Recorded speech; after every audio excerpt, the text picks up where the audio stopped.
Good morning, my friends. DRBMiller here. How's everyone today? What's your Monday like? Are you at school, at work? Are you just about to wake up? Are you watching your favorite game? Are you having your breakfast? On the way to work? Perhaps you're having a day off as well. Just tell us, drop us a line and send us a message here on my... It's very early in the morning, isn't it? Send us a message here on Twitch or on Twitter, indeed by email. Tell us what you're doing. Tell us what your activities are going to be today, or indeed during the week. Tell us what games you're playing at the moment. Well, as you know, we are going to be doing Destiny as usual here. We have our Destiny 1 stream. My daily schedule starts at 10 o'clock in the morning, finishes around somewhat extended. That was in view of my schedule, my evening schedule, which in fact was quite different during this week. So we had certainly a possibility to do a bit more, to do a few more quests, and we had some of our community members coming in asking for help, and we had a lot of community input in order to have those quests and those tasks completed. Yesterday I had a wonderful community morning. In fact, we talked for about 4 hours without doing any gameplay at all. Talked about video game industry as well as films and music and all sorts, graphic novels. I actually talked to Captain Jack about lots of different events I attended over the years, and some of those were really truly remarkable. So, you know, we talked about literally everything, and this channel is all about community. It's all about connecting, about communicating, making new friends, creating new bonds. We are not a competitive channel. I'm personally not interested in doing any sort of competitive gameplay, but we want to be talking and preparing people, perhaps, or paving the way for some of the guys who want to be eventually ending up at tournaments.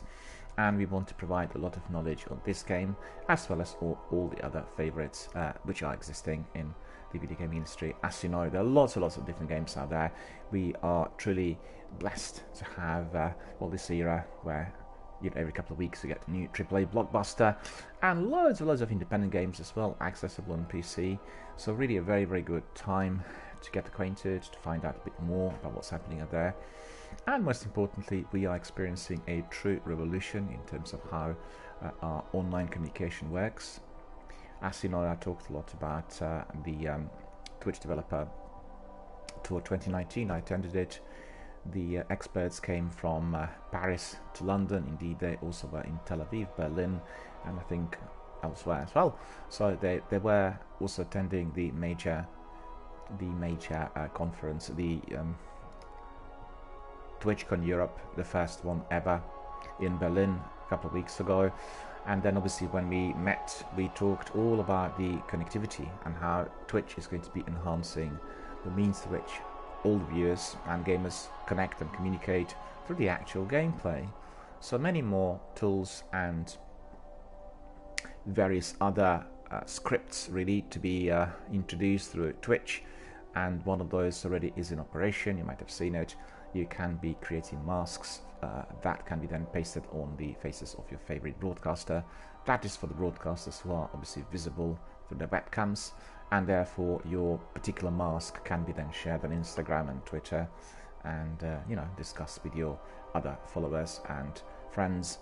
And in addition to that, Twitch Sings started as well, and this is a new app where all the community members can get together after doing a raid or running a small tournament and then sing together in order to celebrate, or indeed you can audition your singing or musical skills, your kind of if you're musically inclined, if you have a very good voice, if you like singing solo or perhaps in choir. All of that can be done with ease. We have iBiggie in here, and he says, just got this and Destiny 2, need all the help I can get. You've come to the right place. You can simply talk here to our community members, you know, throw in various questions and ideas, and I'm sure everybody is going to be very keen to help you out, inclusive of myself, of course. And just let us know what you need some help with. Destiny is a massive game, and you can approach it from various angles, doing it in so many different ways, and you will never be bored. You'll be able to play the game for many months and many years to come. And indeed, once you're a member of one of our, you know, Destiny online communities, you will make lots of new friends and have a lot of entertainment, well, as I said, for many months and years to come. And just let us know what your Well, I can advise you, the best thing to do is to start with one game and start with Destiny 1 and, you know, build your character and later all three characters to a certain level, work on collection of various items in order to increase the character's power, and then strive towards that 400 figure, which will tell you that you completed more or less everything on your character. And once that is indeed accomplished, you can move on to another one. As you know, there are 3 different characters in here: Warlock, Hunter and Titan. Each character has different subclasses, abilities attached to the gameplay, and some characters are more suited for certain sections as well. You know, people might prefer Hunter to be entering raids, or Titan in order to do the strikes, or Warlock to do the story missions. And if you are having all 3 characters created and obviously you know, leveled to 400, then you can enter at any stage, join in and have a lot of fun.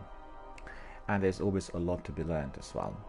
And iBiggie says, I just started about 10 minutes ago, but yeah, I'm starting on Destiny 1, choose the Warlock.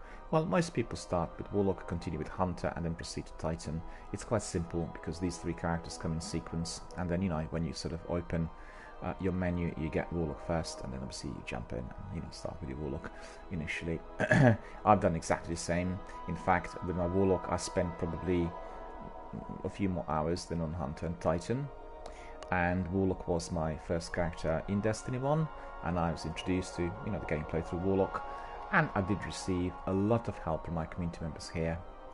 Everything I know about Destiny is all connected to my community members, and all of their advice, help, counsel, assistance, gameplay and everything we did together. iBiggie, I have a very good article for you. The article is called Destiny Bungie Masterpiece. The article's been written by me. It has been published on my blog, Gaming Dialogue, and I'll send you a link straight away. You have a look at the article. It's very lengthy, and it's intended to be a guide for every Destiny fan, newbies, rookies, mid-range, and veterans included.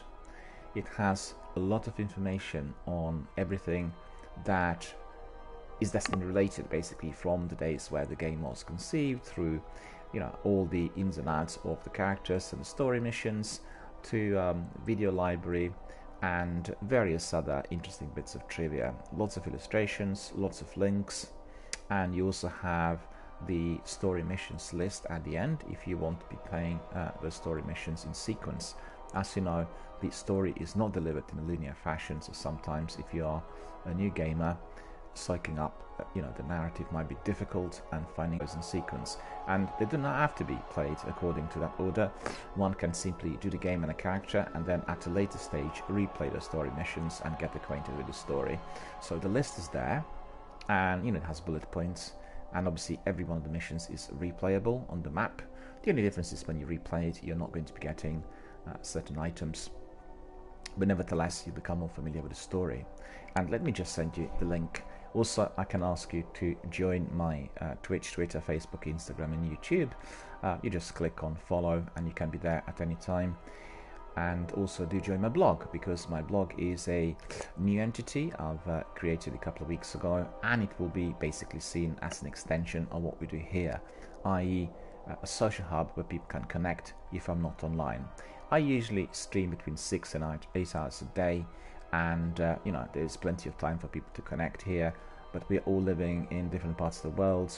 We are in different time zones as well, so sometimes it's a bit difficult for some of our friends from New Zealand, Australia and the US to be joining at a certain hour, but nevertheless the social hub on my blog is providing that opportunity to you know, carry on discussing certain issues and indeed connecting with other people worldwide. So let me just send you the link, and I'll just write it down here for you.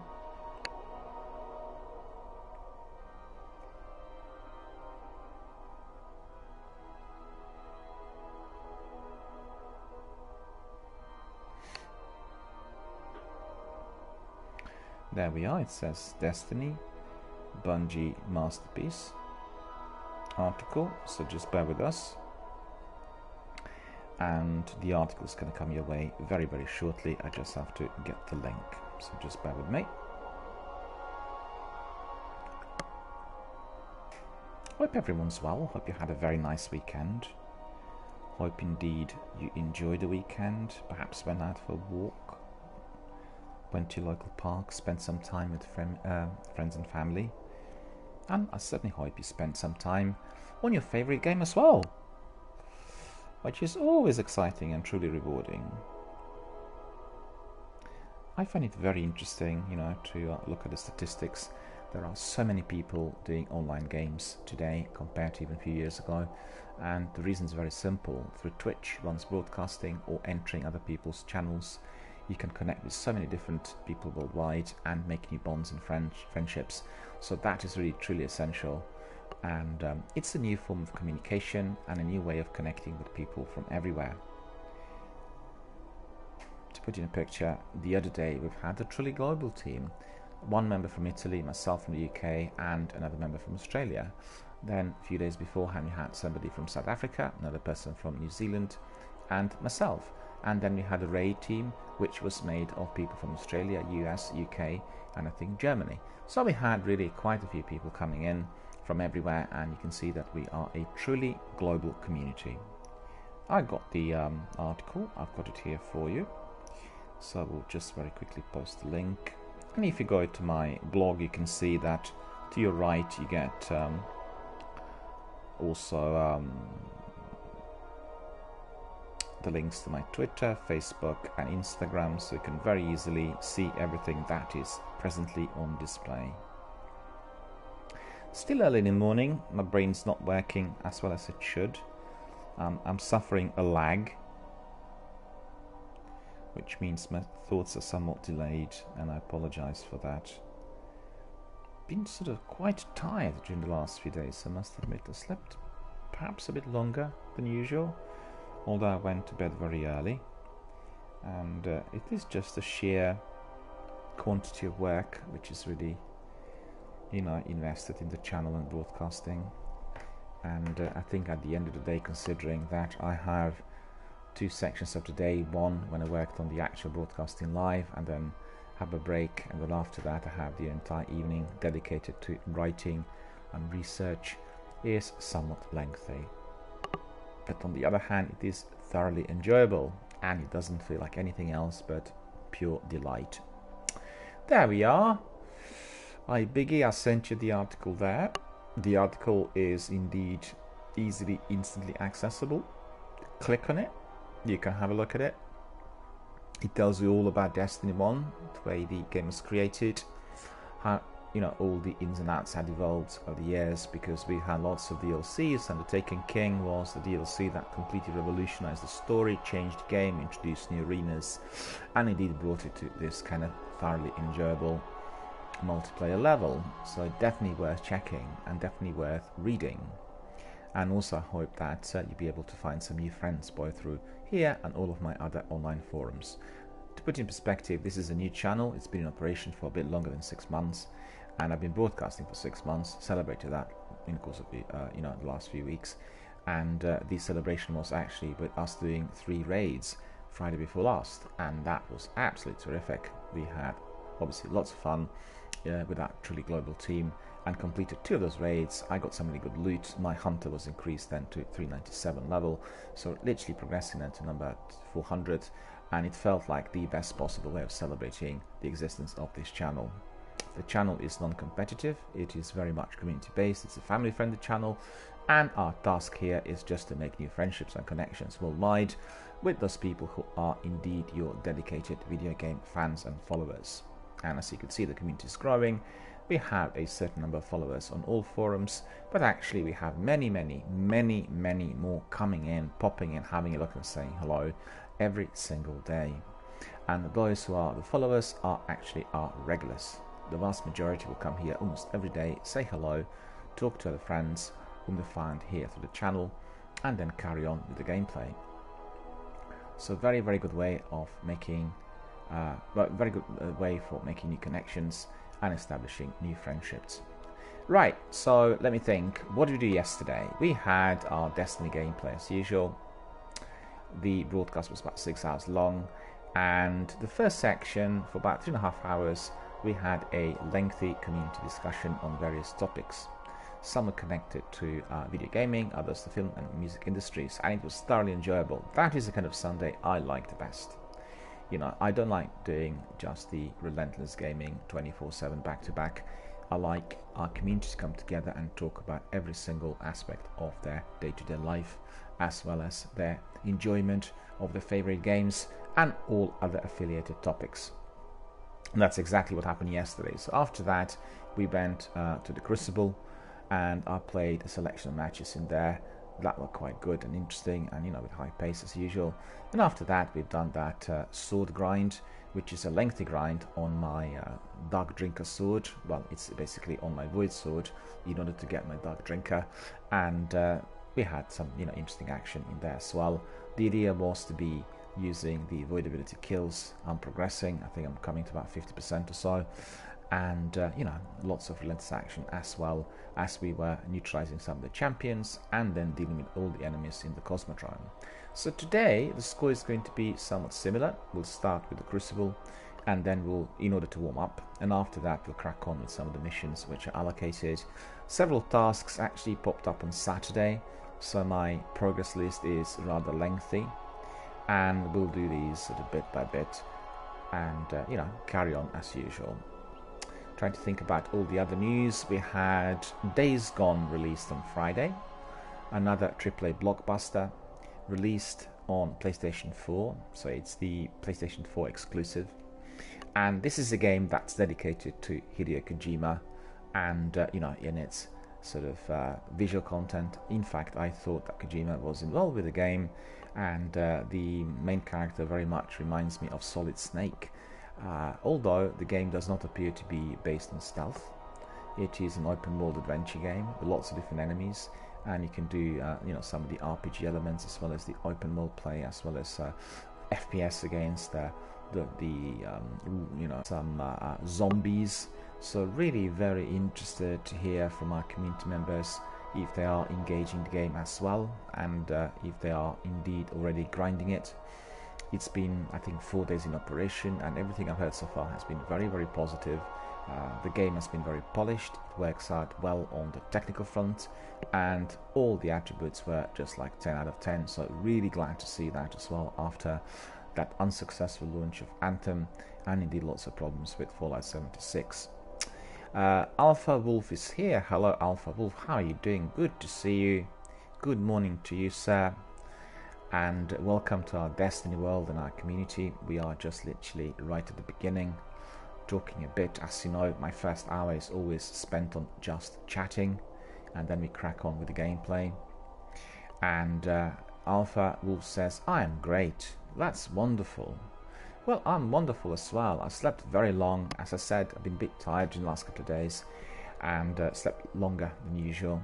My new schedule definitely allows me to be going to bed after 11 o'clock, and therefore I can wake up around 7 or 8 in the morning, get ready for my broadcast. But in fact, although I did wake up, I should say, after 7 o'clock, I think yesterday and today I just carried on kind of sleeping and resting, and maybe the time's coming for me to have a break, you know, like a week or two just of resting a bit, because the work on the channel has been voluminous, and obviously we are enjoying a great rate of success with so many community members coming in and new people coming and, you know, chatting, making new bonds and friendships.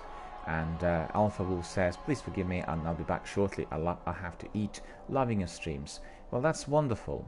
You know what, I'm also having my breakfast as I speak, because I got up a bit late today, and I prefer to have my early breakfast and then get ready and exercise. But unfortunately, well, maybe I'll have to go to bed at 10 o'clock. I don't know, we'll have to see. It's been a bit of an unusual couple of days, but no worries at all. We all have to eat. And don't forget, Alpha Wolf, your breakfast is the most important meal of today. Lots of people skip breakfast today, but that is the wrong thing to do. You do want to have your breakfast, and I tell you what I do have is a combination of the best possible muesli with fresh fruit and maybe sometimes a bit of honey.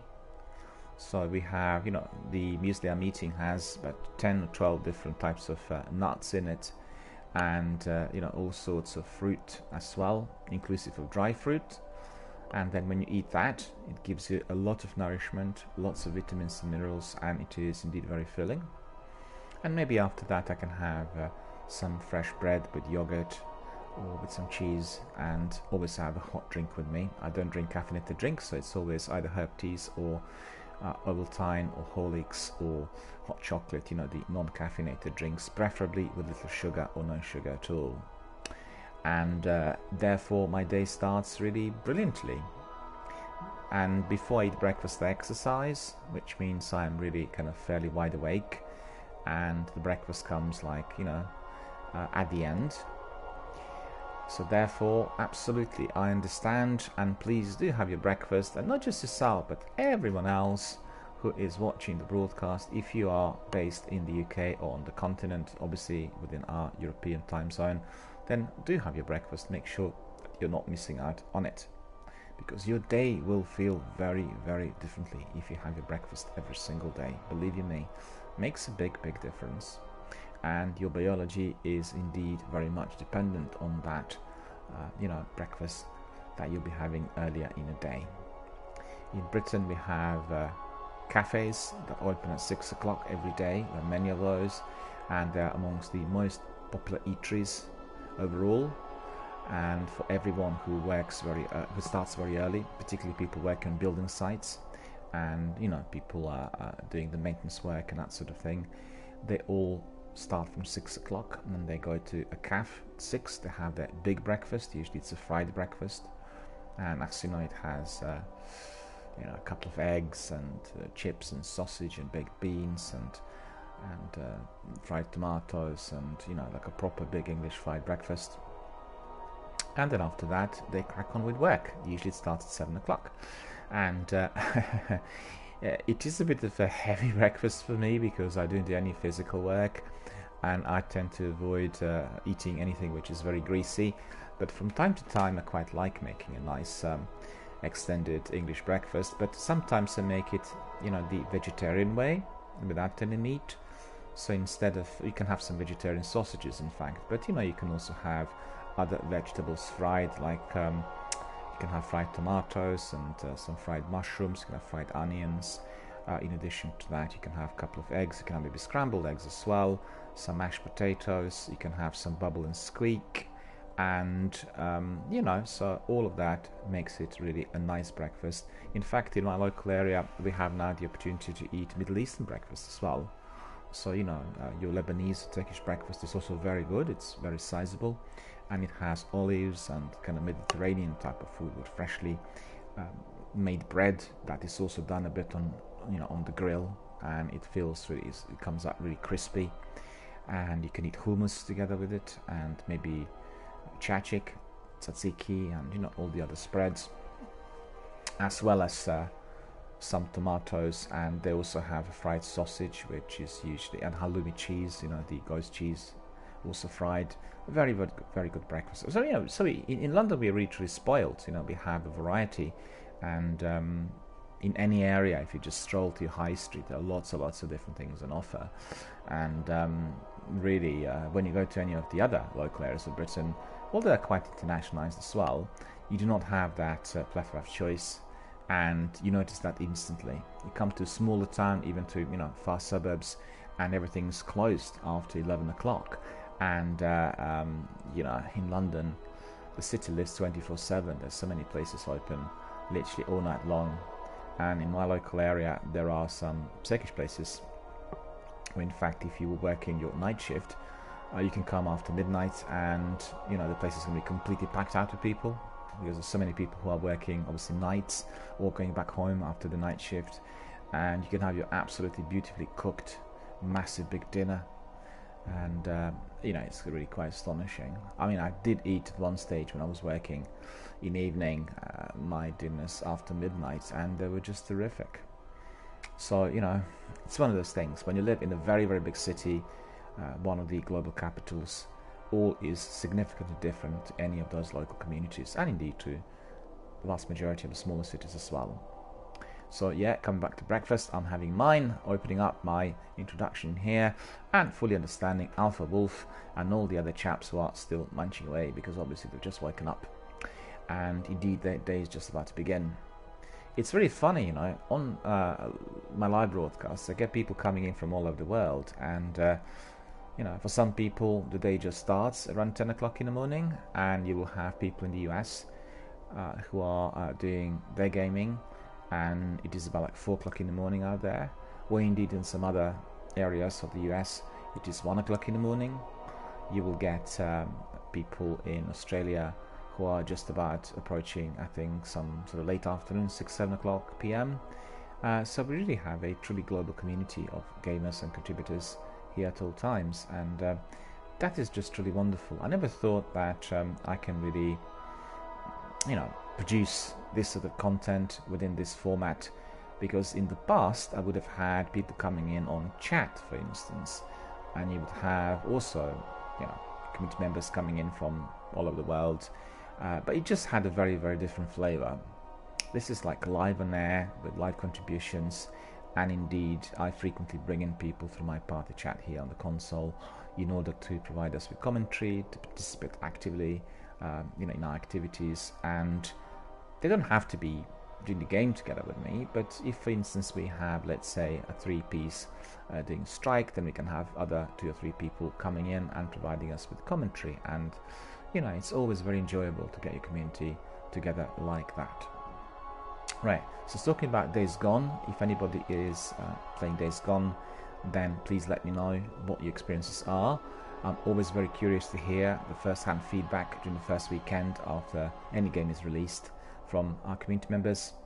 I'm always interested to hear what their experience of the gameplay is and how they're finding it, if it is a multiplayer as well, whether it's glitchy or whether it's problem-free, are you making new friends, whether the actual gameplay is enjoyable, whether you're loving it, hating it, or otherwise. All of that is always of interest. And don't forget what I do, I provide feedback that comes from my community members to the publisher. We've had some formal reviews here of Anthem, The Division 2, and Apex, and what was the other game? Several games. And then obviously after we collated the feedback from our community members, it went to the publisher. So it was very, very greatly appreciated by those guys. And if there's one thing that the big entities are very concerned about, then that is certainly the way their communities are reacting to the new product, or you know, to the new game. And they're very, very interested in all that comes from the gamers, particularly in view of the fact that at the moment the new trend is for the games to be promoted a lot of money for their global marketing budgets, and they can invest the money elsewhere. Therefore they're, you know, very, very careful how they handle certain feedback coming from the community, and indeed they're not interested just in the top streamers, you know, the, let's say, the top 12 people who are well known worldwide because they have millions of followers and, you know, dozens of thousands of people watching at any given time. They want to know from everyone, and if somebody is a small streamer and has their own small community, they will be engaged with a different selection of issues. It's similar to what you have with any kind of major stars elsewhere in any form of entertainment industry.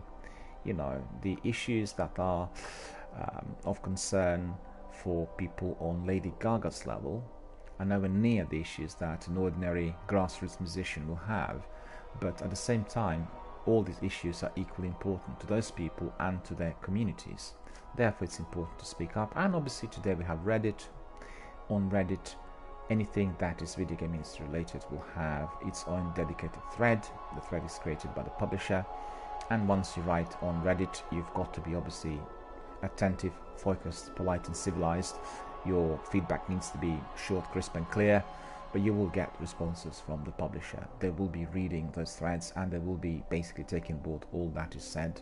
They're very dependent on obviously their communities, and as you've seen in the recent times with the games like Fallout 76 and Anthem that had lots of technical issues, their communities were deeply affected.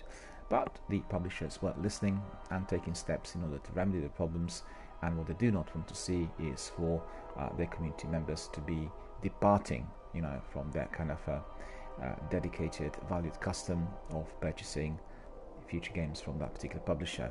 there always is danger if somebody gets very, very unhappy, but considering that Anthem, Fallout 76, Destiny 2, you know, all these massive games are always evolving, and you have new content thrown in, you have annual passes and the so-called annual seasons, there's always a chance for a reprieve if something went wrong.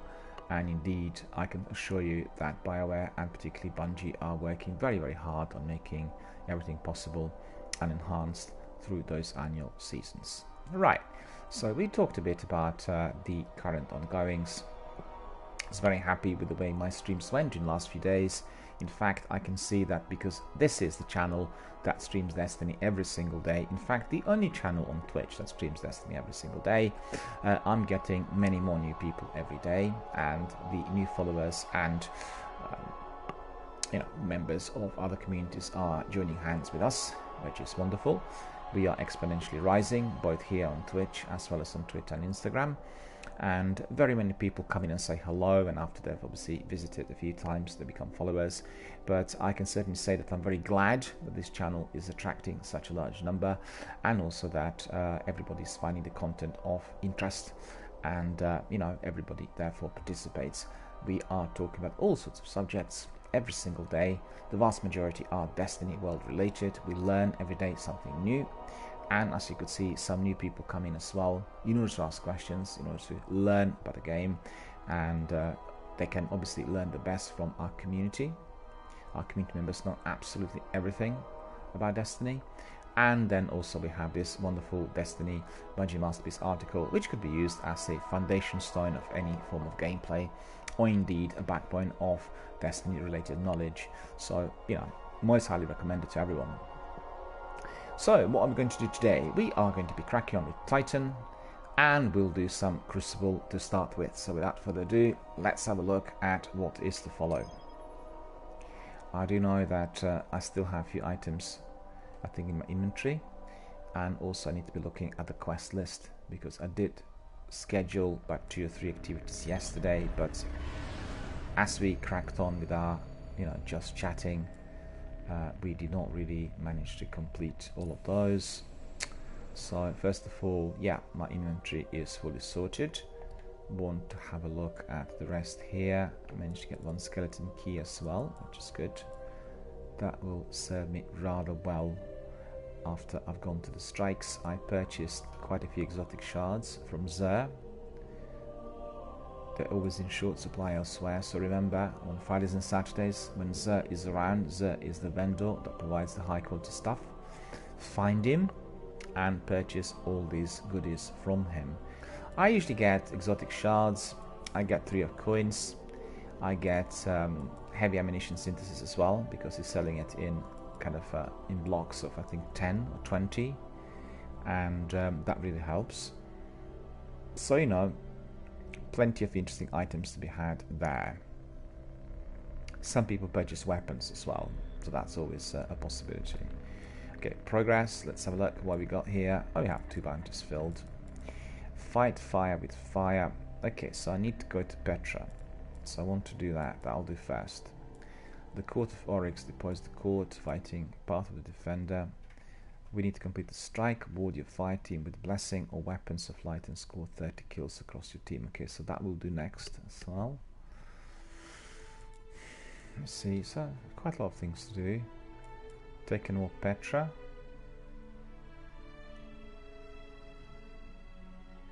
Yeah, we need to do that as well sometime. The champions are appearing on Venus, and then there are 3 different areas in there. Maybe if Tonsak joins us a bit later, we'll do it together. I remember doing that with Tonsak on my other character. The Corrupted Land, Plague Lander, Champions of the Light, Wrath of the Machine, The Taken War.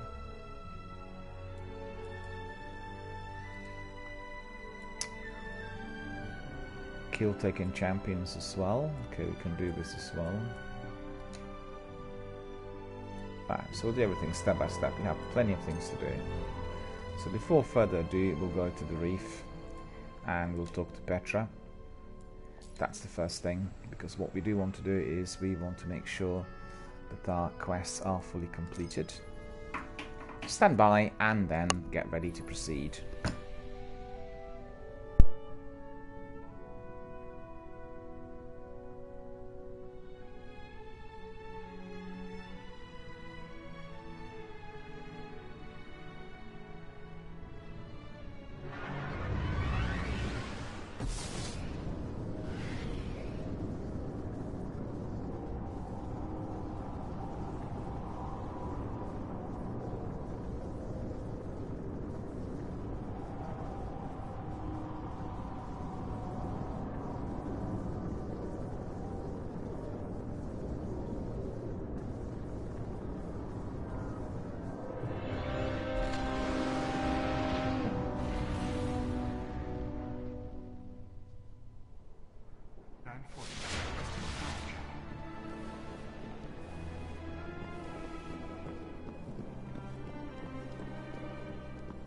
Guardian.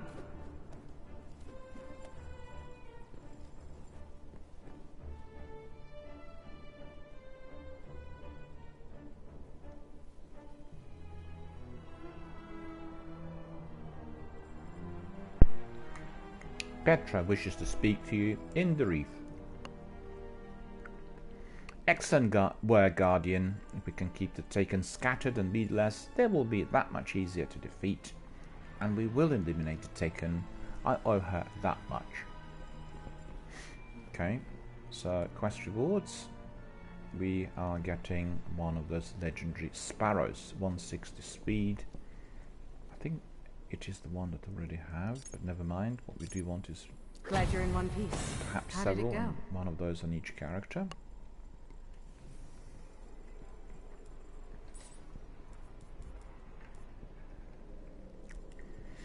No, I have Iron Gallowing, and this one is Velumbra 160 speed, so that's pretty good. We've got the instructions in there on what to do, so that's pretty good. Happy. The reef thanks you. Thank you, most kindly madam. Fear God, honor the king. I will be back after another battle. I never trusted those wolves. Filthy fallen.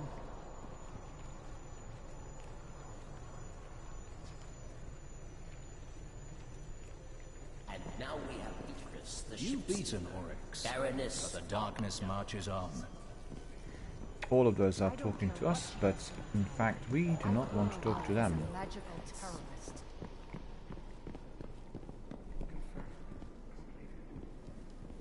Guardians, please report for bounties. Alright.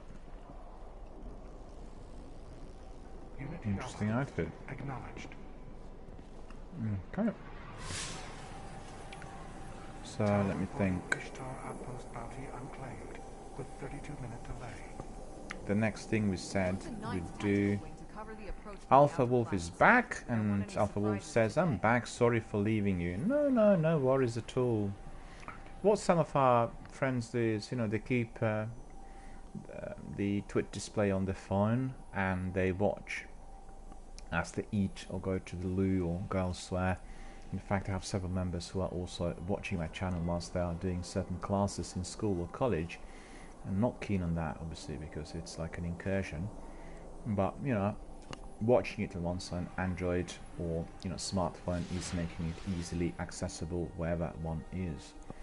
And it's a very popular way of either watching, or indeed I have several people who are coming in and joining my fire teams, and then at the same time they obviously watch the game display on their setup, which is usually on the TV or monitor, and the stream they watch on the phone, so combining the two. And Alpha Wolf is asking, if you don't mind, may I send you a friend request over PSN? Of course, absolutely. Please do, and join all the other forums as well. I'll accept it straight away as soon as received, so please send a friend request on PSN, and you can join us also on Instagram and Twitter, and those are very popular. You know, Instagram basically presents you with screenshots and with concept art, and my Twitter is your hub for social activity as well as the industry news. So I have lots of industry news coming out every day, as well as the community news, as there are lots of online entrepreneurs and people who are running the startups. I usually promote some of their work, services and broadcasts as well. And there's quite a variety. You have people who are streaming games, you have cosplayers, you have the guys who are doing dancing, you have people who are running chat channels. It's quite a variety. I'm very keen on the greatest possible variety on Twitch. And the way I see it is Twitch will be evolving into like a multi-channel type of satellite network style portal, which means people will be able to do lots of different things according to their preference: music, politics, debates, discussions, dancing, singing, you name it. Obviously the backbone of Twitch will remain within the gaming industry, but I think the opportunities for communication and bonding are actually infinite. And definitely the company is looking into this, and as you could see, they had this IRL channel previously. I'm sure you've seen it or used it, and they are sort of making it a bit more fine-tuned.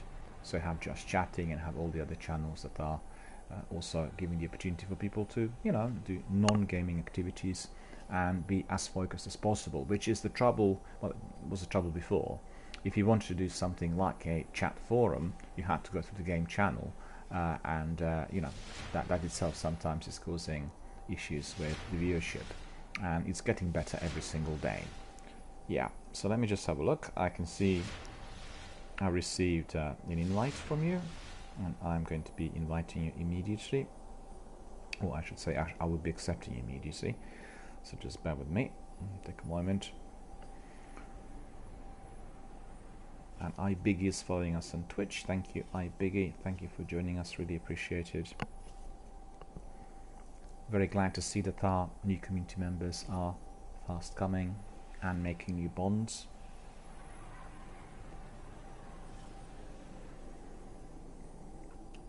I can see that Alpha Wolf and myself have 3 mutual friends, and by that I'm quite certain these mutual friends are also Destiny related.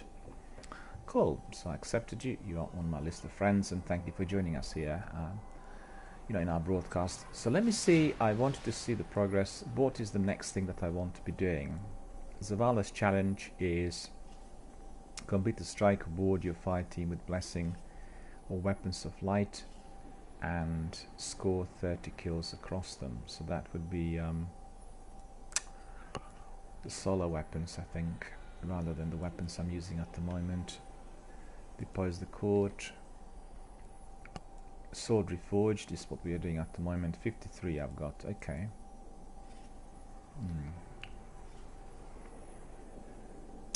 Right, so what we're going to do first of all is, where is the bounty tracker?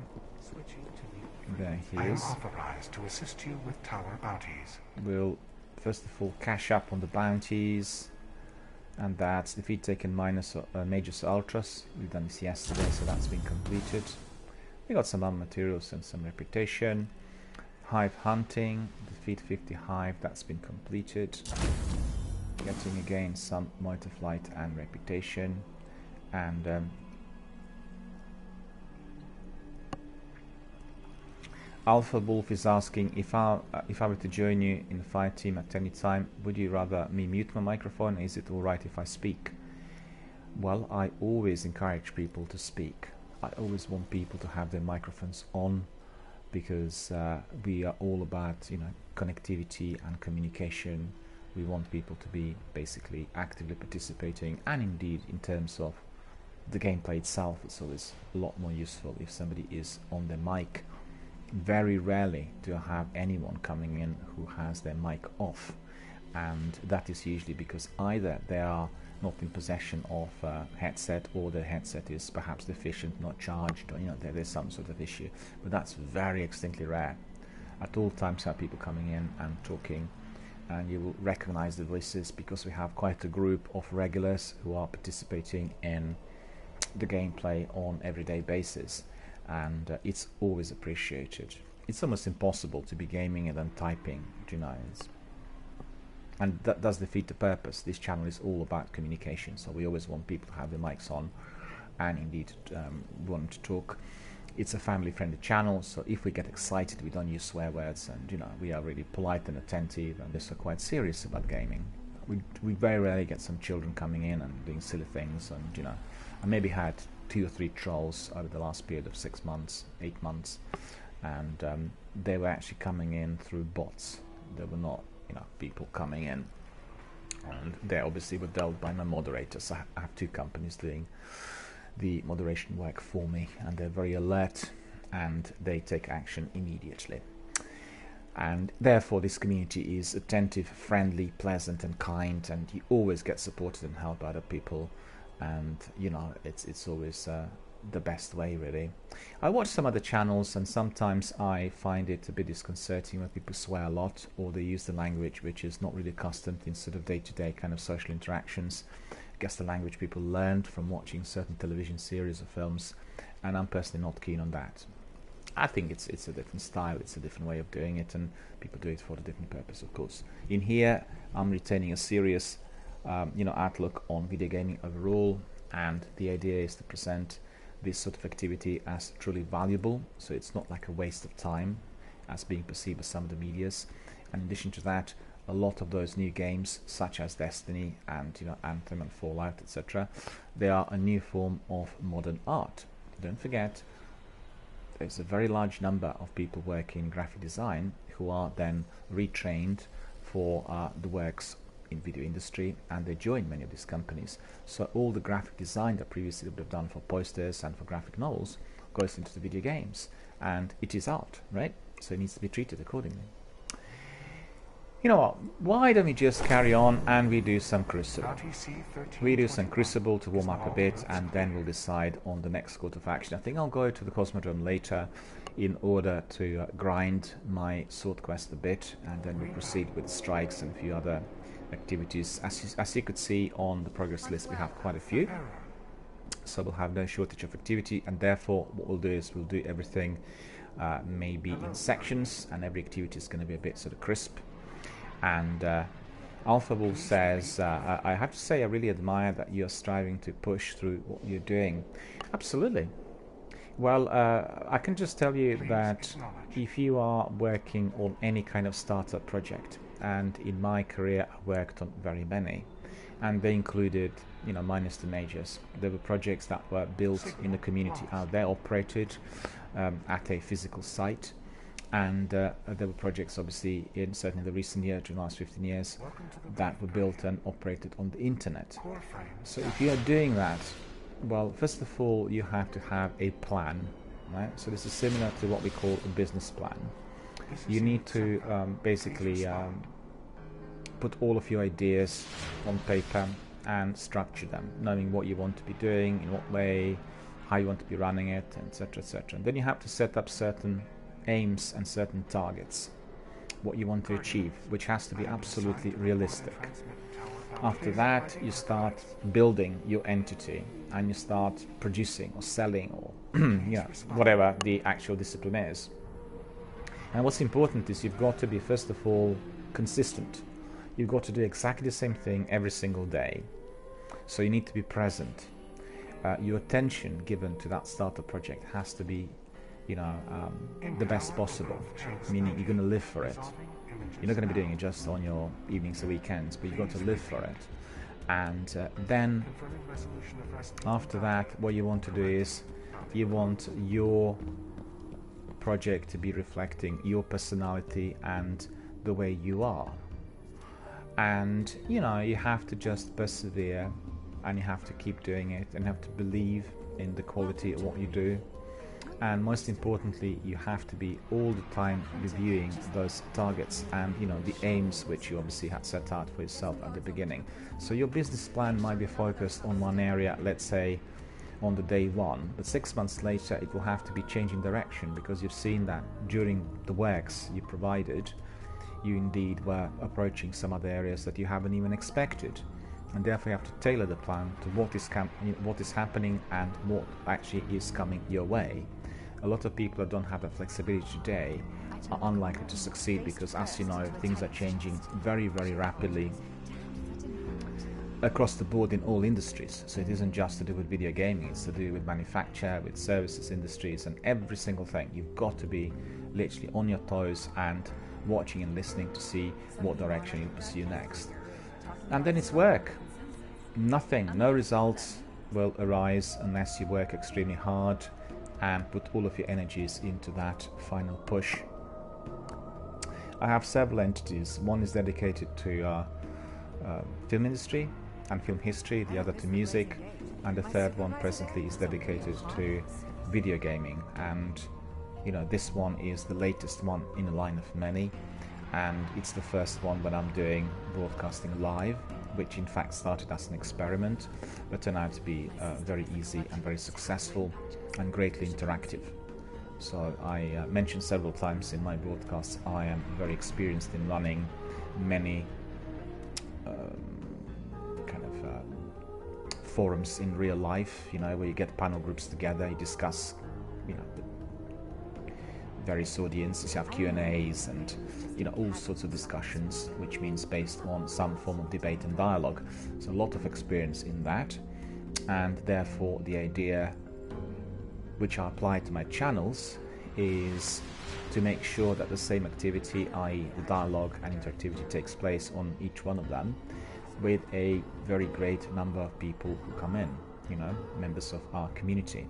And so far so good, as you can see, and I'm very grateful for your kind words and comments. In fact, I'm grateful for your viewership and your dedication to this channel, because if you want such project to succeed, then obviously you have to be true to core and dedicated, and you need to be doing it consistently. Frequently, if things don't work out, people feel, well, the chips are down and we don't want to do this again, we just want to do something else. Well, that's not the way forward. The way forward is sticking to your guns, doing what you're doing and pushing it forward. In terms of online interactive forums, a lot of people make this mistake by wanting to present high quality gaming and they're ignoring the community that comes in, and that doesn't work. It has to be basically done the other way around. You need to have, that is not the case for people who are running competitive gaming channels, because if you are, for instance, doing any other sports, not esports, but you know, sports out there in real life, you want to be your next Ronaldo or Messi, or you want to be a terrific swimmer, you will join a group that is going to be creating both an environment as well as building the skills for you to get there. And that's something completely different. In fact, we were looking at those stats at the Twitch Developer Tour 2019 a couple of weeks ago, and the conference was held at the European headquarters in London. And we talked about the difference between, well, first of all, we looked at the stats. Who is coming to those forums to communicate, and for what purpose? And it might come as a surprise to you, and I think certainly it came to as a surprise to many other people, not myself, but other people in the industry, that it is somewhere around 2% of the gamers and viewers who are in here because they are your competitive players, right? And they are running competitive channels. So 98% is non-competitive. 19% is for entertainment and for communication. But if you're looking at that small percent of 2%, then in there you will have people who are absolutely, you know, mastering their own game, people who are really, really focused on enhancing skills, and many people who want to be doing the tournaments. Because don't forget, if you read industry news, you would have spotted that the last award for League of Legends tournament for the team number 1 was $25 million, right? And some people are inclined, you know, towards that degree of competitiveness, not in order to get the money, but they want to get to the top. And the entire exercise through a live broadcast of anyone who's doing that sort of thing is completely different. You know, they will talk to community members, but the focus will be on, you know, pushing forward, neutralizing, surviving, winning. And if they are doing competitive matches which are timed, like in PUBG and Apex, they will have no time to be battling the enemies and talking to their community members, you know. And also the display is usually with 2 or 3 monitors. Chat is on the monitor, which is either to the left or to the right. You don't see chat on their display screen when they're doing the game, which means if there are lots of messages coming in and they're engaged in some sort of battle, they can't respond. Those people who are professional competitive players and who are also very skilled in communicating with their communities, what they'll do is they simply say, we'll talk to the community during the break. So they'll do a match and they have a break. They'll do 2 matches and they have a break. And the break is lengthy. They look through all the questions, they talk to everyone. So the community will know when they are on a break, then they can talk. Do you see what I mean? They'll throw in the comments about, you know, like betting and supporting one of the gamers in the arena. But when it comes to the actual discussions, it'll be done during the break. So that's for the pro guys. And they're absolutely tip-top. So when you watch some of the guys like Ninja and Shroud and Dr. Disrespect, they are like that, right? And they've got the structure and the system. And don't forget, these people are not really your independent gamers. They are your industry people that are supported from some of the big companies, and they've spent, you know, many years in the industry, and they have also coaches and tutors on what to do in order to provide the best quality content. So it's quite different to the ordinary small streamer. And I think for the rest of the community, people who are doing it for their followers and entertainment, it's very important that they really pay attention to whatever happens. And one of the reasons I have my chat on all the time on display, both here when I'm obviously watching it on my screen, as well as on my recordings and on display for everyone else, you know, people watching the channel. Evidently anyone who is watching the channel will have a double display of chat, both on Twitch, where you have the, you know, the screen indicating whatever is happening in the game, as well as on the Twitch chat. So, you know, there is obviously a reminder to everyone that this channel is about communication, and you know, that's the prerogative really. And Alpha says, my word, it's extremely rare to find someone as pleasant to listen to, and even more rare to find someone as legitimately genuine as yourself. Well, thank you so much, really appreciate it. And I believe, not just here on my channel when I do live broadcasting, but I believe in general, if you are doing anything which is serious, because I'm a, you know, a city professional, highly educated person who's had a lot of experience in different disciplines over the years.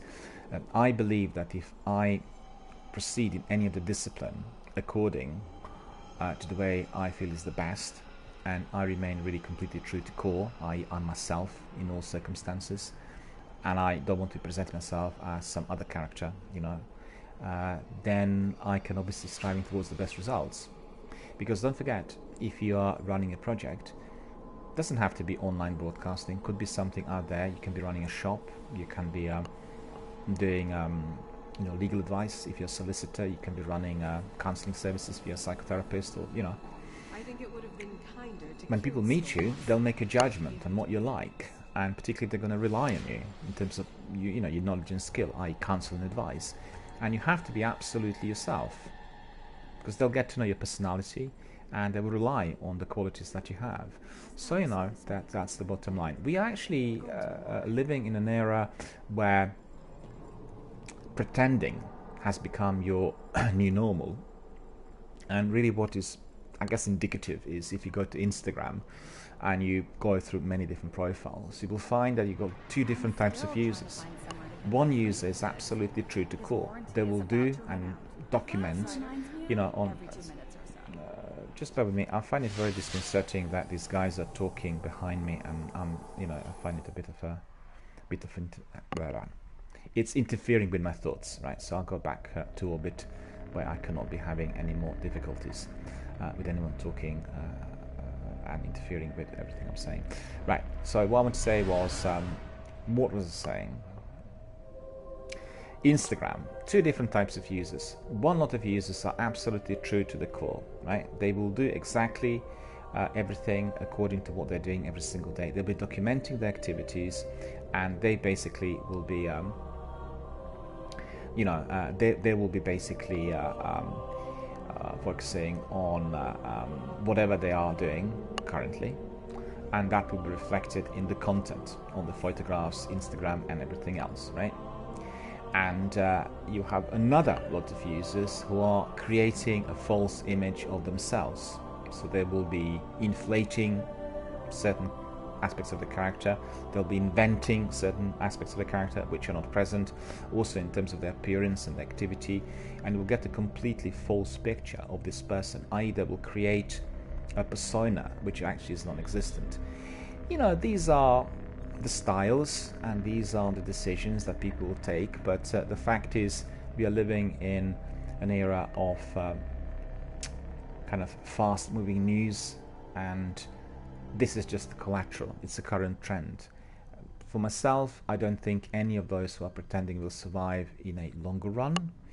And as you know from the history of broadcasting, or if you look at the entertainment industry, those people who were providing quality content had great skill on display, might have not succeeded right at the beginning, but because they just carried on, eventually they were noticed, and their work after 10, 15, 20 years was providing longevity and durability, which indeed was second to none, and compared to all the other guys who were just literally coming in and then falling out, so that's just the way things are. And I always try to be as true to core as possible, and I think therefore people come to this channel because they like chatting, they like discussing, they like connecting, and they like, I guess, listening to certain discussions which we hold. Alpha Wolf says, I'm now ready if you would like to play. Right, no worries. I'm just simply elaborating on a few things which were said here, and I think what I will do is I'll go to the Crucible, and what we'll do is we'll go to Control. We'll do a bit of that simply for a bit of warming up. And it's been a popular way of starting the gameplay here during the last week. In fact, some of the community members said, well, it's actually a very good way. The trouble I have is I have very, very poor upload speed. My speed is just 1, and that is creating a significant number of difficulties for me if doing PvP, not just in the Crucible here in Destiny 1, but if I do any other PvP. And Alpha is asking, may I join your fire team? Yes, you can, of course. I'll bring you in. Let me just bring you in. Bear with me. And roster.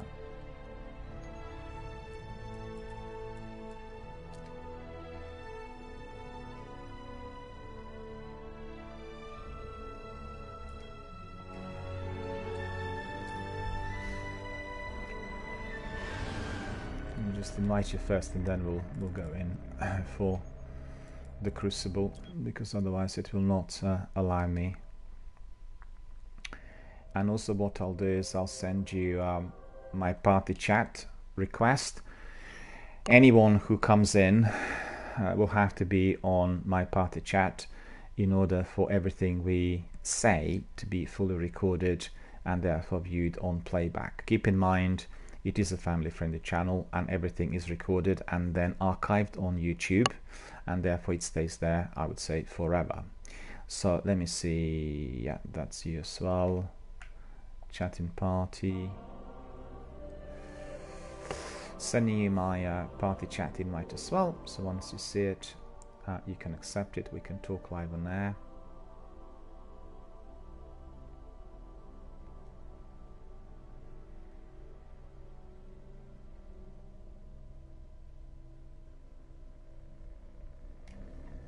Hopefully you received it. There we are. Hello. Hello, good morning. Can you hear me? How are you? Yes, I'm very good indeed. Very good. Well, thanks very much for joining us. Really appreciate it. And I mean, if you're happy with the plan, we can do a bit of Crucible, and after that we can sort of crack on with some other missions. The idea is to do a bit of warming up initially, and then we crack on with maybe some other activity. Yeah, I picked up a few quests and a few tasks on Saturday as we were doing sort of some lengthy grinds, and so it's plenty to do really on my Titan. The idea is to raise the bar to 4400, but it's quite slow coming after 390, so a long grind. Are you also a Destiny veteran? You play Destiny for a long while? I was gonna put up a charade that I'm pretty new, but yeah, I've been playing since the beta. Well, that's terrific. What, 5 years ago? Yes. I. It's a little bit sad if you think about it from a different perspective, but I just really enjoy this game.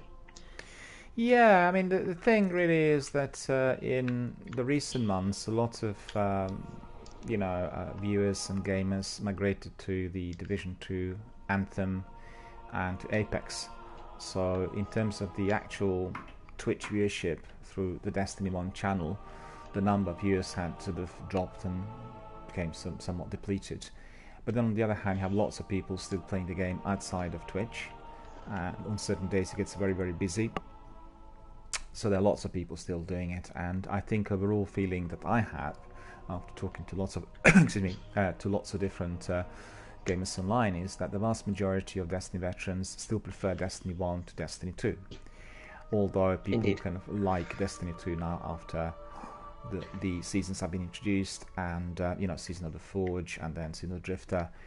I know for certain there are about between dozen and 2 dozen veterans here who were very unhappy with the base game on Destiny 2 and after entering the later seasons they really warmed up and they kind of got to like it and love it.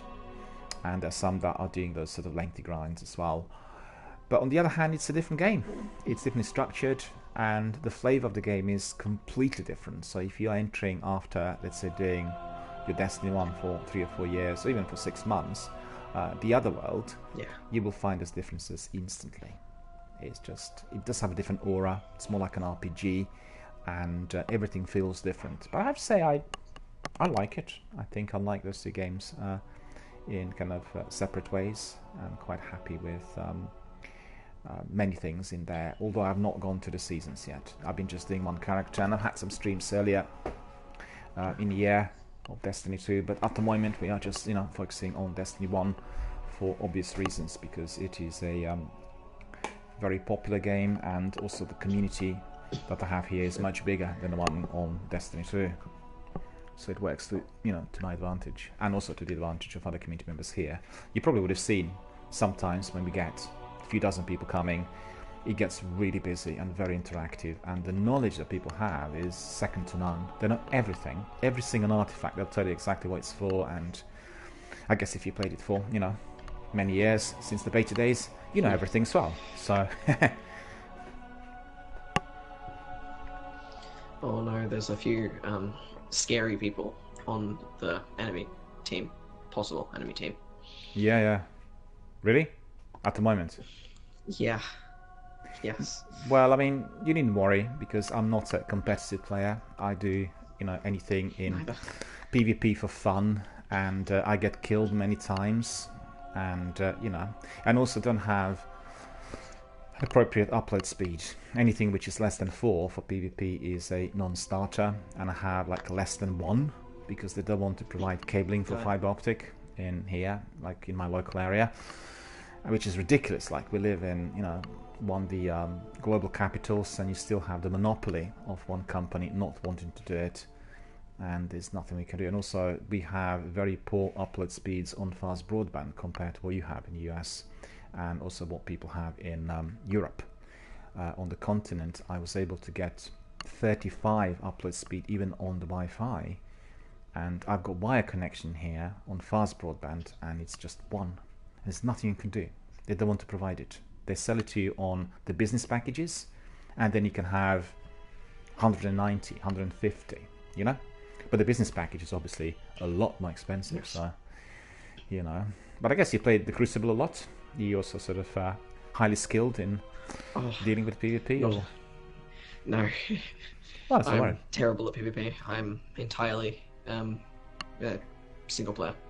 Okay. I Well, mean, I I'll guess... play from time to time, but Yeah. I'm not too good. Well, the fact is that for entertainment, and the only Yes. trouble, which is slightly disconcerting if you're having my sort of technical problem, is to do with the fact that, and it's very visible, the enemy can see you a second and a half before you can see them. And also when you're walking, it's Yes. like a strip which is being left behind you. So if they're firing randomly and they hit that strip, you're instantly killed. And that's obviously a Indeed. serious downer for anyone who wants to do anything competitively or do some scores. On the other hand, in the Crucible, sometimes I do get other people who have the same sort of problem, and you can tell straight away because the other guys are so fast you can barely see them. The other guys are just standing, and well, that then works to my advantage. It's horrible. Yeah, but I did the sword quest a couple of weeks ago for my first exotic sword, and one of the sections was 25 Guardian kills in the Crucible, which I dreaded. With the sword. Yeah, which I dreaded, knowing that A, you can't get the ammunition for that sword, heavy ammunition, or you get it like once in a blue moon, and then secondly, the trouble was obviously with the lag and hit ratio and all this. But fortunately, I did have a group, probably about 4 or 5 players in a group that had the same problem as myself, and then basically what happened was I was able to get the scores just in one day. And this was astonishing because I thought I was going to be grinding it for months and months, and so it was fortunate. And at the moment, I'm doing my second sword, which is the Dark Drinker. So that's the other quest. The Dark Drinker. Yeah. Lovely. Yes. Yeah, and we had also Tonzak coming in on Saturday, and then Matthias, myself, and Tonzak were doing his. What's the third quest? What's the third sword called? It's Raise Lighter, it's Dark Drinker. What's the third one? You've got Raise Lighter, Dark Drinker, Ballcaster. Ballcaster. He was working on his Ballcaster, and he had to complete that strike, the Sun Cell strike, where a Black Hole had to be killed within 15 seconds or 10 seconds or 5 seconds, in a very short period of time, together with his lieutenants, those 2 knights. And Tonzak worked on that for 2 years. And we completed on Saturday, so he was really happy having us in, and we've done it probably about 5 or 6 times, because each time one of us did something wrong, and one of the knights got killed too early, thanks to the exploding trolls, but eventually we got it, and it was really very, very tip with that. A tip with that mission, you depending on what sword quest you have, if it's the Arc sword, the Boltcaster, you have to keep the Arc one alive. However, you can kill the other 2. Okay. Yeah. You just have to kill the final one. It has to be. Holding the flag. Yeah. Yes. The funny thing is, Show me you can take ground. We had several strategies, and Matthias was a true Destiny expert, always has another strategy up his sleeve, or very flexibly he can just pull up another one in order to kind of complete the quest, and that was really very, very good and effective. Therefore we changed strategies a bit. Enemy captured zone B. Yeah, these guys are not fast, I can tell. I've been having trouble pinpointing your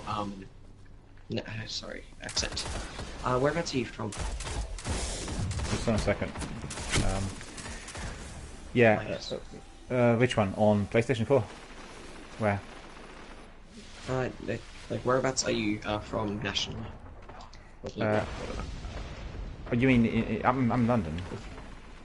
Yeah, I'm London. London, Australian. UK. Oh, you're in Australia? Oh, right. Cool. Where about? Yes. Where about in Australia? Queensland. Yeah, where about in Australia are you? Are you near Perth or? You've lost them all. They've got total control. Queensland. Oh, right. Well, Tonzak's from Australia as well, and can't actually remember. I think it's near Perth. And with myself, I'm in London suburbs.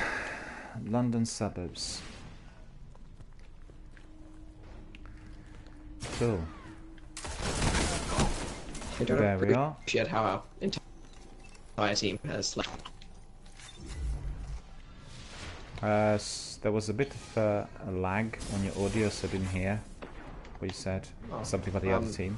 Our entire team seems to have left us. So it's just the 2 of us, is it? Oh, that's ridiculous. Why are we going to have a tough fight in there? For a moment I thought you might be based in the US, because usually people come in around 11 o'clock, or my US friends are just waking up. But then I realised obviously that you're from Australia. Yes. So. Get people from all time zones. Get people from South Africa, from New Zealand, from Russia, Panama, Bolivia, you know. It's tremendous. It's a truly global community. And yes, it's a good community as well. yeah, That's as you've seen on my positive. channel, we have lots of people who are really very serious about gaming and, you know, very polite and civilized, and Yeah. very rarely get anybody causing trouble. And if they do, you know, emerge, then my moderators deal with them. And but people realize that this is a serious channel, so they, you know, on one hand a bit scared, on the other they don't want to waste anyone's time unless they're sort of you know, a bit drunk or doing something silly, Ah, yes. which is not that frequent. Look at that.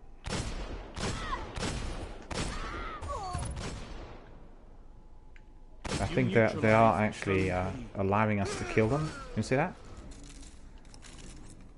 Did you not see? Yes. They were standing. So they do not hit us with the... Yeah, You captured zone so they do not hit us with mercy.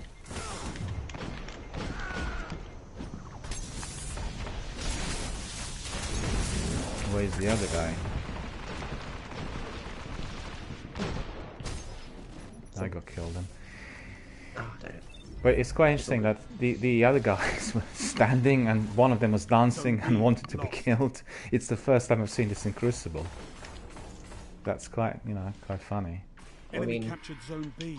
I Enemy tend to be controls all zones. fair to those if this situation happens to them. However, they're on the other side. Yeah. I'll still keep the game enjoyable for them, so they don't just leave like the rest of their team. I don't know why the other guys left. Maybe it's some Oh sort my of gosh. internet connectivity problem or Proper something. technology. Yeah. You Yes. never know. Where's the other guy? I didn't see him. Oh, there he is. God, he's fast. He must be on Be fiber. careful. Yeah, very fast. I was gonna hit him with melee, but I was already dead before he even managed to come closer to me. What sort I of need to weather move to do you a have? right so I can... Yeah. Heavy What sort of ammo weather do you have a day? Is it cold? currently we've been having... no, quite the opposite. Very It warm. is extremely hot here. Oh. Yes. Stonzak said unpleasant. in his part of Australia Ammo available. it was getting quite cold and quite drizzly. With us it's the Oh, same. my we had- apologies. I seem to have taken... No, don't worry about it. He was telling me the other day that it was just gone a bit cold and drizzly. Where is he? Didn't Oh, see yes. him. And with us we had absolutely summery Easter.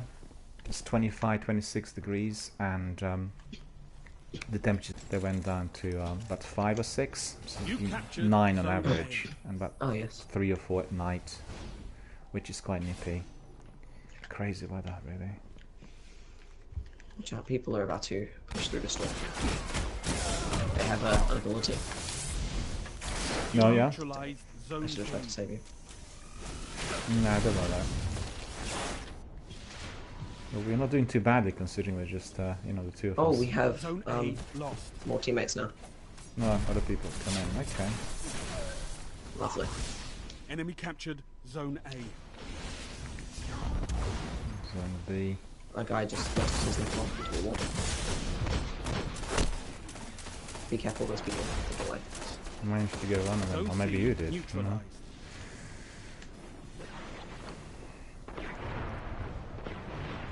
They keep going to this door all the time, and the door's shut. Can't get in.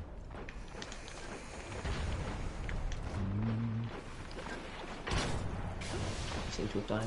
Oops. Somebody's very keen. Look at that. And I got him. Ha ha ha ha ha. My grenade got him. Due to the lag, he was able to kill me, and then he died Enemy like 2 captured seconds zone later. B. You can come back from this, Guardian. Take the zones. Oh wow, I got a grenade in a good spot and I managed to take out 2 of them. Ah, that's good. Double kill. Zone C secure. Yeah, he was Zone being B hit by the 2 of neutralized. us in here. Be careful. Push in as well.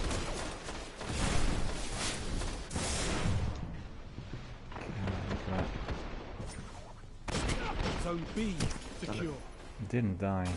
Boo. Zone C lost. I will see if I can push Zone C. Stop them from taking this from us. Okay.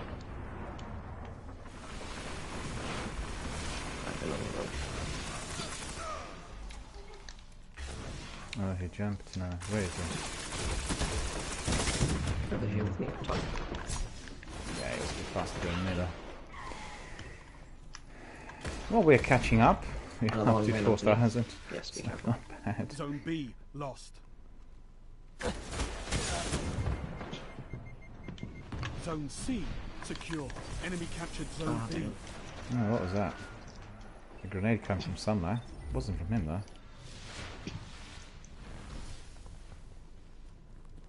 Zone C lost.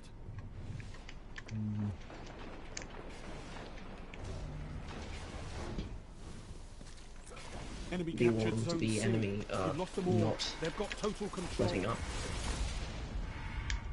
I got a grenade. Zone B neutralized. That's annoying. No grenade where you really need it, you know? Oops. Yes. Enemy captured Zone B. They've got them all, Guardians. Okay, let's Dang it. put the bubble in there. That will help. You neutralized Zone C.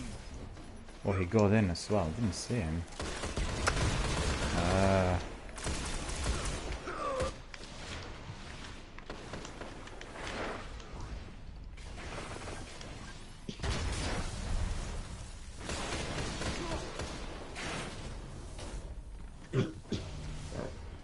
Doing good. Keep trying to catch up. Zone C secure. Again, too fast. Or I should say too slow from my end. The Crucible is so relentless, it's so I'm sure you're fast doing and fine. pacey, you know. Really, well, you know, it's the same for any kind of PvP. Everyone's got to be on the same setup, the same sort of speed, and then, you know, you can enjoy the competitive element Yes. of it, but otherwise the discrepancy could be It's just a little. tremendous, yeah, and you can see that when you do Call of Duty or Apex or any of the games. Although Apex is very glitched, very glitched. I've had a couple of teams on Neutralized board. Zone A. We do like stretches for about 4 or 5 hours, and it was completely different Zone from C game to lost. game, depending Zone on what A service you're captured. accessing. It's yours. You know, sometimes you Oh, got like one That shot, guy one kill. is not. Yeah, that guy that just never robbed us. Not good connection from him. He didn't even do the animation. It was just Really? Yeah, but you got like 2 or 3 in the other team that are extremely fast. They see everything early. And I've died already like half Yes. dozen times before I saw them. So it's really annoying. Yeah, I was going to say that Such on an Apex annoying. what we had was, you know, we Zone got like A 1 lost. shot, 1 kill 1 advantage in minute. 1 match. And then half dozen Enemy matches captured where Zone A. we suffer that fate. And like you putting the whole Nice. magazine in the opponent and it just doesn't register, right? And he turns around, you're dead. But on the other hand, one of my teammates had like one of the big Zone shotguns, C and secure. you know, we got into some Nice. facility and the team of 3 were carrying and they're sort of hiding. 30 seconds. Twice of the action, This all ain't 3 of them looking good. die. He said, well, this is just incredible. I mean, he's never had that sort of thing ever. So it's all down to the internet connection. But it's semi-hidden. People don't realize, you know, when they do Apex, they think, oh, we're just like not good enough. But it isn't that. It's really it has, 10 seconds. you know, more Fight of a to the technical end. issue than Zone the C Crucible. lost. Do you know what I mean? It's just inherent. Ah, yes. Because it is a battle royale game, it has to connect a lot more people. The zones Yeah. are everything. I Wow. really enjoy how they didn't like continue killing us after the game had ended, like most people do. Yeah, They were that's sitting there right. dancing with me. Yeah, I've seen that so many times. The game ends and they still keep firing. You could see the guys are really kind of, well, not realizing that everything is over. I got something. I got Steel Oracle Z11. I will be back in just a second. Yeah, sure, no problem. My apologies. Yeah, right, no I worries. just have to empty dishwasher and stack it Don't again. worry, there's no problem at all. No worries. If you do another game in, hopefully you have better luck. No. Don't expect anything a lot better. It's just, you know, the way it is with me in PvP here on the Crucible. So not to worry at all. Right, so it looks like we got some goodies in there. Let's have a look what these goodies are. There was one weapon. Okay, this one is definitely not going to be useful. And then we have, what was it? And where was it? Engram. No. That's not it. Oh, there it is, okay. Rocket launcher, Steel Oracle. Hello Jerry, how are you doing, sir? Good to see you. Jerry says, good morning, it's 5:40 and 69 in Dallas. 5:40, that is early. I was up at 7 today and then I fell asleep again. And I woke up around 9. Just a bit later than usual for me. And it's 69, so the temperature dropping a bit, I take it, right? Over here it is 8 degrees Celsius and kind of nippy. And unfortunately today we have a bit of drizzle compared to well, some of the other days. Yesterday was quite drizzly in the morning as well, but we basically, you know, just went down the route of colder weather after that wonderful, very hot summery Easter. The hottest Easter I think ever recorded in Britain. 25-26 degrees on Sunday and Monday. It was just unbelievable, and you know, we thoroughly enjoyed it. I was up and about, went to my local nature reserve. I went to all other nice spots in my, you know, area, and had a lot of fun really. I love those outdoor activities when you have good weather. Mind you, I don't mind it when it's raining either. I like it outdoors altogether. I'm just a great fan. And so far so good in here. We are doing a bit of Crucible to warm up. We had an hour of kind of community discussions, and yesterday was a very, very good community day. We had like 4 hours of chatting about all sorts of topics. It was really absolutely terrific. But today we'll do a bit of Crucible, and then we'll crack on with the sword grind, and then we'll do some strikes. So, you know, quite a variety. And I have some other tasks and quests that are allocated since Saturday. So that is the next step. And we are going to be doing that as well. So plenty of good activity to be had, and you know, packed with action and all sorts.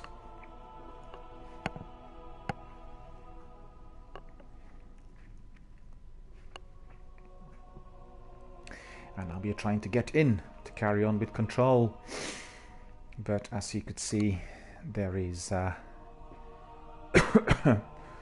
problem in there, because we have to be waiting in order to be allowed to get in. And I thought this is because very people play Crucible at the moment, but actually it is not to do with that. Hundreds of thousands of people are playing the Crucible every single day. It's just the number of rooms available is, I guess, not in such great numbers compared to the past. And therefore we're waiting to be provided access to those, which is a real pain. I wish this was not the case, but unfortunately it is.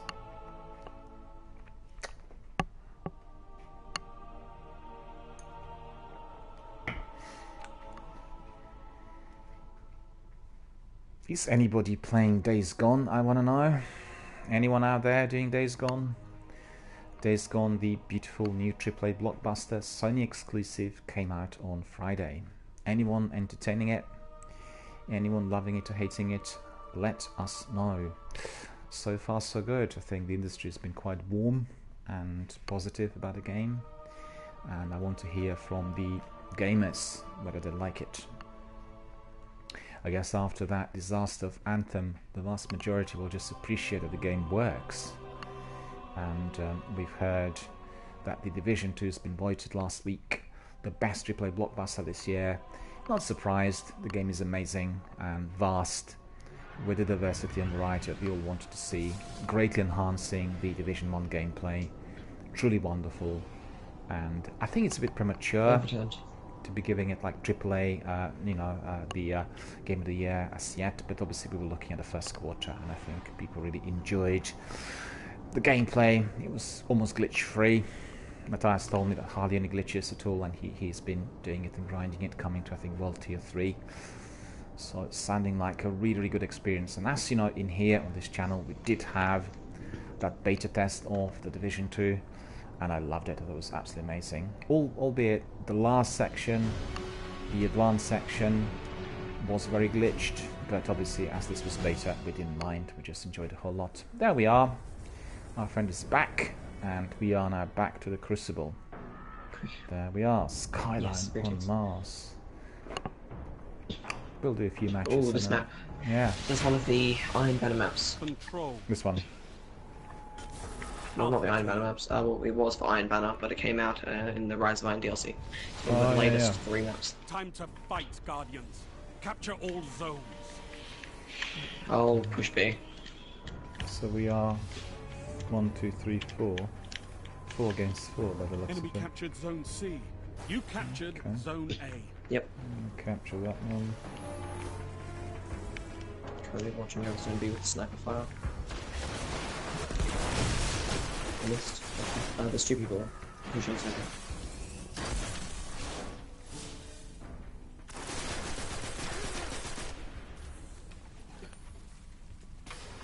You captured Zone B.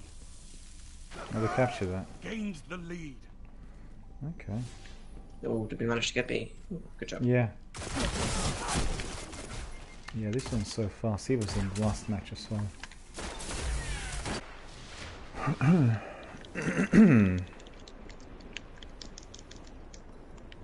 I am very low on health.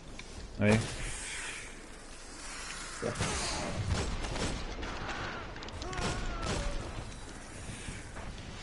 Oh, he was unfortunate because somebody must have hit him from behind. It wasn't me. Ah, dang it. Shooting from the front. Well, my acquaintance who I occasionally play with lack Squares is joined up Zone fighting. B lost. Oh yeah. Well, I'm neutralizing this. What is it? C. Enemy captured Zone B. You neutralized Zone C. They have taken some beat from us. I don't have my bubble up and running yet, which is annoying. It really helps when you come to capturing. Oh yeah, I captured it. Okay, I captured it, so that's good. I should. Zone Okay, B. I've got an idea. I'm going to use. I'm going to use my. What's the super called? Sunbreaker class. Because Zone A hopefully it'll allow me to push back and get a little bit more above the wall. I see. Okay.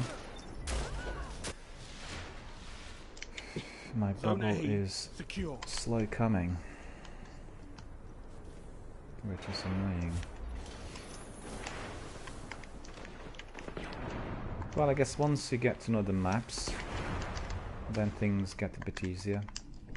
Although I have to say, rarely do they come across like proper fire teams in here, you know.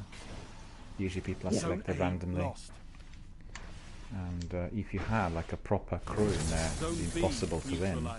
Or get any scores, because they would know exactly what to do and all the maps and Zone B secure. Enemy captured Zone Zone A. C. still no bubble. This is so annoying. Capturing this zone, what is it? Zone A.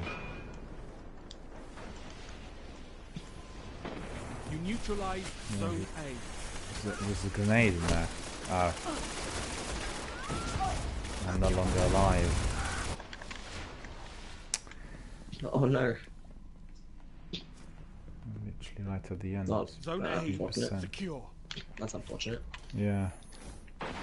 Well, I need the bubble in order to be able to capture properly, you know. I'm going to attempt to rush people with a shotgun now.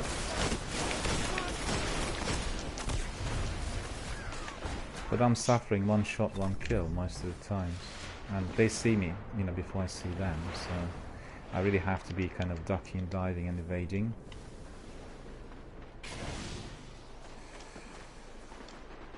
There's another one in there, I can see him.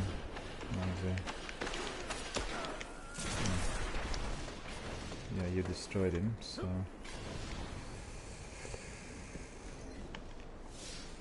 So to grab this special ammo. It seems we are doing the opposite of what was happening last round. Yeah, it does look like that, yeah. Zone C captured. Okay, we captured this one, so that's good. Good work. Zone B lost. I take Zone B. Enemy captured zone They are B. both weak. I don't know how I did not manage to kill them. No, I put the whole magazine in that guy and he didn't die. What can I tell you? It's just the sad facts of life. Heavy ammo inbound. Zone B neutralized. Look at this. Why is he not dying? Finally. I died and then he died a second Zone half B later. secure. You control all zones. Fortunately, he Heavy wasn't too ammo fast. available. Similar to me though. C. They're capturing Zone C. Zone C. I'm trying to open this door, but I was standing next to it and it would not open. Wouldn't open. Yeah. Enemy The connection captured is zone not the C. best at the moment.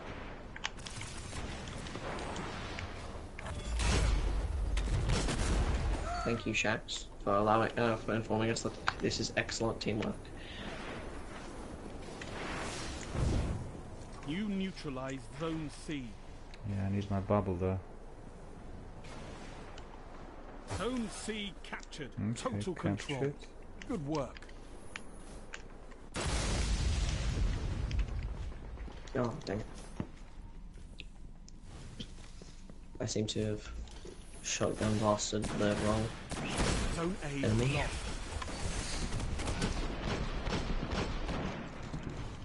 Oh, good job. Yeah, that worked. Oh, Tonzak's here as well. Tonzak's also in Australia. Tonzak says, trying to avoid enemy fire in the Crucible, a sad fact of life. Yeah, that's the one, yeah. Zone That's the A's one. captured. And It's Tonzak yours. says, hello All to everyone. zones Hello, held. sir. How are have you total doing? Good to see you. Hello, how are you? And Zone C lost. as you can see, two of us are battling it out in here. Does Tonzak want to join us? If you want to join us, sir, I can bring you in Zone after C we finish the secure. match. Total control. And we Good can work. do all this as a three-piece. Let us know. Oh, we seem to be getting a team together. Yep. Zone A lost. Your Fair enough, strategy there is we go. working. Tonzak Yeah. says, unfortunately not. He will not be able to join us today. No worries, no worries. I bet you're still happy after that Saturday and... was it Ballcaster? Tonzak says, I'm rather sick, so I thought I'd take it easy. I'm very sorry to hear that. I'm very sorry to hear that. Hope you will feel a lot better in no time. Is it flu or cold or something? Because these atmospheric changes and, you know, the drop in temperature definitely are causing all kinds of viruses up here as well. Felt a bit nippy the other day, but didn't catch anything. Well, that was ridiculous. I just went into the abyss. Oh, did you fall into the big gap? Yeah, no, it was that. Well, I don't even Zone know A what it is or what You it was. control all zones. Zone B Tonzak lost. says, well, it isn't like a flu, but it's tummy ache. Sorry to hear that. Ouch. That sounds painful. Enemy captured Zone B. Well, I guess just drinking a lot of chamomile will help, and resting a lot, depending on what it is, really. Yeah, that Ballcaster mission, my goodness, that was the most difficult strike I've ever done. Good job that Matthias was with us, because we would have been grinding it for a long while otherwise. And I'm sure it feels really rewarding to get that Ballcaster after, Total control. you know, all that Good time. work. Yeah, I fell in there. Oh,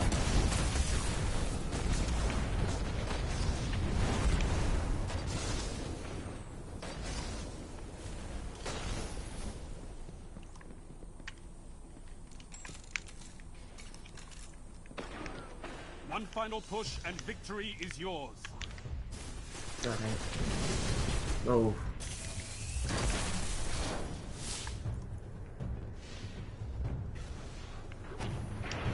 He seems to be doing pretty well this game. Yeah, so I'm surprising myself. And our team's pretty good as well. Targets eliminated. There we are. Good game. Yeah, so it was what, 20,000.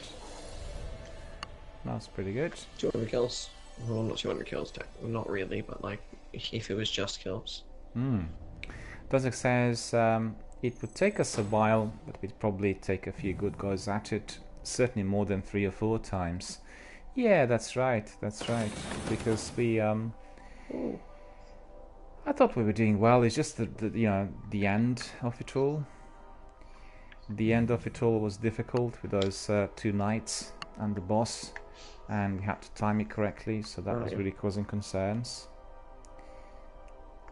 Well, if any of you need any help with anything, I'm here. I'll be sure to help. Okay. Do you still want to be participating here in the Crucible, or do you have some other things? I don't mind. No, I don't have anywhere to go.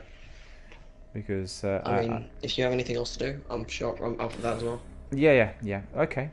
So we'll do maybe a few more matches. People like watching the Crucible, because it's pacey and all this. We'll do a bit more, and then we'll crack on with some other tasks.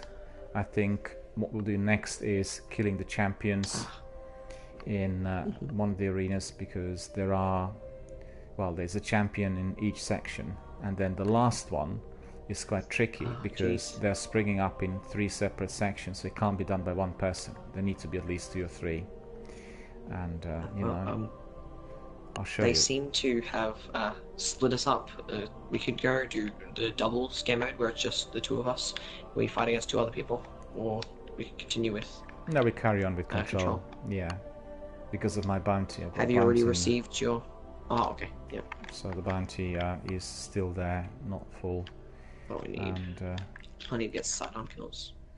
Match is complete, and I've got advantage kills, still 6 to go. All the other ones are full in there.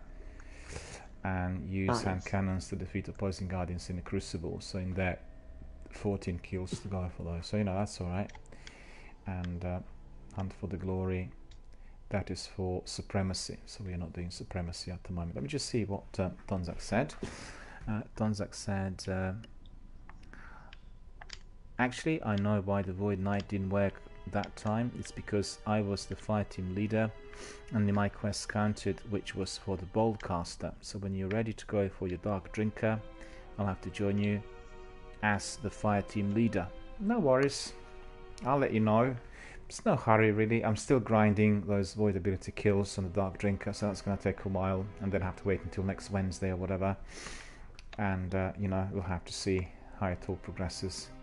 And I'm not sure as to why I'm getting them at such slow pace, because I know Sekapupa was doing it with me the other day, but maybe he had better armor or some perks enabled or something. I don't have any chess pieces that are void ability specific, and therefore maybe that is the reason. Not sure. Doesn't really matter, because if you go to a good area, like the area in the Cosmodrome, we have all that war breaking out and enemies popping up, then it's very, very hectic, and it's always entertaining for people to watch. So I don't mind really doing a long grind in there. Do you know what I mean?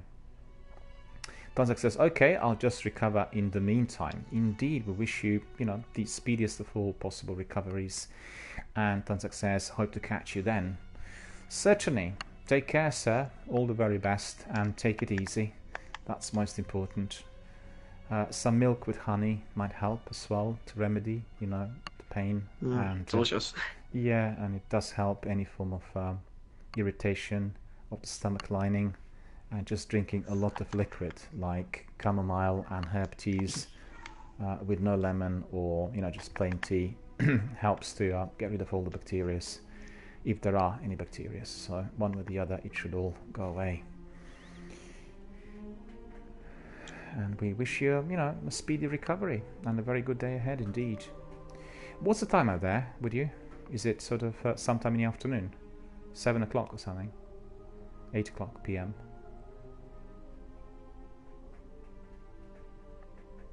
over here? Oh, me or Yeah. currently it is 9 p.m.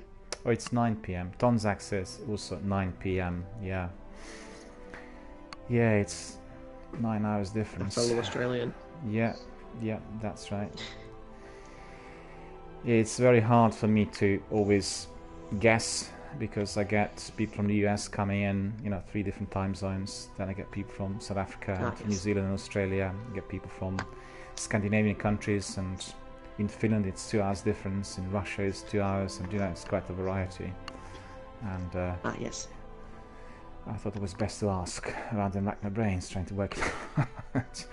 I guess I could be crafty and I'm sort of, very clever, and I use all the Android apps telling me exactly what's happening where. Nice. But I just don't do that sort of thing because I could be caught off guard. And there you are. I try to do it manually by remembering. But it's very hard in the US because some people are Eastern, some are Pacific, some are Central. And hard to remember where people are exactly. Well, I know for certain people because they always say I'm in Texas, like Jerry, or we'll have somebody else saying I'm in NYC. But overall, for people living sort of in the in different parts of the US, it's quite hard to remember. Trying my best though. Loads of community members are from the US. I would say probably the vast majority. And I attended the Twitch Developer Con couple of weeks ago. It was at the European headquarters of Twitch, the brand new offices they have in the very centre of London, New Oxford Street, and it was a terrific event. We absolutely loved it, and wonderful networking and fantastic panel in there with the top people telling us all about the development and the latest kind of things which are going to be introduced. And you just realise that Twitch has taken off in a very major fashion in the US. And they really, the television networks are really worried because their viewership is massively dropping, and their state. I mean, I've heard from the industry insiders the stats, which obviously are not described here online. 2 weeks ago on Wednesday, and last week, I think it was the Hollywood Reporter that officially confirmed, as the stats were released, that the major television networks are suffering tremendously, and they're really worried about what the business is going to be like in 5 years. And I think it's very likely that many of those will be just completely killed off. People just migrate to Twitch, particularly when Twitch diversifies, when they create non-gaming channels, many of them, then there will be a complete slaughter of those channels, because people are absolutely fed up with reality shows and nonsense which they are manufacturing. Nobody wants to watch that rubbish.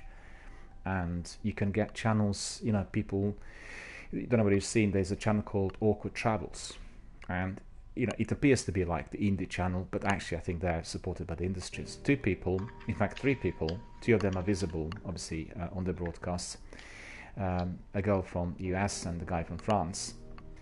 They travel around the world and they do like live reporting. So anything they see out there is covered live, and they use their mobile phone to do all the coverage. And the streams are like 6 to 8 hours long, and it's extraordinary because they come to Rome and they walk the streets and they have these ideas what they want to be exposing in Rome, and then they talk to people. It's actually really your first-hand account of what's happening out there, politically, economically, socially. Do you know what I mean? Nobody else can tell you this. And really, that's the future. And I'm quite certain that the television networks are going to be experiencing a lot of difficulty with the viewership and everything else, Ponzak says, I think Twitch as a brand name is going to lose its purpose when they diversify like they are. You think they may change the name later? Unless you cannot comment for whatever reason. No, that's fine. I mean, basically, there will be no change in the brand, but there will be, I guess, different sections that people will be able to use, because they had this IRL channel before that comprised all the other topics, but they want now separate, sections to be made for various topics. And I think it will work very well, because at the same time, I don't think there's any danger of the gaming community being depleted. There will be many more people coming in, and that will be the backbone. But then on the other hand, it may be affiliated networks we'll have to see how it develops. It's all new. You know, if you look at the stats, the exponential rise occurred since 2015. So we are talking about 4 years in total, 2.5 of massive increase, maybe approximately 3 years, 2016 to 2019.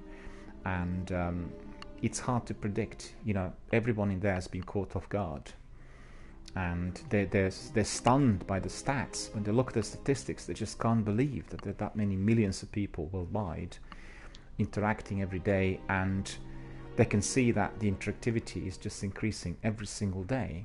It's not really a game, you know, a particular game dependent. It's a type of activity that people like, and it comprises activity on Twitter and Instagram. So you have Twitter, Instagram, Discord, and Twitch, holding hands, and information is just being circulated and passed, you know, doing your stream. I guess particularly for those people who are visible to the webcams, then they take screenshots of what they do, you know, and they use obviously the screenshots of Instagram.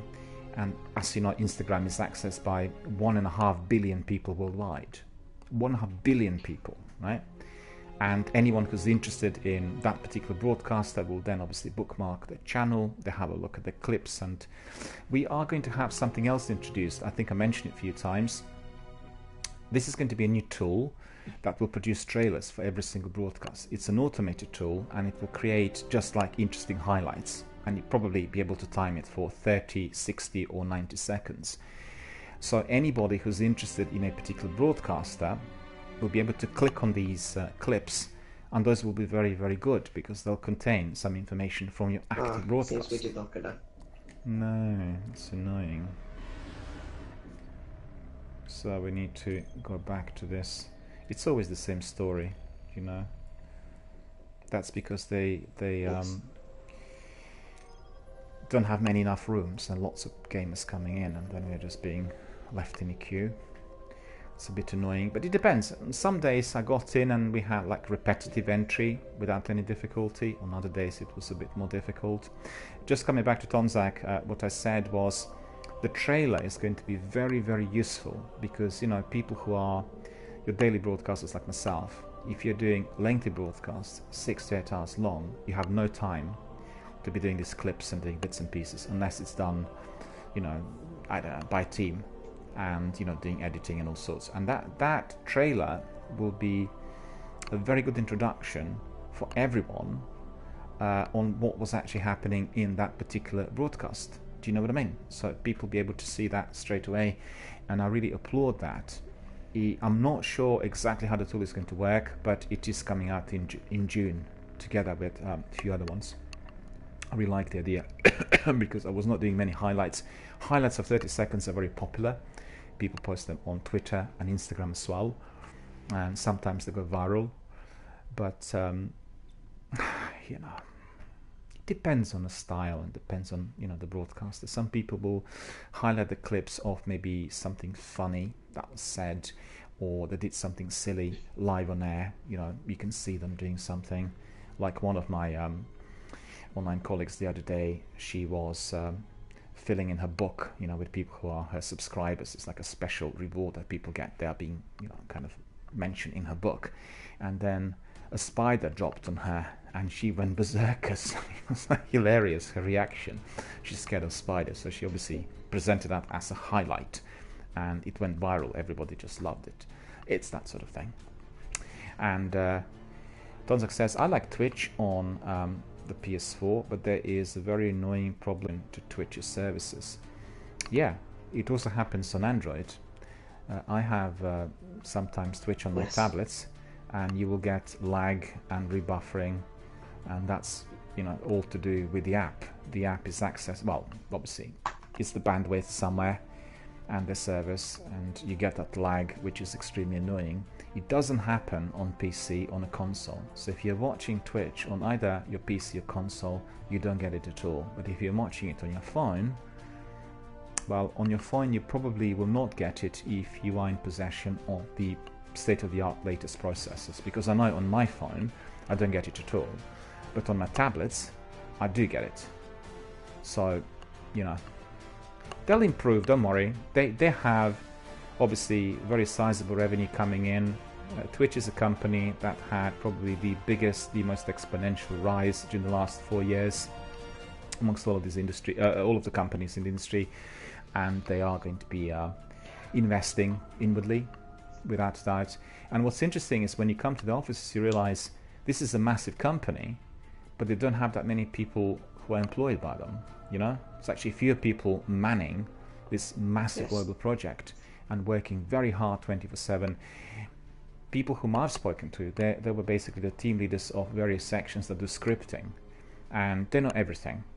And these are your people who were doing their own startups and then joined the company eventually. People of all ages, and their passion, their enthusiasm, their dedication, their ability to work, their desire to work, their desire to create was just absolutely inspirational. It was incredible. You know, I could see myself in my younger days when I was with them, and you know, they just love it because they were given that opportunity, and they can just extend their own world, which they were building elsewhere. And they're also very, very good speakers. There were two who were doing those presentations, and you really were kind of blown away. I mean, I knew nothing, and I still know nothing about scripting, but one of those, you know, the team leaders in there talked about how she does scripting, and she was presenting it also live, and you know, I just loved it. I was bought 100%, although I knew nothing about how she did it, but it just looked great, and her presentation was inspirational, so for me that was good enough. So, you know. And Tonzak says, but if necessary, I wouldn't mind using my PC to use Twitch instead. Yeah, well, you know, people doing it on kind of top-notch PCs, like the best rigs, will always have advantage. They'll have better processing power, high-quality graphics, they'll have many other tools which can be used.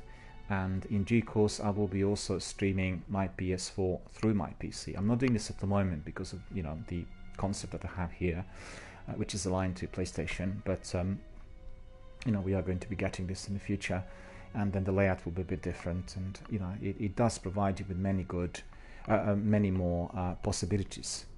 And but on the other hand, if you are on PlayStation 4 Pro or Xbox One X, then the speed, the graphics are very good as well. I beg your pardon? We seem to have gotten a game. Yep. Finally. And Tonzak says, I'm thinking that Twitch on the PC has better network recovery logic than what the PS4 is doing. Almost certainly. Almost certainly. Don't forget, Twitch was created for the PC users. So it did kind of adapt to consoles and other platforms, but what they're doing at the moment is something significantly different. They want people to be able to stream as proficiently as possible from their mobile phones. You know, the future is also this kind of live coverage and broadcasts, like that, the Awkward Travels. If you look them up, you'll be able to see what they do. That's one of the next big things, and obviously they're adapting the systems accordingly. Twitch is the future. You know, in the same way as Facebook was, and WhatsApp, Bravo team.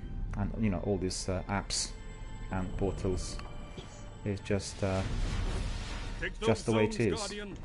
Victory demands it. There we are. Conquering one zone already. You captured Zone A. Oh, you seem to have taken a photo You're in the lead. the flag placement. Oh yeah. I saw on your stream. You took a photo of us planting the flag. Oh, this is another one. Right. Zone B secure. Secure already. Okay, I was a bit late then.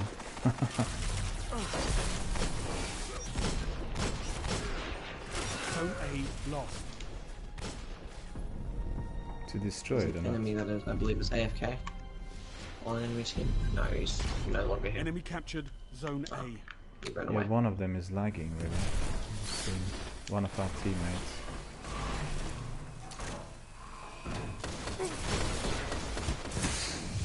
Zone C neutralized. Did I get him or not? Didn't see him. No, I didn't. That was him probably. Zone C secure. Be careful. Yeah, one of the enemies is pretty laggy. He's very, yeah, and Does also not have the most. Well, one of them is very fast.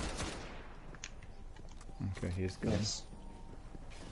It's always a mixture, Zone B because people lost. obviously come in on different servers, they're different internet speeds. It's, for me, it's, I guess, the most unfortunate kind of encounter is when you have the entire team on fiber. Well, then I'm just literally obliterated at all times. And today that hasn't been the case. We had about 2 or 3 who were having the same problem as myself. Wow, well, yeah. The enemies, some of them are not the best. No, you see, this one really should have gone, but I was a bit slow in retreating. So we should be able to get a Capturing reasonable zombie. score. Yeah, that's right. Hang on. Zone B secure. Let's see. Go towards A.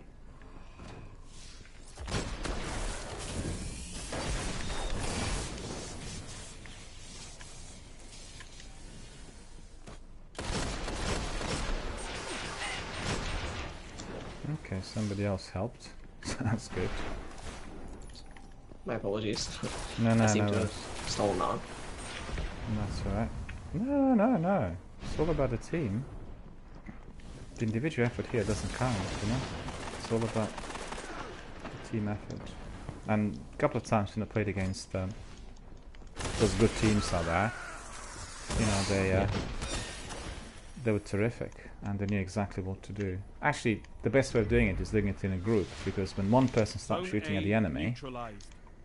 then the other can obviously come in and engage, and you know, I completely forgot that these were All zones not friendlies. held. You have Just thinking total of control. Zone C Betty Grable lost. or Marlena Dietrich or something.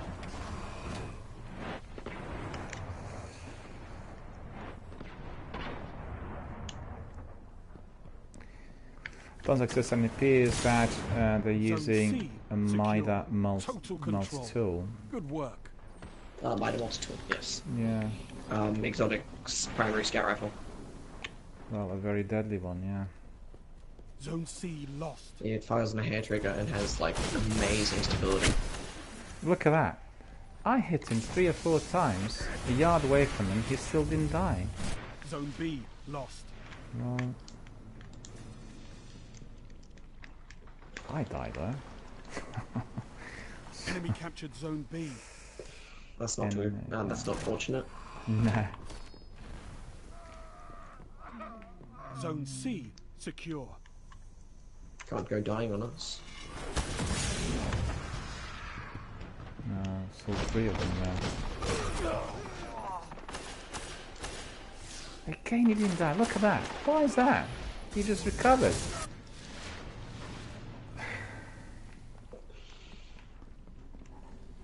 Heavy ammo inbound. Oh, there is heavy ammo now available. Yeah, I never kind of get to it in time. I'll wait by this one. Shut off to the ship. Heavy ammo Jump on it. available. Behind you. If you turn around, come on down. You can make it to this heavy ammo. Yeah. Down here. Oh, I see. Yep, No, jump no, up. no, sorry. No, don't worry Jump about it. No, no, no, no, sorry.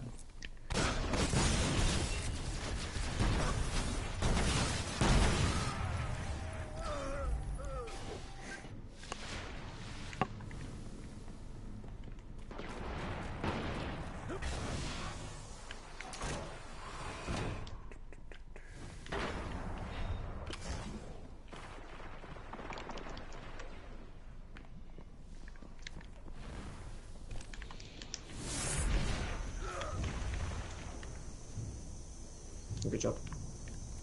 Yeah, so, you know, as soon as I get Neutralize that bubble, Zone B. then everything is made easy. No, let's return. Captured Zone B. All zones Captured. held. Okay. You have total control. There are only 3 enemies left. Or 6 left. There's one of them nearby, and he was also getting inside the bubble. Or trying to. Almost ready.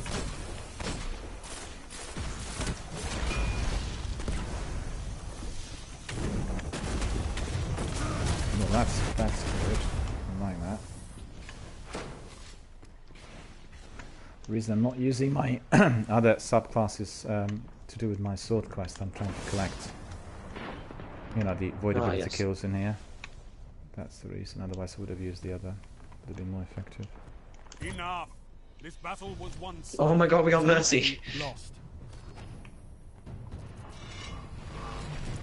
He called the game early. Yeah. You obliterated them. Well, we did. We did because the discrepancy was massive. So that's good. It's 12,000 against about 4,000. So, you know, pretty good. It's not very fair. It does happen, unfortunately. It can be sometimes to do with the internet connection. Yes. The other team could be really, you know, with poor upload speeds and therefore they're lagging. You could see you got 21 kills, so you're really doing really well. With me, it's 1 kill and 2 captures. Oh, I've just... But yesterday... Oh no, you got a heap of assists though. I managed to stole a few of your kills by accident. No problem. But yesterday, I just focused on capturing the zones. So I had a couple of those which were like 9 or 12. I was really pleased about that. Because obviously if you can't do anything with your weapons, what you can do is to outsmart the enemy by capturing the other zones. And that really worked very well yesterday. So that's one of the strategies I have. Oh yes. And at the moment it's just, you know, kind of warming up and using the hand cannon more than anything else. Because if I was to be using your exotic rifle, I mean the fusion rifle in here, I couldn't get anywhere. Ah, yes. Because of the lag. Do you know what I mean? It's just not gonna work. Yes, the gun that I'm using, my Vex Mythoclast, my primary, it is horrible in lag. Half of your shots just don't register. It's so bad. But I have to use it for bounties. Well, that's the idea also with my avoidability kills.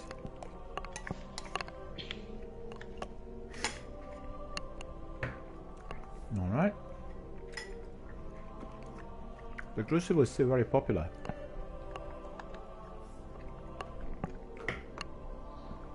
People play it every day. In fact, I was really staggered. Looked it up on Destiny Tracker. They said about 150,000 people play the Crucible every day. So that's a very large number. And I know certainly from my discussions with our community members here, there are some who are spending all the time on the Crucible. Sekapupu spent most of his time on the Crucible, he's spent thousands of hours on it. And Tonka says, must have picked up since I last played. Yeah. Must have, yeah. Well, you know, been doing the Crucible every day for a little while, for about 45 minutes, an hour, in order to warm up. Then if it, you know, if we were getting lots of good matches, it was good fun, I carried on a bit. But we'll do maybe 1 or 2 matches on the Crucible, then we'll migrate to other sections as well. I think we'll do the champions. You'll be able to help me with that, because I did neutralize one of them. We need to go to 2 other areas, and the last one has to be done by a team of 2 or 3, because you have those knights and then the champion springs up in a different area, you know. And Tonzak says, back in January it was difficult to get the game going. It could have been at Christmas, I suppose. Yeah. I think people complained. Still, you had hundreds of thousands of people doing the Crucible. People complained that there weren't many enough rooms for people to access, and Bungie must have increased the number of rooms, and therefore it's easier to come in. Because I remember there were periods where it's just like infinite waiting period, just waiting and waiting for 45 minutes, and then you'd be crashing. They've done something about it. So it's not that you have fewer people doing it, it's more like what Bungie have done in order to, you know, facilitate quicker access. And as you know, these servers cost a lot, and then if they can see that the viewership or the number of people doing the game is dropping, they just discontinue the maintenance. And that's completely wrong. I think in the future we're going to see those massive big open worlds all online, a bit like the annual pass and the seasons, and we'll have everything there. It's almost certain it's going to progress this way, because they all want it. It will make it cost effective for them, and it will make it obviously a lot more positive for the gamers and the viewers, because everyone will be able to engage with all the aspects of such franchise. Just think about Call of Duty, think about Assassin's Creed. DRB. Yeah. One of my friends asked if we would like to do the Challenge of Elders. Yeah. Why not? but he needs to be Okay. accepting. He needs to be on my friends list, and then we can kind of team up. Or do you want to be the team leader for a while and bring him in? Yeah, I guess I could invite him. So that's probably going to be the best. And we can do that if you want. We can do it straight away. But what I do need to do is I need to check my bounties to see if I got anything for the Challenge of Elders, and I can see that I actually have nothing. So maybe we'll go to the reef, collect the bounties. You tell him that indeed we can do this. Also very exciting activity to watch. Nice. And I'm actually due to be doing this. If I'm not mistaken, I've not done. Where is it now?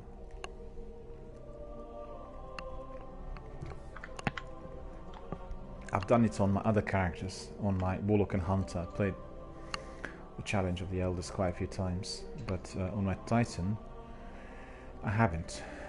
So I still have to do. Oh my gosh, my friend Kuma. Yeah, I've suggested him to the party. He is one of the nicest people I've played with. He's so enjoyable to actually play with. Oh gosh. Okay. How's the gamer? So is he going to come in?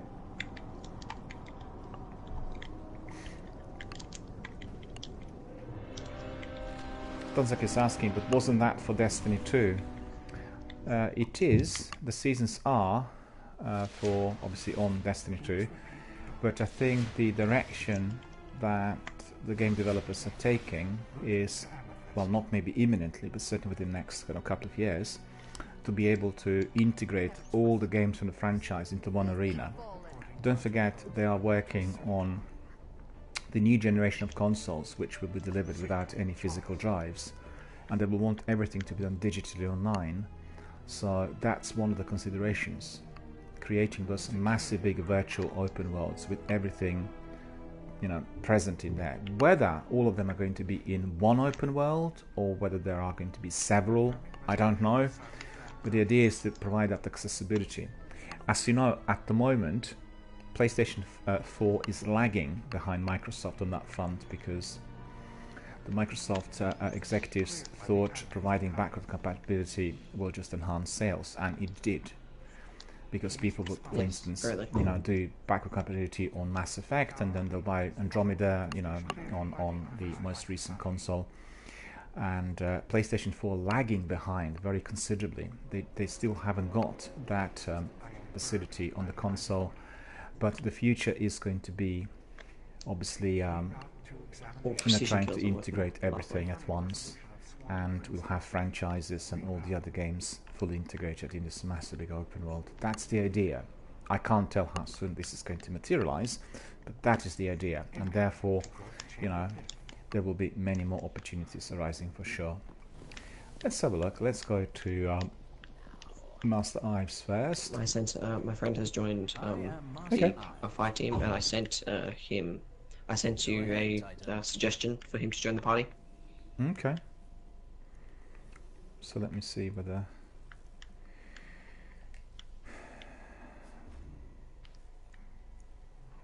One second.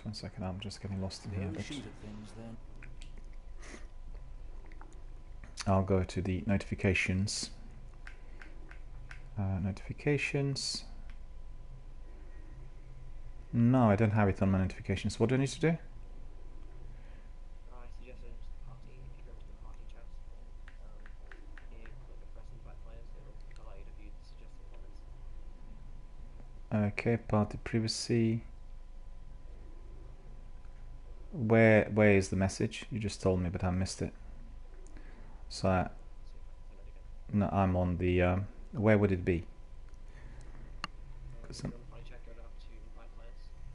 Yeah.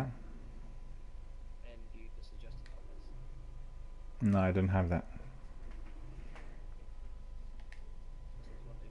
Yeah, you sent another invite, and then I'll have a look.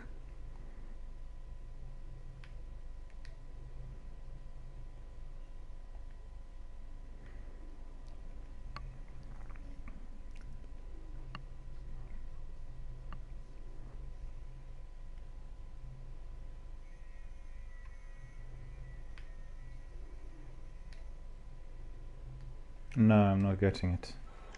I'll do it again.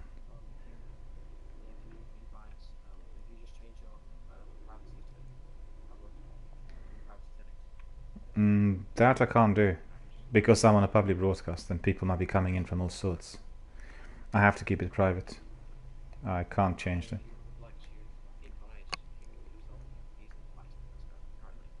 Okay. So invite players.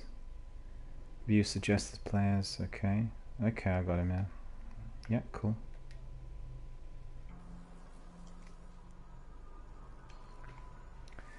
So I invited him, so hopefully your friend will be able to join us. Cool, cool, no worries. Hopefully. Yeah. Ask away. Have you grabbed a challenge of the Elder's Sigil from Varix? Just about to do it. I'm at the moment just looking at the engrams and doing it with Master Ives and making sure that all is in order before we crack on. Thank you, man. Hello there. Thank you for joining us. You're live on Twitch. And Hi. we are doing live broadcast of Destiny 1. Thank you for being here. Thank you for joining us. Thank you for being a member of our community. It's a family-friendly channel, and you know, we adhere to the channel rules. All of us that are participating will do the Challenge of Elders, I hear, which is what you wanted to do, right? Excellent. So just bear with us. I'm doing a bit of admin in here, making sure everything is in order. Then I'll collect my Zigil and We have a guardian This complaining about is power the Reef distribution on Guardian. their precious ship. we'll crack on. Varix is still here. There we are. I am still here. I So am got that one, and always then I have to collect some bounties as well, I think. So we'll have impressive performance and points, You seem strong. and then with your fighting, okay, orbs, and what's the last one? Okay, so Enemies with killed. the thing this week, primary precision kills just precision kills. They give increased points. So Okay. try to precision kill as many enemies.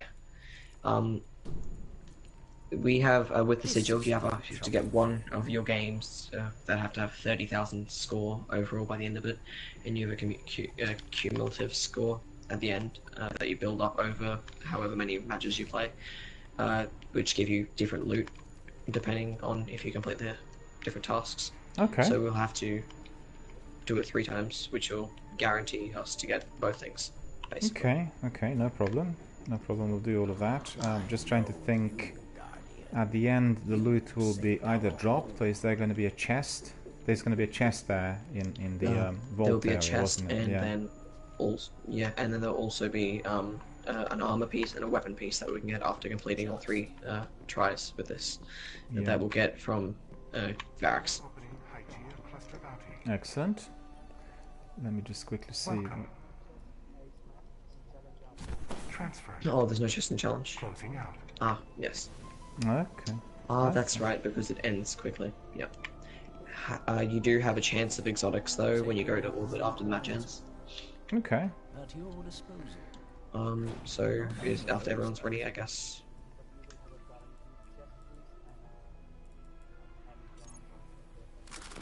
Yes. As well. Yep. I expect you to return with a litany of engrams. I smell oryx. Greetings, Still. outsider. Yeah, yeah. Yeah. Well, sounds good, because on my Titan I've not done anything, I think, in the House of Elders or Prison of Elders, and definitely a good way forward.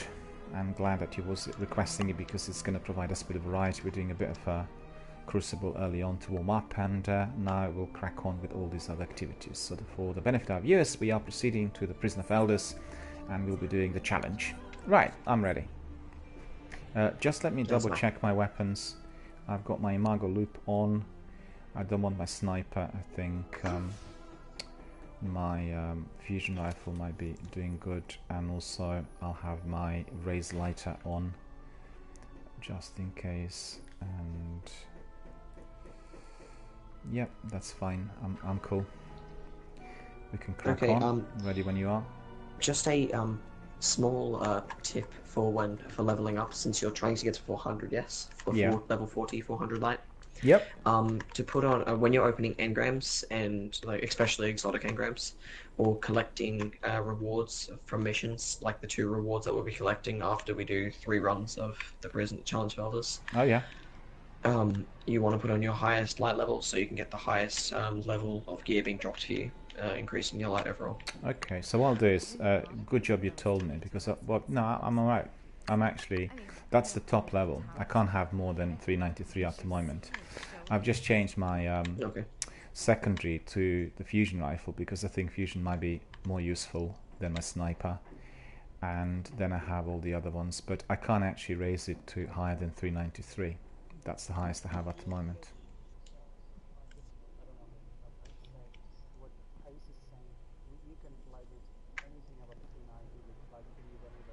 Yeah.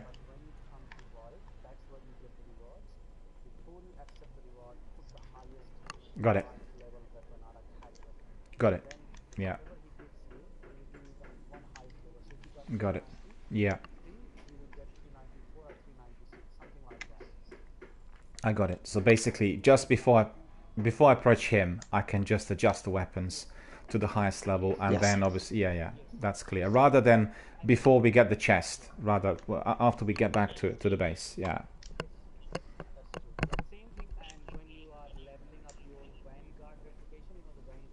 Yeah.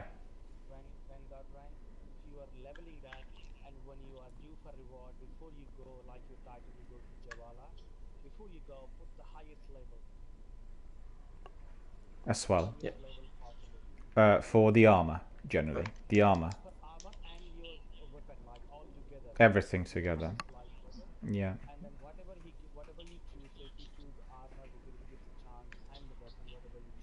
Yeah.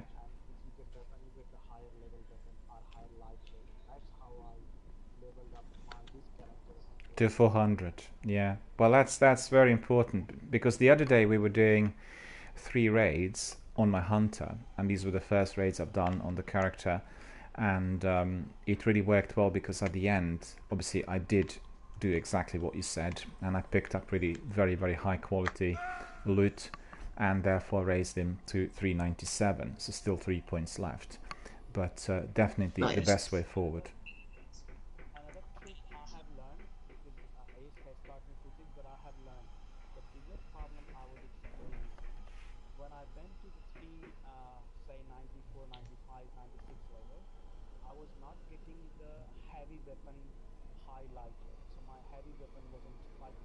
Yeah.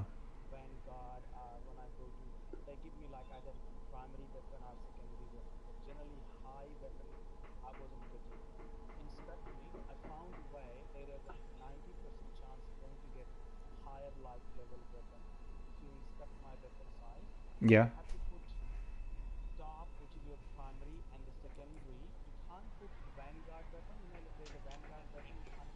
Mm-hmm.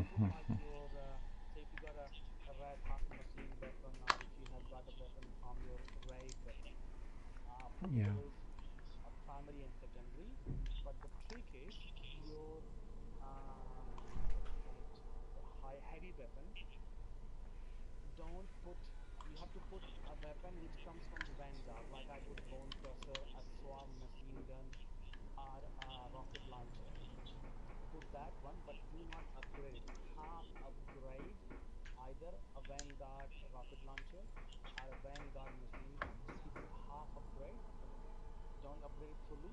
Mm-hmm.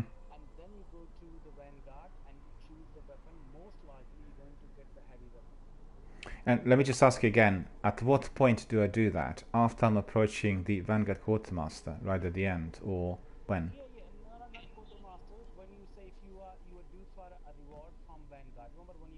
Yeah. Yeah, yeah, yeah.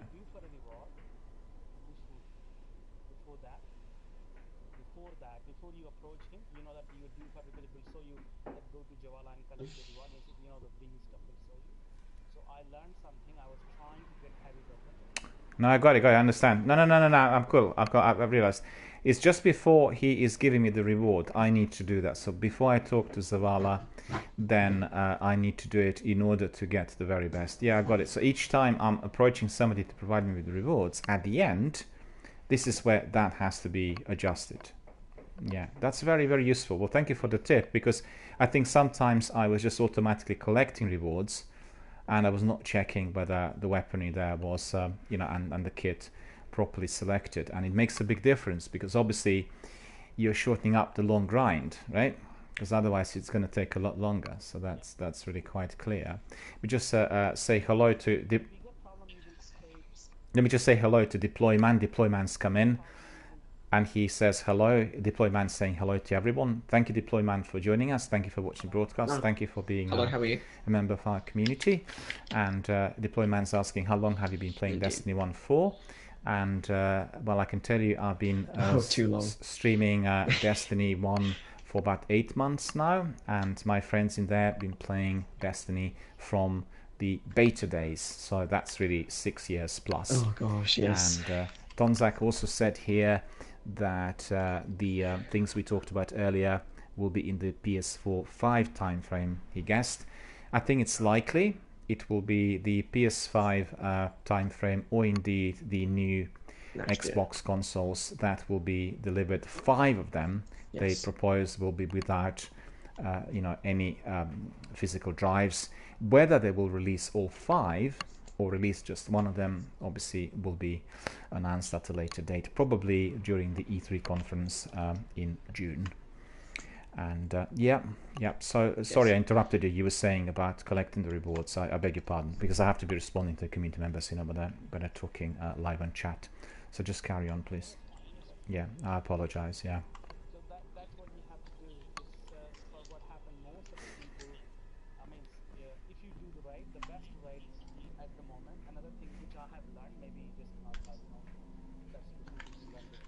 Yeah.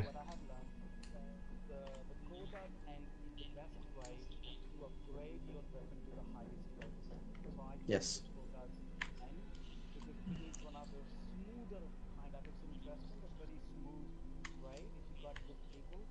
Yeah.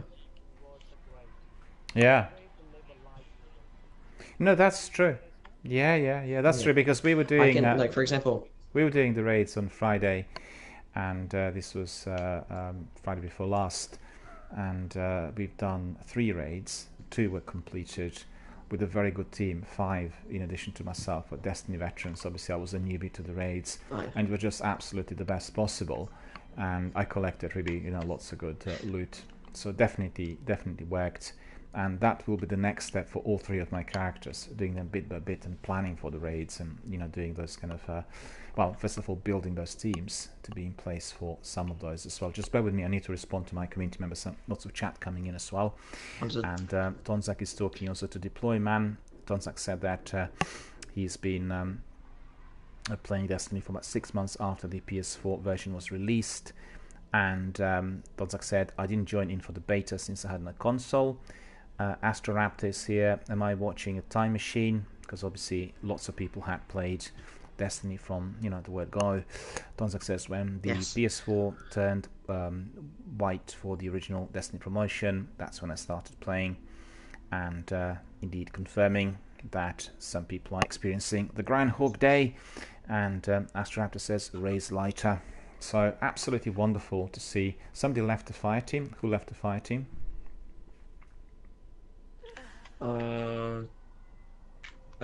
Kumar. Okay. You lagged out.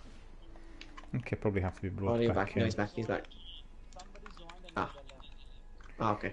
Yeah, okay, so what we are doing is, I left it open in order for you to join, but no. What happens is, because we're in a live broadcast, all the options are, private, and then I've opened the section in order for you to be able to join, but I didn't actually close it, so therefore somebody just popped in, had a look. Not to worry. So I'm ready, and we can probably proceed to the Prison of Elders. Yep. I'm ready when you're ready. Yeah, of course. Yeah. I mean, not to with the raids. Yeah. Yeah. I mean, not to toot my own horn or anything, because I mean, after playing for almost 6 years now, you get the experience. I'm currently 1.3% in the world. I can help you whenever you want with raids. Like for example, Fantastic. if you want to do Crota's End on like 390, which is Yeah. usually the weekly light level, I can take you through it with like a friend of mine. We could 3-man it or whatever.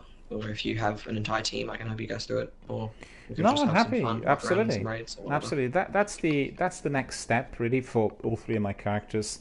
And I was doing that, you know, slowly and gradually, because what I want to do was first of all to engage all aspects of the gameplay. First of all, with the collection of all kit, and also what I want to do was to get the very best weapons. Because once you have all three exotic swords, you have Raise Lighter, Ballcaster, and Dark Drinker, you have your Sleeper Simulant, maybe a couple of other weapons. It makes a big difference. Even if you're new, those will make a big difference to the actual gameplay, prevent you from maybe dying many times, and that indeed will be the next step. Yeah. So, you know, yeah, so let me just read the messages before we crack on, as our friends are talking in there. And Tonzak says, yes, I really like the Raise Lighter. I hope they can deployment. What's that? Oh, sorry, no, I was just reading your chat. Yeah, and Tonzak says, yes, I really like the Raise Lighter too. Great for slashing Cabal. Tonzak says, wish it was carried over to Destiny 2 as well, but instead they got bows and arrows. Deployman asks, do you think that Sony can pull off ray tracing with the PS5 when computers with i9 and 8th generation with NVIDIA Titan X RTX struggle? Well, that's very hard to answer. You know, I'm not really a tech person, but I can tell you the guys who were there with me at the Twitch Developer Tour 2019 at the European headquarters of Twitch week before last would almost certainly be able to provide you with the answer. If you're interested, what you can do is you can tweet them, send them a message on TwitchDev, which is at TwitchDev.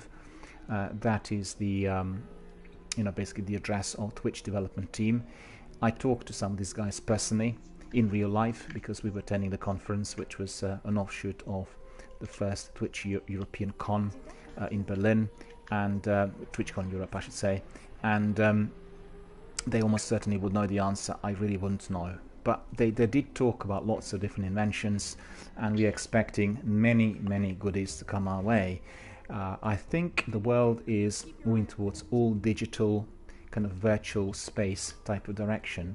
It's likely that the capacity of the physical drives and us being able to purchase like discs through retail will be decreasing rapidly, and we are going to be having the other section ascending.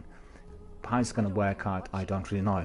Obviously PCs, computers, and perhaps some new gadgets will obviously be leading the way, and it remains to be seen. I do know that they want to do franchises within one open world, so that is one of the steps. Whether they will have separate portals, like for Destiny 1 will be just one portal and for Destiny 2 another, or whether they'll just join everything together, I don't really know. But it's hard to predict. I think the future looks really bright as far as the tech is concerned. And Tonzak says maybe, but ray tracing is a very intensive process. I'd say it's partial. Some parts of scene may be ray traced, but other parts may not. And bandwidth and GPU load would be really high, even for partial render. Well, for me, that is something I know nothing about, I'm afraid. And as I said, anybody who's interested in tech, you can just talk to the guys from TechDev and TwitchDev, and they are really friendly guys. They're really interested in hearing from the community, and in fact, if you even ask some simple questions, you can also follow this up with some questions about Twitch. What kind of tools they're introducing, what they'll have in the near future in order to increase interactivity, and also you can talk about your own experiences. They really are very interested in hearing from the community. And I tell you what, many community members are a bit shy, when it comes to discussing it directly with the big cheese. And they think, well, who's going to answer my question? Because they get like millions of different email messages. It's not quite like that. The people asking specific technical questions, first of all, there aren't that many people asking these questions. And secondly, if they are being directed to the right source, you will get an answer. So definitely worth checking. And they were very interested in hearing from the community overall on how Twitch is experienced today, how interactivity can be enhanced, and also overall what the experience on Twitch is. Because don't forget, compare this Twitch 3.5 years ago and the way it is today, beyond comparison. It's evolved exponentially, right? So anyway, we'll crack on with some of our gameplay. So guys, if you're ready, let's just crack on. I am. You're the fighting leader. I'm totally not dancing with your stream. No worries, there's someone else. I actually quite like when people come in and dance, and I like this outfit as well, because if you're doing a luck hole, it's very dark, that helps. And also I quite like doing the clips, you know, like 20-30 second clips of various encounters in social hubs. Oh no! It really helps. You bounced off, I've seen. It does have some signs. Yes. Do you know the trick when you can jump to the bottom without dying? Have you tried that? Oh yes. Oh, you do know it, yeah. Sekapupu is a master of that, and he was doing like a tutorial in here a few months ago. Lots of people coming in trying to learn, and then they tried, and it was very hard to learn. So, you know, tricky. And, okay, I'm the team leader, so we'll be flying to our next destination, Prison of Elders. Let me see what Tonzak said. I apologize to our friends here online, you know, because we are on a live broadcast, and this is a community-based channel. I always have to keep an eye on what messages come in. So sometimes it could feel that the gameplay is a bit fractured, but it's all about the community. No, that's... Do you know what I mean? And everyone comes here because they really like this degree of dialogue. And as you know, my blog is called Gaming Dialogue. My filment is called Film Dialogue, because at the end of the day, the days of solitary gaming are long gone. They're sent to oblivion. You know, it's all about this degree of connectivity. And people talk, they share ideas, they make new friendships. It's just extraordinary. And also you get lots of people who are non-gamers, and they're coerced into the gaming world because they just like chatting, and they become like your gaming masters, and that's terrific as well, you know. And you'll see we are likely to be experiencing even greater sort of exponential rise when they make lots of games cross-platform, because everyone's going to be able to come to the same area.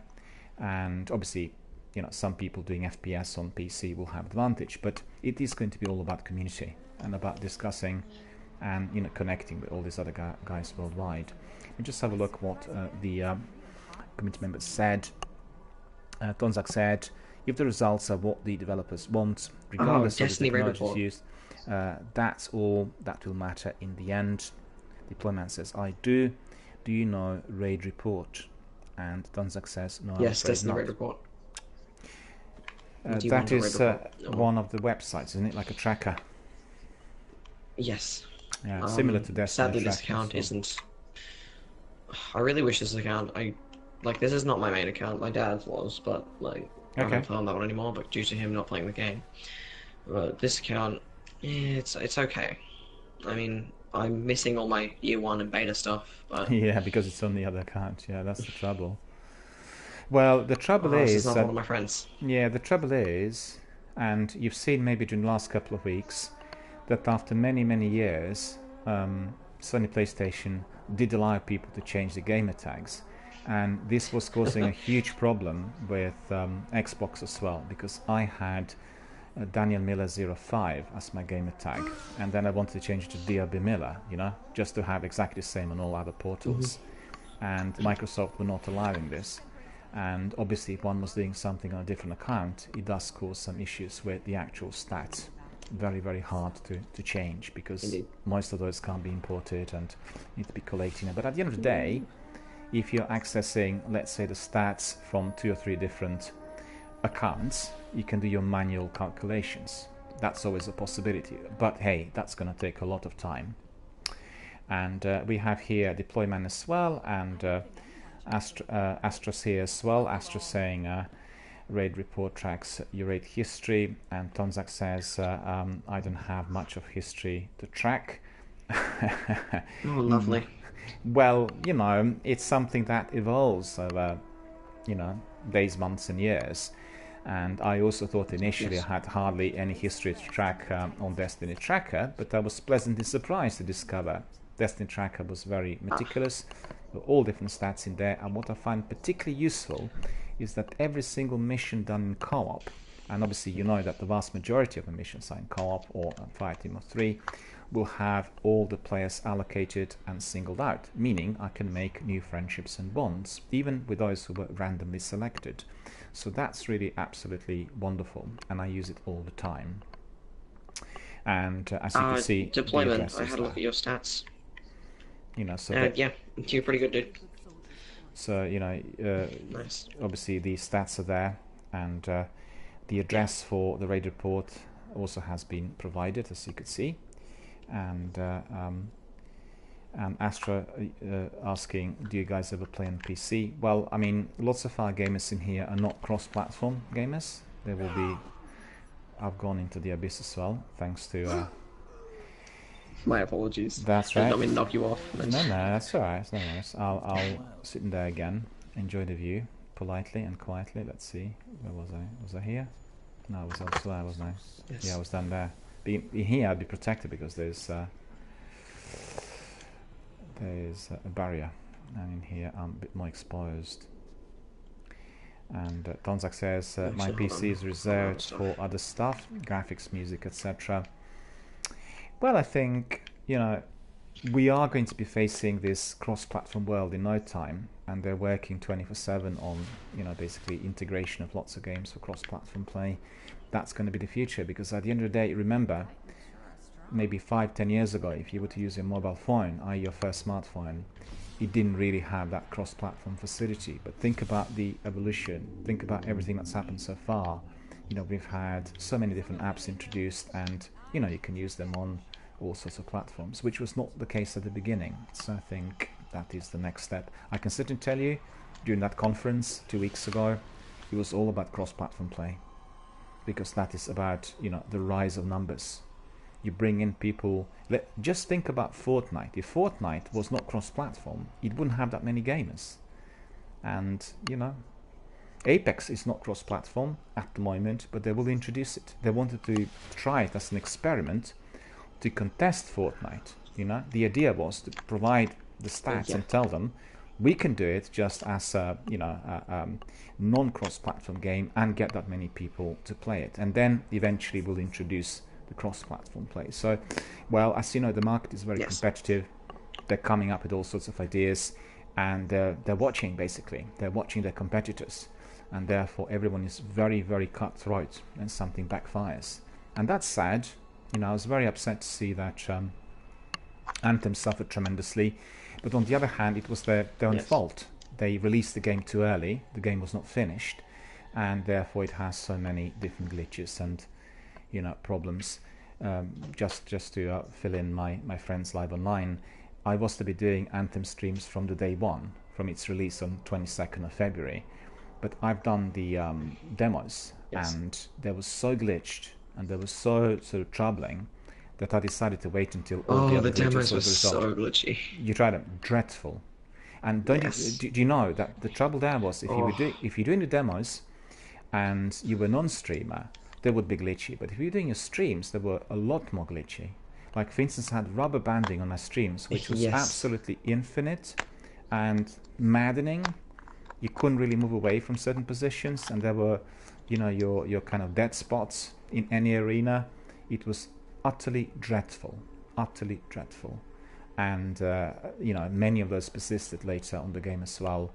So therefore, I'm just waiting for all the glitches to be resolved. But tragically, none of them have been resolved so far. And I hear from the industry guys, the reason for that is very simple. They were using that Frostbite engine, and Frostbite became absolutely notorious amongst the developers.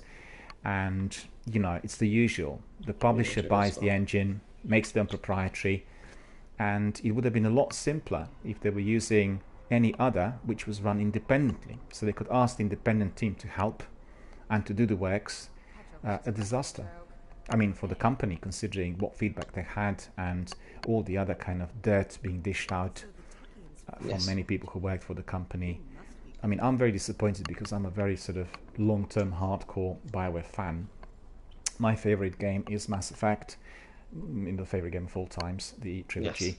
And I love Dragon Age as well, Neverwinter, Jade Empire, Knights of the Old Republic. You go back in time, and, you know, it's just... you know, like some of the companies, when they become too big or massive, then they get all these pressures from their shareholders, they have pressures from other competitors, and they're not careful enough.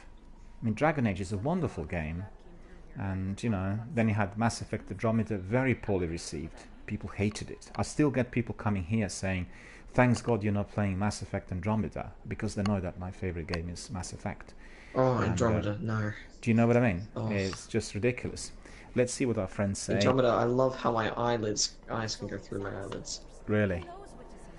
Donzak says, I can confidently say that Destiny 2 has a higher bandwidth requirement than Destiny 1, so that's why I still play Destiny 1. And Donzak says, I still use my PS4 because my bandwidth is rather limiting. And Donzak says, Destiny 2 is too demanding on my network connection to actually play it properly. And Astra's asking, how do you feel about 4 of the higher up developers at Bungie leaving?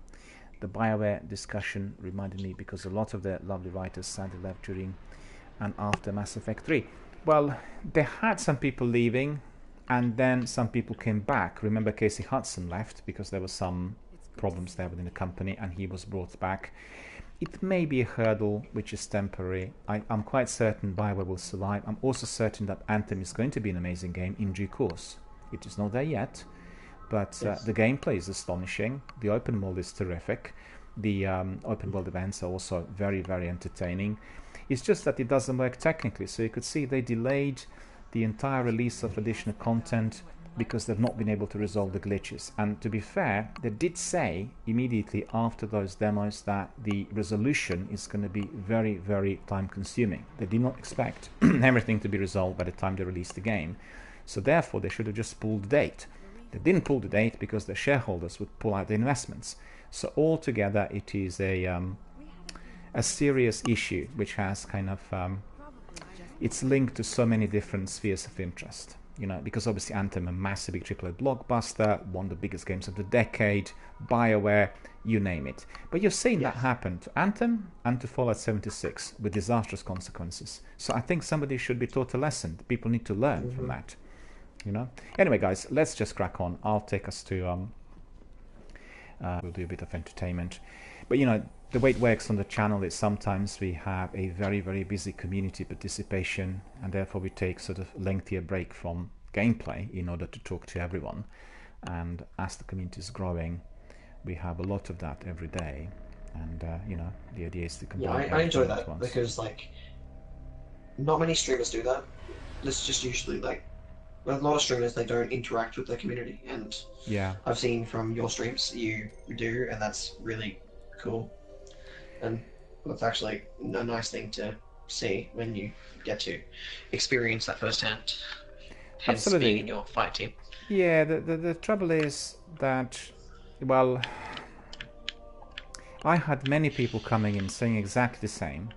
In fact, I had Paperclip coming in the other day, and Paperclip's been with the channel literally from the day one. And he said he enjoys watching and exploring, you know, all the other channels, but he had a look and left many of them because people are not interacting.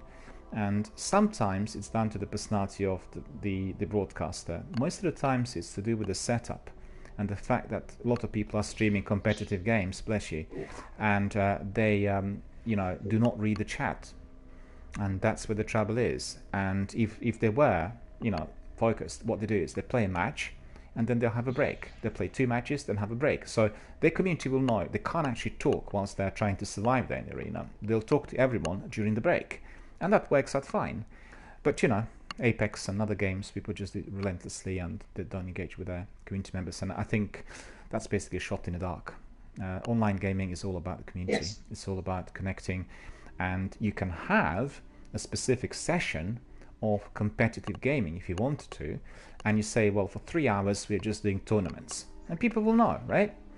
But as you said, others will feel ostracized by not being able to receive any answers, you know, and that's the trouble. Many are, well, put it this way, this medium of you know, public broadcasting on Twitch is basically brand new. It's evolving, so many participants, and the vast majority may not remain here for very long. You know, they'll do it for a while, and for whatever reason they want to get some exposure on Instagram, they want to make some new friends, and you have people who'll be dedicated over many, many years, and well, that's just the way it is. And people who will be remaining are those people who are providing the highest quality content and who are serious about both gaming and broadcasting and the communities. That's just the bottom line. Indeed. And I've seen that Donzak had said also, I'd say that natural attrition due to boredom. Some developers probably didn't get to do what they wanted for various reasons, which is unfortunate. And Donzak says he will be right back. It's very hard to tell. I talked to lots of those guys the other day, during the conference.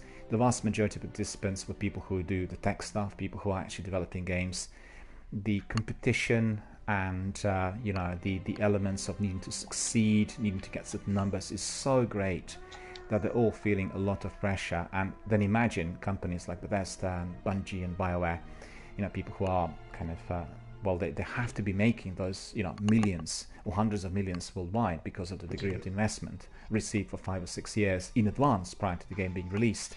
So these are some serious stresses, but the quality of the game, the quality of the product, and the way they integrate the community is going to define whether those companies will survive in the longer run.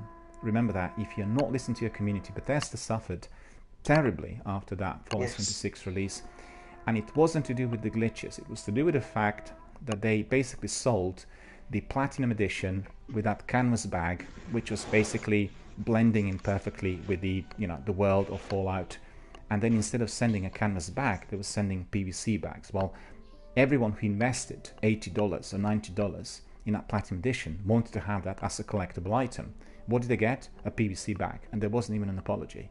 And that caused, obviously, a serious stir amongst the dedicated Bethesda fans. Yes. So it does happen, and heads roll, believe you me, very quickly if things go wrong, because you're talking about major problems for the company. But they're all learning. The trouble they have is similar to the trouble we have. Everything is evolving so fast, and there's no time to consider. They had huge pressures to release Anthem on that specific date, and it was clear to everyone that the game was not ready. And they could have waited another year, in theory. And I'm sure that if they considered also another game engine, then the problems could have been remedied sooner. We wouldn't have had these problems, because, correct me if I'm mistaken, have you played any other beta which was as badly glitched? I never did. This was unbelievable. Yeah. I don't it's kind of interesting to go into a Fallout game, especially. It's an online game, so I guess there's issues because they're not used to that. For example, if you looked at Skyrim online or Elder Scrolls Online, that did not turn out too well. But on the Pip-Boy, if you used your mouse, if you're playing on PC, and you clicked on the buttons of the detail buttons on the outside of the Pip-Boy, it would crash your game and crash servers. Okay, it's not the best feature to have with your beta. So what was the game? That one? But it was Fallout 76. Well, that's the trouble. Yeah, I've heard it. It's been sort of reported, and all the other in-game glitches with characters springing up, walking around in the nude and that sort of thing, and not getting the right loot and all sorts of problems. But it's just all the pressures really which are developing for those companies, and they're not careful enough. And also, I've listened to some of the live discussions on there amongst the BioWare executives, and they said the trouble is we created a game, and because it's so massive, it's heavily taxing on the servers, and we can't predict how the gamers are going to be behaving. And also what they didn't expect was for the VIP demo to have so many people coming in, because it was technically aligned to everyone pre-ordering. They thought it was going to be a smaller number, but on the other hand, people were dishing out the vouchers to their friends, the 5 teams of 4, and then some companies also selling codes. So they suddenly had millions and millions of people coming in. The system was not ready to deal with this, and just everything was crashing. On the first day of that VIP demo, it was absolutely horrendous. All platforms were suffering. Nobody could get in. People waiting half a day, having those infinite loading screens. You had error messages on, the menu saying not connected to the server. And at the end of the day, people paid quite a bit of money to get the Platinum Edition, and the edition was actually providing VIP access, i.e. you are going to be able to try the game before everyone else, right? That was the idea behind that VIP. And then it turned out the other way around. You were doing the open demo, and then you acquired for free extra content, and people were really unhappy with that. You've done the open demo on Sunday. They had 6 open world events, which you could do if you were doing them, if you're doing the game on the hard difficulty level, and that you got for free, and everyone who was doing the VIP demo didn't get any extra content. It was just like, so it caused a lot of stir for certain. Coming back to the comments in there, Deploy says, I played with a friend back on PS4 and we raided all the time. He was really good at raiding and he actually taught me how to raid. Well, that's terrific. In fact, I was in a raid team of with 5 other Destiny veterans, and it taught me everything. But I can just say that the number of tips was overwhelming, so I learned some things how to do those raids again, to learn better. Astra says also Bethesda game launcher was not good, not a good investment. When they tried to capitalize on community mods, that was not good either, and Fallout 76 felt like a half-finished game to the fans. And Deployment says, check him out, he's one of my raid buddies. So guys, everyone watching, there is one of the serious hardcore raiders in there, and this is his raid report as well. So anyone interested, have a look and look him up, hit him up with some messages and ask him to join you. Obviously, if you are one of the raiders, you obviously will love that activity. But what we are going to be loving at the moment is Prison of Elders.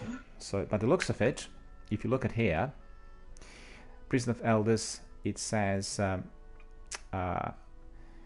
what is it? Aurochs's Grudge, Forever Eater, Scholar's Revenge. Prison of Elders is locked currently, so I think we probably will need to do the Challenge of Elders. That's the one you want to do, yeah? Challenge of Elders? No, that's fine, we can do that, that's unlocked. And let me see, we have 3 modifiers. We have, so just to basically put everyone in the picture, we are going to be doing a Challenge of the Elders, and we are having 3 modifiers in here. Precision kill bonus. Precision kills are worth more points. Sorry, I'm back, yep.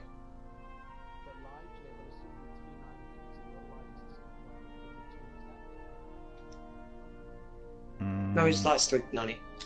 No, this is the right one. This is the right one. Yeah, this is the wrong one. This is the right one. Sorry.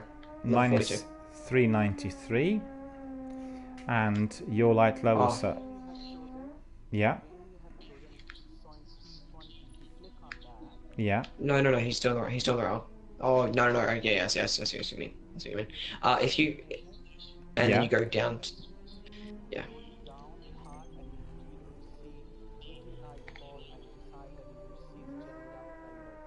Yeah. Yep. This is the one. Indeed.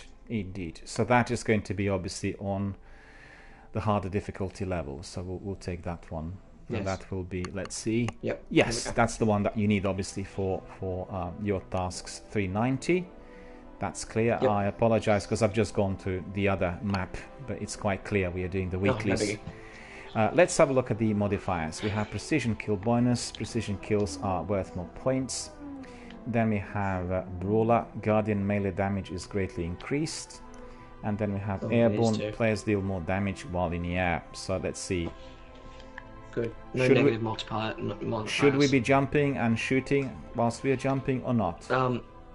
If you have any enemies that are difficult, I'd say jump and punch them to weaken them.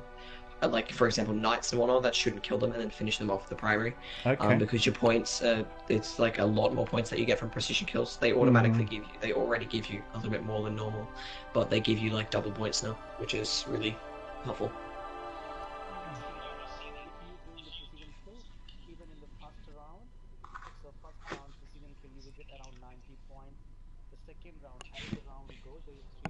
Mm-hmm. And then 270.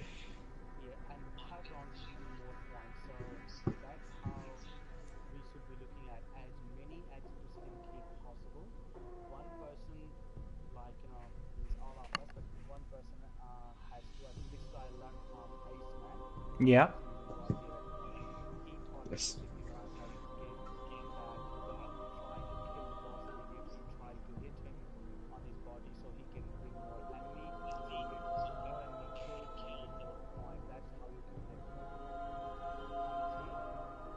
Yeah, yeah.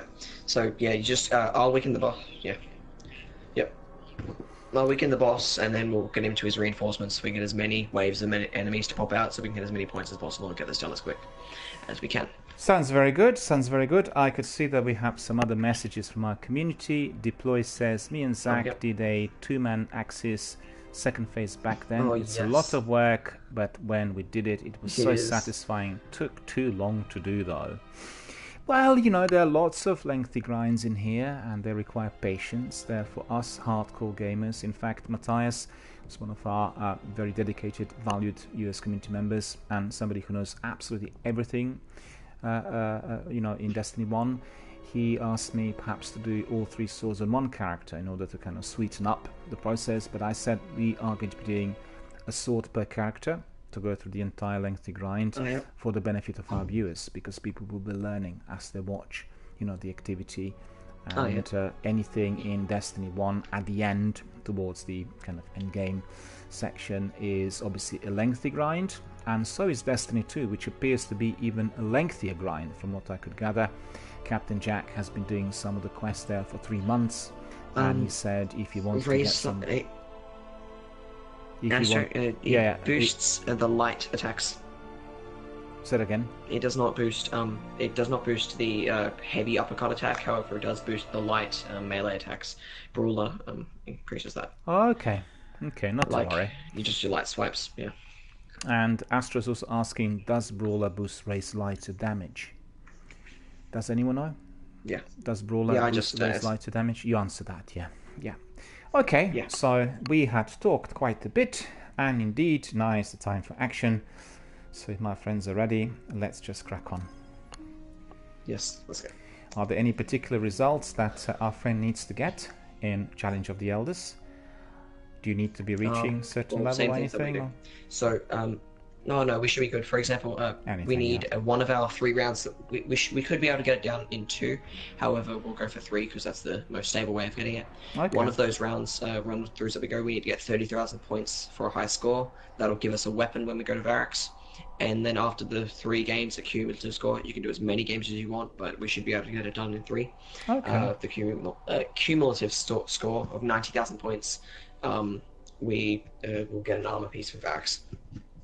Sounds good. I'm not sure how good I'm going to be in all this, but I'll do my best, and you know, try to neutralize as many enemies as possible.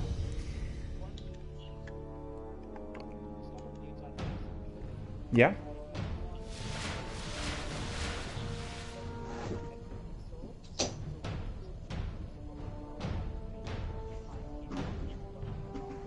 Yeah. Welcome to Prison of Elders. Fight, kill, survive.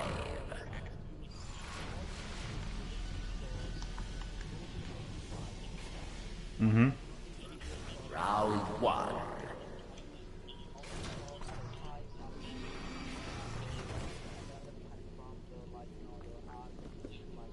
Yeah. Oh, that's good.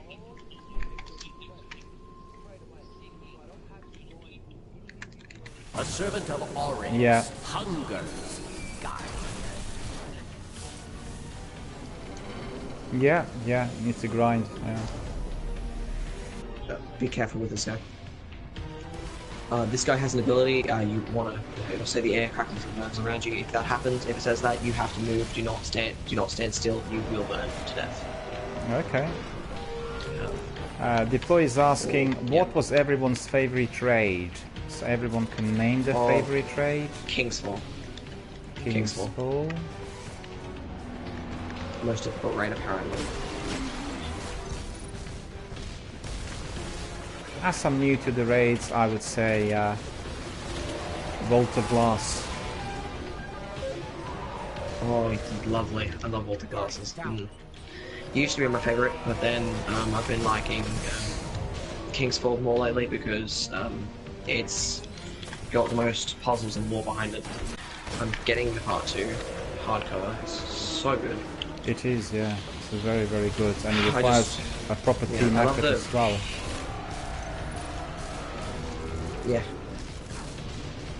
Alright, I'll start wicking boss.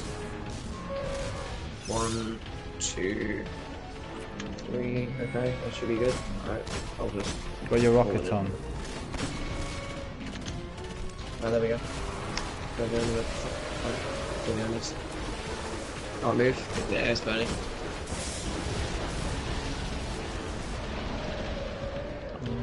Change my weapon quickly.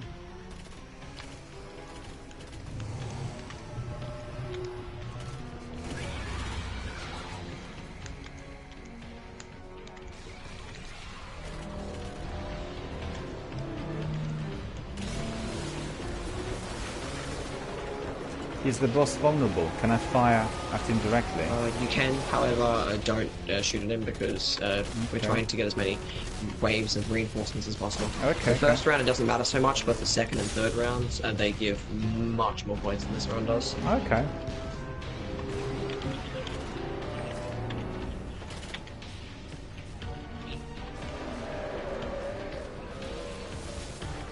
Okay.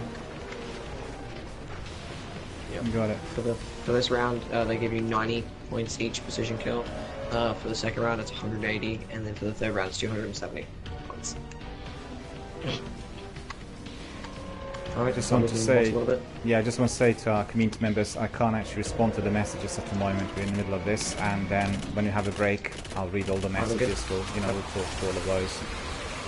Yep. Reinforcements.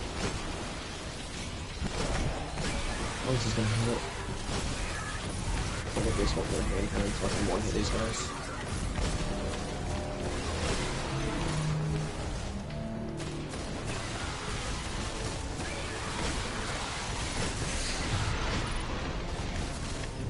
I got killed. Too many of those were respawning close to me. I'm just a bit careless with it. There's one elsewhere. Don't worry about you.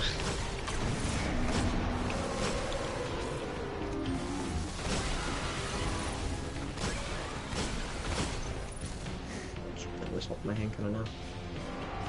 Where is it? Oh, my eyes, they're not in. I guess I'm using eyes, so alright, we can start weakening the boss now. We can, yeah? Yep. Just until it says reinforcements, I'll be super. There we go, reinforcements incoming.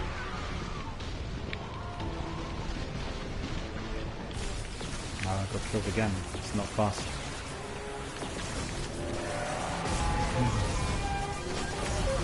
Oh, dang. I put 2 rockets in the boss, suffering some damage. Okay, but you should be able to push him. Try not to damage the boss. Keep the boss's highest health as possible. Only weaken him, like chisel off his health. Yeah, that's the idea. Piece by piece. Yeah. You can come grab me, Kuno. I don't have too much on me. There is a sniper here. Okay, so let's see. What is health? Yep, wait till all the enemies are dead before we start weakening him again. We should be able to get one more reinforcement. Yep. Come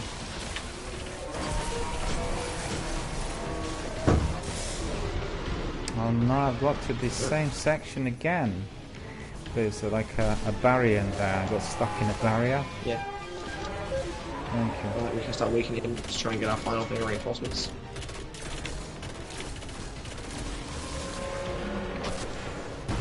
Move. Okay, he is now down to his last legs, the boss. Isn't he? Yeah, we should just, there we go, that's our last reinforcements. Because I don't want to be firing another rocket at him, because I might kill him.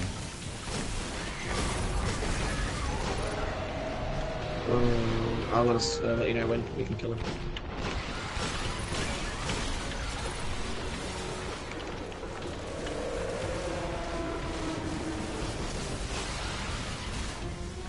Astra's telling me, use your bubble. Indeed, I will do. I completely forgot about it. Bad situations. Yeah, I'll protect you in bad situations. Also, if you're going to grab a revive, You can also pop it there. Oh, I think this is quite a good position here. Should be good. You can just kill him now. Even destroy the boss. Okay, the boss is gone. Okay. Your victory Yeah. tells the tale. Return to airlock, Guardian. Yeah. That's it. Yeah, yeah. Guys, just don't go anywhere. Don't go anywhere. Don't go anywhere. Just wait in here for a minute because I have to respond to the messages. So let's have a look what our friends are saying. And we have some other messages here. The question was about favorite raid. I said mine was Vault of Glass. You guys said also, what was it? The Wrath of the Machine, you said, King's right? Fall and... King's Fall, yeah. I said King's Fall and then... King's Fall. 2.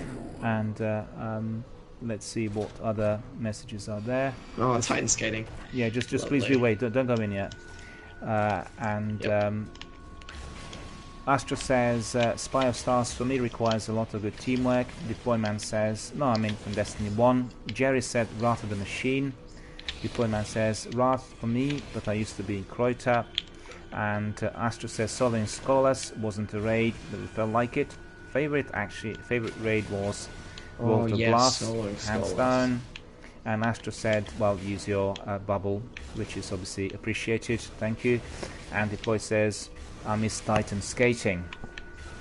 Well, as you could see, we have plenty of good here in Destiny 1. I'm ready. We read all the community messages, so you guys can crack on and we can sort of have a look. Titan skating. Yeah. The Ruisk, servant of Oryx. Ah, this guy. You want to stick with us this entire spot? There's a little... Oh, never mind. This is...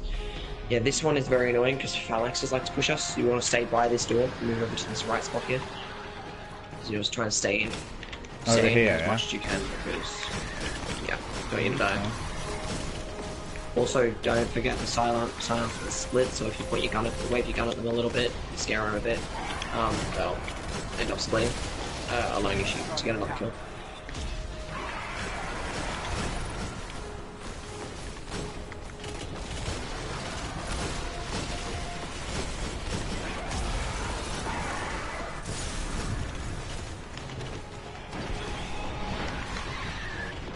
What was this? Something was attacking me from the rear. Can see what that was. There's only a few more enemies, and then we can weaken the boss. Alright, start weakening the boss. Oh, I missed him completely.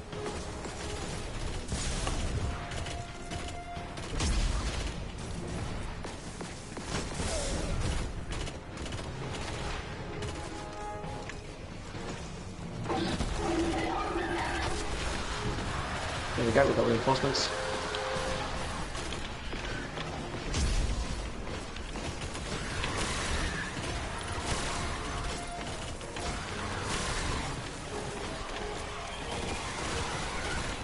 Be careful of the explosive things. Bubble. Any good? Yep. Activate another bubble. Over here. Oh Jesus, guys, attacking me. Guys trying to flank us. I got him.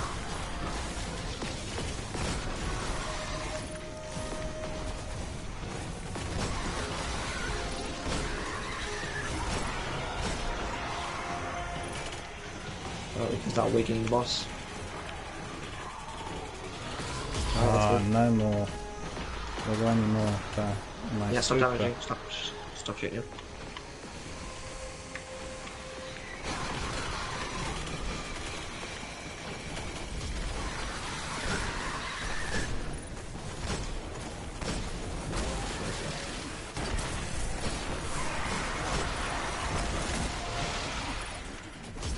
There was the grenade of the thing that killed me. Or whatever.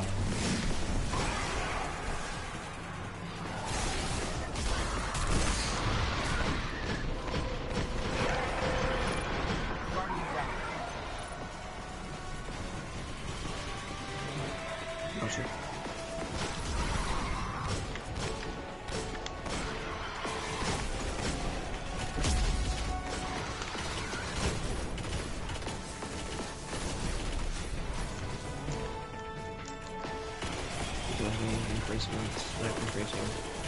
Okay, handgun armor. No, I don't. No.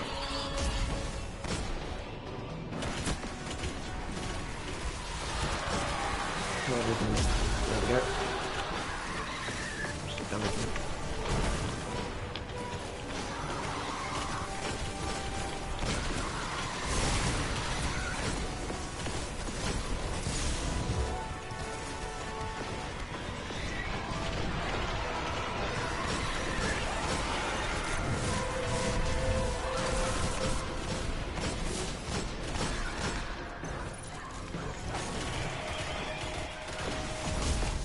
Still a few more enemies on top. Yeah, he's still very healthy, the boss. Oh, we got one more reinforcement. Stop shooting, stop shooting.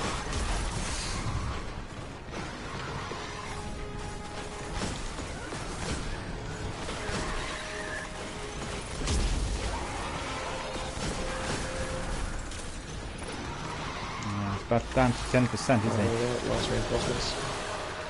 Alright, stop dealing damage. This is our last reinforcements from this round. Yeah.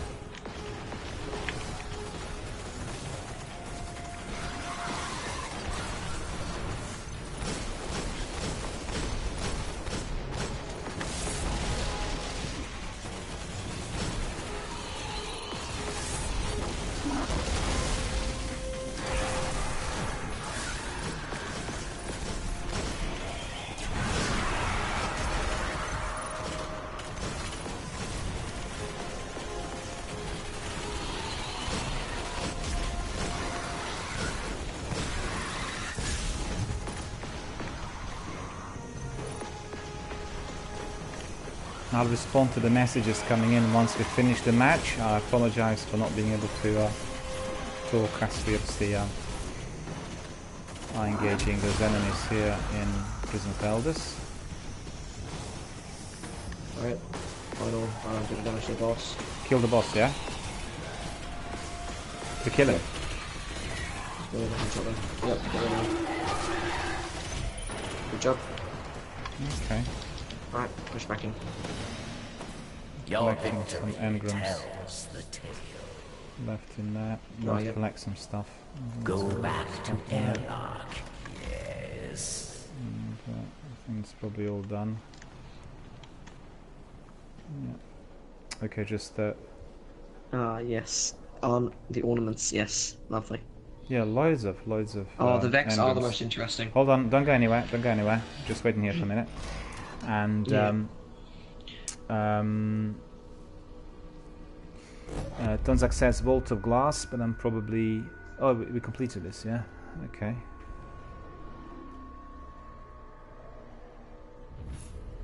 Yeah, Oh, yes, the Vault of Glass, indeed. The Vex lore. How the Vex were created. So Oryx's two daughters, Anuk and Halak, were both tormenting with a vein of darkness. And so Crota, Oryx's new son at the time, got very intrigued with this dark ways, and Oryx just saw the possible danger of what it could cause, and he told them to stop, and told Crota to stop, like tell them to stop, whatever. Then Crota went against Oryx and cut a vein in the the darkness, and brought out the Vex into existence, who stormed Oryx's old throne world and forced them out of it.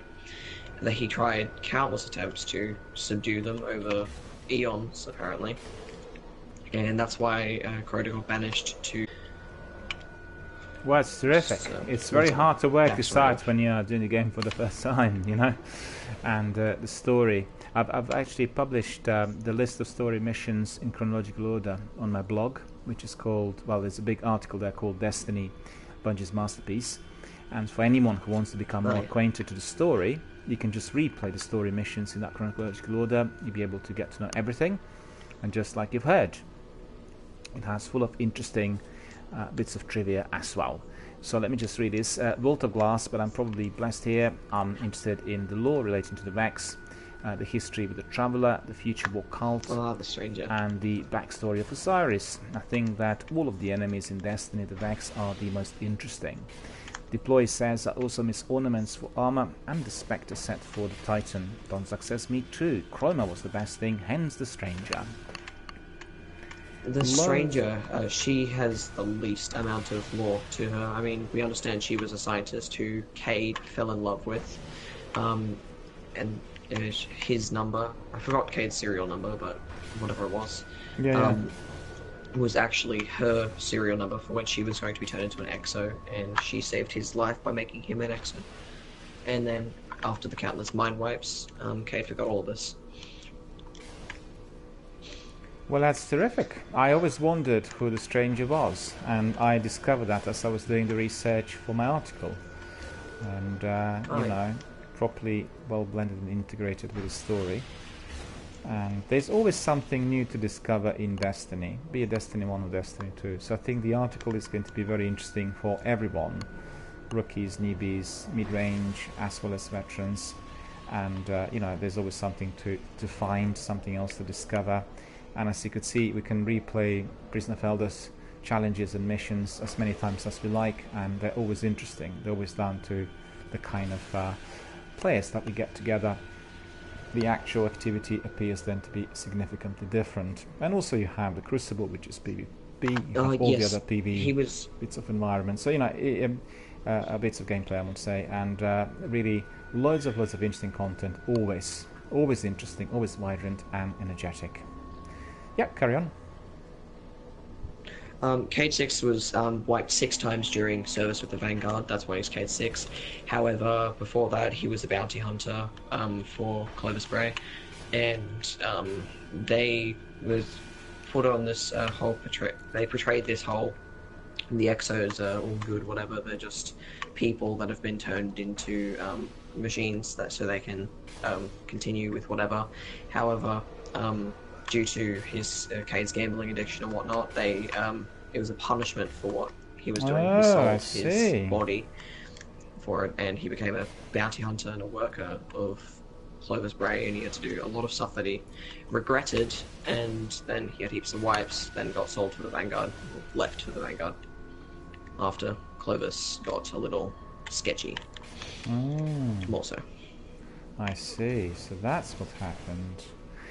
And yes, I'm using IAS because I don't have my Fate Warrior on me. Yeah, we have some other questions, obviously related to our gameplay. And Deploy was saying, my favorite people in the lore are Osiris and Saint 14. Tonzak says Heartless, so he forgot that he was reset 6 times. And as you heard, Isoluna indeed is being used here, put into very good practice. And we'll carry on with the challenge.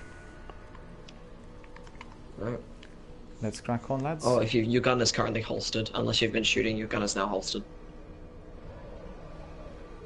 If you swap weapons, you can see your gun put down. Okay, we gotta go before Varix gets angry at us. That's right. Psylocke, the defiled, thirsts for your light.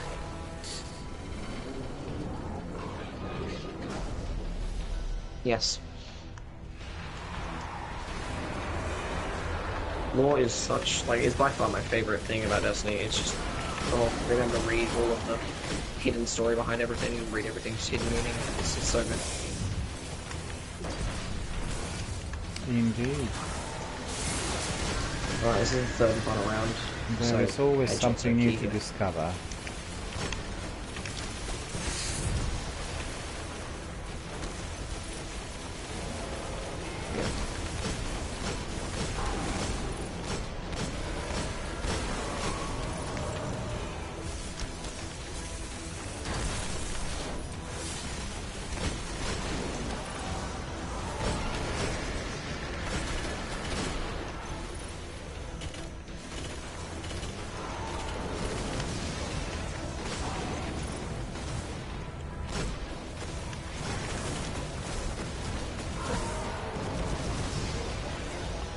Oh no, Varix, yes.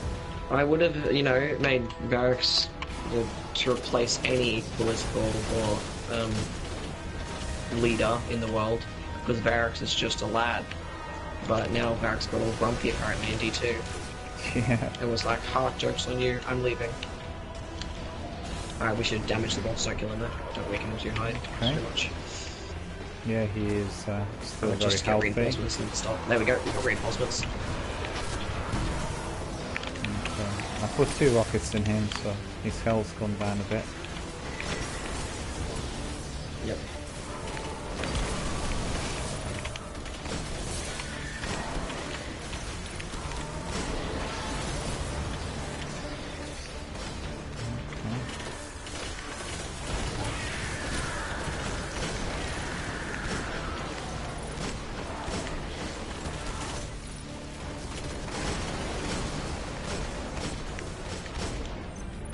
Alright, we can move to the boss again.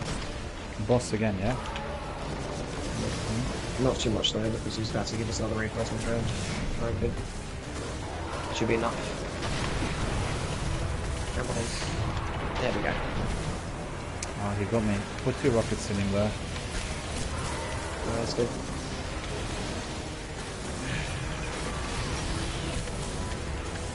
Oh no. That was Okay. I'm too close to... Oh, was that wizard? Was that wizard? Just don't do anything, just run around, we'll respawn. Don't revive me. I'm too close to those wizards in there.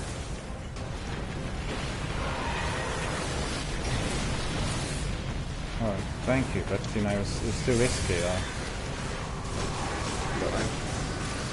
Kuma's got stuff right in his end, I can bubble. Go back to you guys. I got killed again, it's 2 wizards attacking me. I'll take out the wizard if I can. 1 on each side.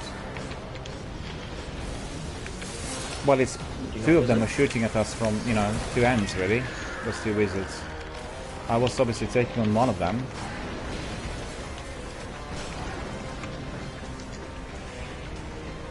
Because we were in a similar position, weren't we?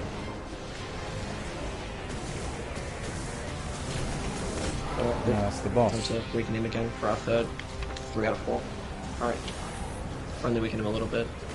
Should be working on well. There we go. Good, good, good. We're going to get 1, maybe 2 if we're lucky more. Yep. Okay.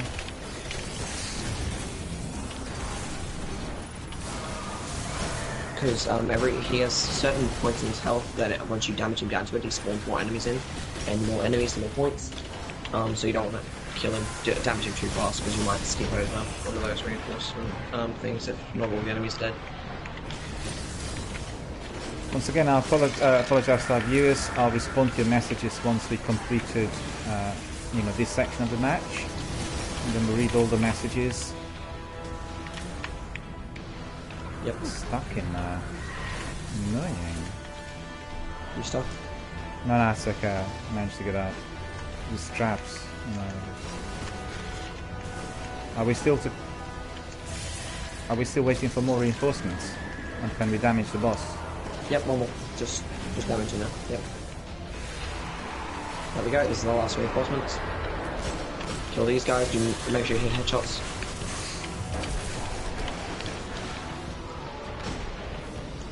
Oh, Hawkmoon and NLB, Verdict, Ex Machina, and the Whale. Lovely. Oh, the Whale, such a good handgun. Yeah, Hawkmoon's pretty good. I mean, the only exotic I'm missing is Outbreak Prime, but I've got the quest for it on my Titan. I just don't like Wrath Machine. Every encounter's the same. I mean, Siege Engine's unique. I like Siege Engine. Right, yeah. Every single other encounter, like, we take out his shield with damage the boss, not conceive it. Are we to destroy the boss now? I mean, it's or good not? because it's. Yeah, just do it in. Oh, wait, we have a few more enemies around his feet. They're dead in like 1 second. I've got 1 more in on me. There we go. Yeah, kill him. Hit a headshot to kill him.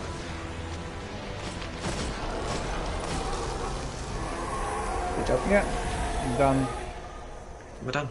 Lovely. We are done. 45,000. We should be out. If we do this again on the next one, we'll be able to knock it out in 2. Cool. Oh yeah. Last word. I used to be able to like land consecutive headshots hip firing. Now I'm just terrible. Ooh, 169. Well, that's very Guys, many. I've got 29,000 points. That is... You know what? I didn't actually collect any engrams or anything in there. Let me just have a look quickly if there's anything to collect. I'll be as rapid as I can. Possibly a postmaster.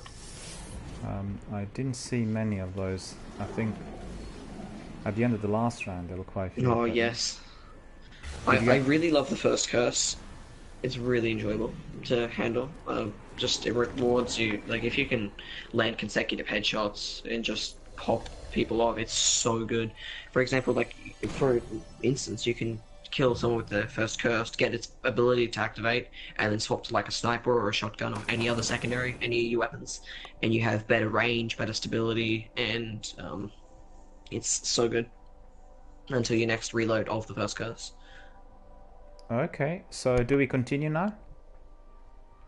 Yeah, go to orbit and continue again if you want to do another one, or if you want to have a break. No, that's fine. You guys happy with the score? What we achieved so far? Yeah, we did good. We'll be able to knock it out in one more round if we do the exact same as this time. Okay, we'll do that. Kuma, We'll do that straight away. can we have a quick moment to talk about your points?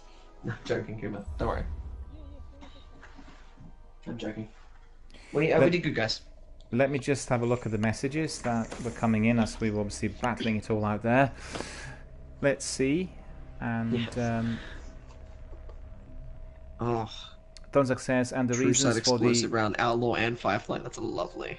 And the reasons for the exospores are so they could survive the experiments conducted in closed bray. That's the connection with the stranger, as I understand it.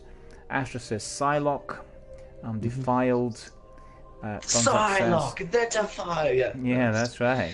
Dondak says, forgot about Varix's anger. Deploy says, my favorite guns in Destiny 1 are Hawk Moon, No Land Beyond, Fan Verdict, Ex Machina, and The Wall, which was a good roll as well. Donzak says, I'm still trying to handle The Last Word. It's good for firing at the hip. It's the only gun worthy of that capability. And Deploy says, is it the Whale? Anyway, I can't see that far. The whale that I had, True Sight, Explosive Round, Outlaw and Firefly. And Tonzak says, well, the Last Word is not the gun you want if you want to try for headshots. And Tonzak says, yeah, weapons with Firefly and Explosive Rounds are really worthy and points high. Well, we have quite a variety. Yes, the points so it's a question. high. Yeah, the question is of, first of all, everyone having patience, first of all, to collect, then to try them, to test them. In fact, I have to say that I've not been trying all that very many weapons on my characters, and obviously as I'm coming to the end of the light points on all the characters, I will be testing many of those and then finding out what weapon is obviously best suited for a certain kind of section of the game. But I've been using that Imago loop quite a lot. I've been using Hawk Moon, and I think there was another one we just mentioned, No Land Beyond, I used as well. And each one of them I quite liked. Initially on my Warlock I didn't really like my hand cannons. The reason was very simple. I wasn't really in possession of many light points, therefore my character was somewhat weak. But as we progressed to Hunter and my Titan, I resorted more to the use of hand cannons. But basically I used all the weapons as much. And obviously some weapons are applicable when you're dealing with the bosses, others are better when you deal with yellow bar enemies, some are for the mages and champions. And we learn as we go along. Very, very happy with my exotic sword, which is Raised Lighter. Really looking forward to the acquisition of the second one, and that's going to be my Dark Drinker. Because you know what, I played with lots of veterans in there, and their swords worked wonders while I was completely weak. That's right, and I had to be struggling. Yuck. So one of those things I learned as I carried on, and Matthias was really insisting that I would really do all these long grinds, to get the best weapons. So in terms of the exotics, the best ones I have are my Dark Drinker and my Sleeper Simulant. Still working on the rest. Deploy says, although the Palindrome did have better base stats, but it wasn't lucky to get the same rolls as my Whale. Yeah, I've used Palindrome as well. I thought it was quite useful. And Alpha says Palimator is gross. Well, we all have preferences, for certain weapons, and I guess they will work in certain environments. The reason being, everyone used the palindrome from after the special weapon nerf and the hand cannon buff got buffed. Everyone would use Icebreaker with palindrome. They'd hit you with a body shot, then they'd finish you off with a hand cannon. It's so annoying. Every single game, that's all you'd get. You get one shot, like, basically. Mm. It was not good. Definitely Oh, disappointing. I mean, I'm ready if you are. Jump back into this. Indeed, I am. I just want to. I want to have a look at the perks. I think I've got something for my boots. Ah, yes. And that will be rocket launch ammunition, sidearm ammunition. Well, we'll put on rocket launch ammunition. So we're using those rockets on those bosses. And increased strength. Okay, we'll keep increased discipline. The last one is my mark. That is mark of favor. DRB. Yeah. If you go into your inventory and like you go to the inventory tab of your menu, and you hover over materials and motes of light, you can use those to speed up the leveling process of your gear. I do that all the time. It's just that I do it when I go to the tower once I return to base. And then what I do is I usually use all the weapons that are without perks. The weapons I just picked up, align them up, reduce my power levels, use, like, let's say 30-40 motes of light in order to unlock all the perks on all these weapons, and then, you know, use them adequately. So that's the usual, that's the drill which I do have there. Just want to quickly have a look if I acquired any weapons or armor that are of low quality, and I did pick up quite a few of those as well, so I'm just getting rid of them as quickly as, because as we carry on there may be some better quality kit coming in, and therefore if I'm full then that causes some issues. But you know what, I picked up that The Hexcaster arc, I'm trying to get my hands on a Doctrine of Passing via the Crucible bounties. I haven't got lucky yet. I've opened up like 5 auto rifle bounties and I still haven't gotten it. I'm trying to get the Inward Lamp and the Doctrine of Passing. 2 amazing Taken King Trials of Osiris weapons. I just never been lucky enough. You get them eventually. Oh. It'll take a bit of time. Alright, fellas, ready for another round? Yep, I'm ready. Cool, cool. We'll go back to Challenge of the Elders, right? The weekly, normal, 390. Really good. Some sort of hard lock when it comes to skill. Is that right? Ah, yes, deploy. Deploy. Yeah, I understand what you mean. I used to play on always 10 sensitivity, but like I started playing Titanfall. I do now. I platinumed the game in 4 days because reasons, or for some reason, I don't know. I just decided to play on the hardest difficulty because I played the thing before. But I used to play on 10 sensitivity. I can't anymore after playing Titanfall. It's a lot slower movement, makes it feel more fluid.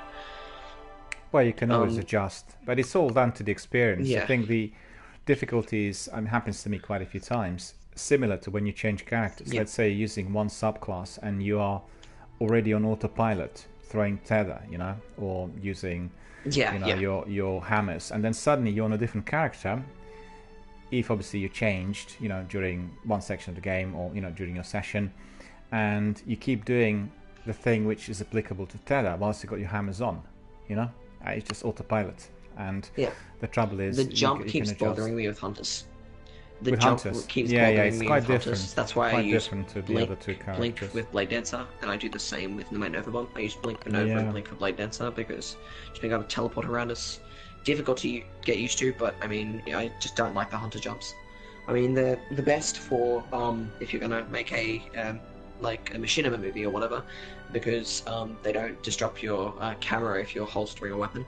I see. But I mean, they're hard to get used to since I'm a Titan main, have been since the beta. I went for Hunter for about 1.5 years through Taken King, but well, everyone has a favorite character. That's normal, and you get amongst our community members quite you know, widespread. Some people like Warlock, the others like Hunter, some on Titan. In fact, I think Hunter and Titan appear to be the preferred choice of very many.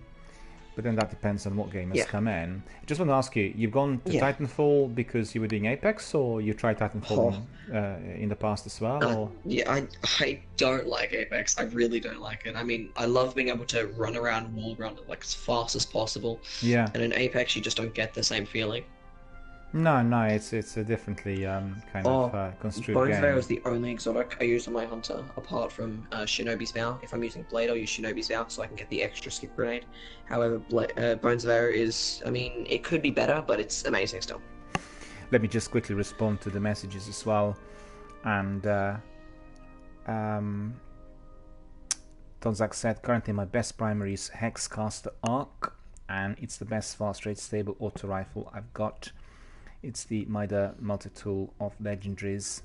And Deploy says, I was really good in PvP Destiny 1 because there was some sort of hard lock when it came to skill, and that was how fast you could snap to the head, and that was limited to the look sensitivity, and mine was always at 10. I guess it can always be adjusted.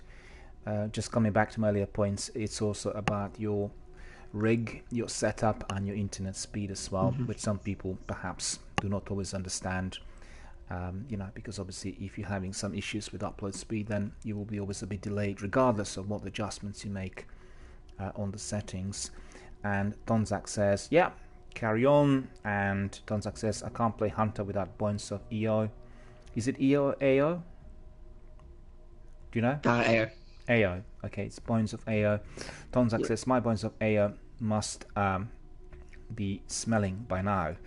And Deploy says, well, after playing one Destiny 2 on PC, it's very hard to adjust to the speed. You can snap to the head, and it's not just the sensitivity that's stopping you, it's also mouse control and weapon rolls. You know, we had some other people coming in 2 days ago on our broadcast, and they were discussing the difference between Destiny 2 on PC compared to console. And once they've done it on PC, they said it was a completely different experience. The graphics were better. You move your character, to greater speeds. Everything seemed much enhanced. So, well, we know for certain that anyone who is doing anything on PC will have frequently some advantage. But then on the other hand, if we are really your true hardcore fans of Destiny, we can try Destiny on different platforms, and therefore we can experience the gameplay from a different angle. In fact, I was saying the other day, people quite like the idea that perhaps I'll be doing some Destiny on Xbox as well, and then there will be non-human characters, because the ones I've done here, my Warlock, Titan and Hunter were all humans, just for the fun of it all. And on Destiny 2 I'll have obviously the option of choosing even my PC. Maybe in due course we'll have Destiny 1 on PC, in the same way as they are currently preparing this massive big remastered version of Halo with the old gamer tags as well. So we all can't wait for that. Oh my gosh. Because we all waited for that. That'll be amazing. 10 years. Well, yeah, it's been 10 years since we were able to, engage in that arena, and the old gamer tags will bring us together with our old friends. The last decade, people who were hammering it for months and years, and indeed, Tonzach. Yeah. So that's all really very exciting. Many more exciting things to come. We just have to be a bit patient. That's all there is. I'm sure that the developers are going to be providing us with the very best quality. And we just have to be patient. Let's see what our friends are saying. And Donzak said, also you must have a good mouse and a sensible acceleration curve. And one thing that I don't like about using a mouse for games is the fact that I have to keep reconfiguring the mouse settings between using apps on the PC, and it gets obviously troublesome after a while, and I've given up on using mouse hardware as game controllers.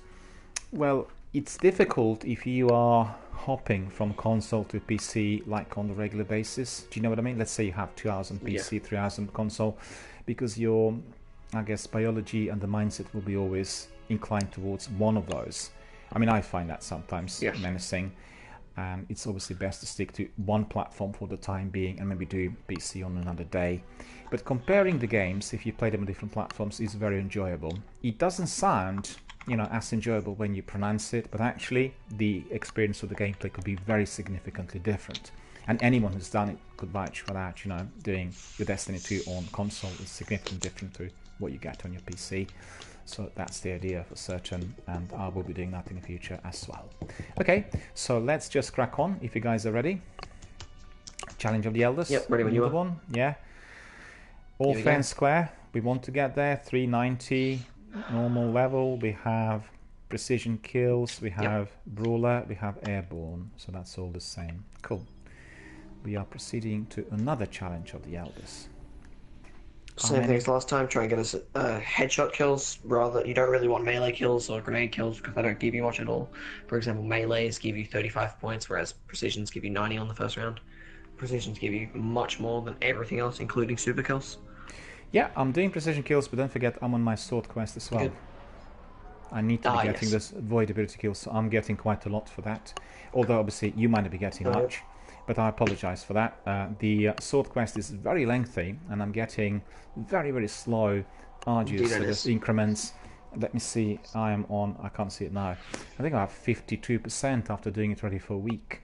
So, yeah, I'm not really overly elated, but, you know, trouble. So I'm doing them in all arenas, bit by bit, just to beef up on the percentages. Tom, with you said you had an issue with your mouse having, it's annoying to have to continue swapping it around between apps. There are a few is it mice or just mouses? I don't remember for PC. That you can buy that have different layouts. You can put different layouts on each mouse, so you can press a button and it swaps between each mode that you've built into it. So you can just quickly and easily swap between different apps and whatnot without having to worry about reconfiguring it. You set custom configurations. A servant of Oryx, hunger. Okay. Let's do this. Another match is here. We are cracking on with our Prison of Elders challenge. Alright, let's do this. Try to kill all enemies before you damage boss, and then after the boss and the next mob dudes, go back to killing the enemies. So we're doing basically exactly the same. Yep, just make sure you kill the enemies. The number one priority.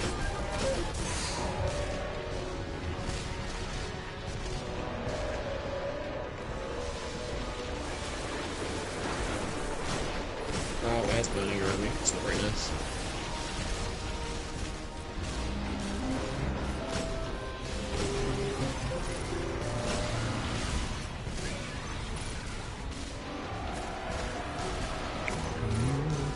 Oh, we can move the boss now. Be careful with weakening the boss. No, move.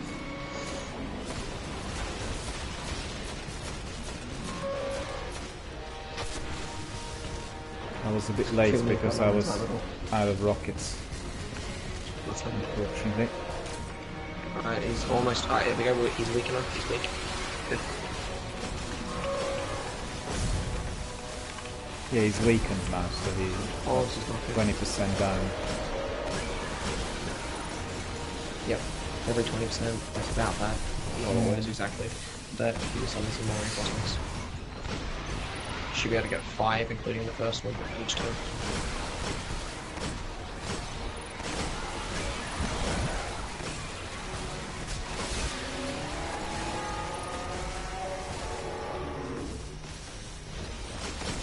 Yeah, there's another one up there. Look at him.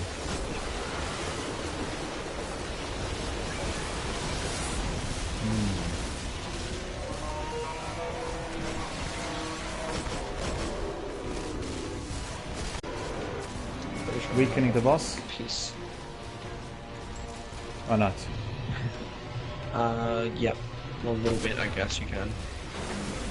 Do I have any? I don't have any. Okay. It's annoying. I don't know what killed me. It wasn't the boss, That's though. good. Yeah, if you stand still, sometimes you'll activate a thing around you, which is an area effect thing, and it destroys your health. You can't really notice it, your health will just start going down, so you want to keep an eye out for a red ring on the floor. Yeah.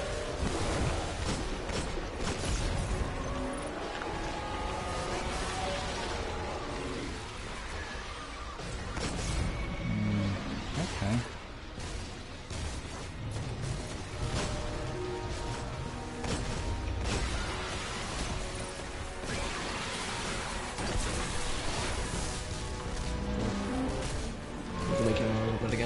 the boss again, right? No? Oh, no. Just a little bit. There we go. One more after this one. Okay. We get 5k. Yeah, and we're at 5,000 points.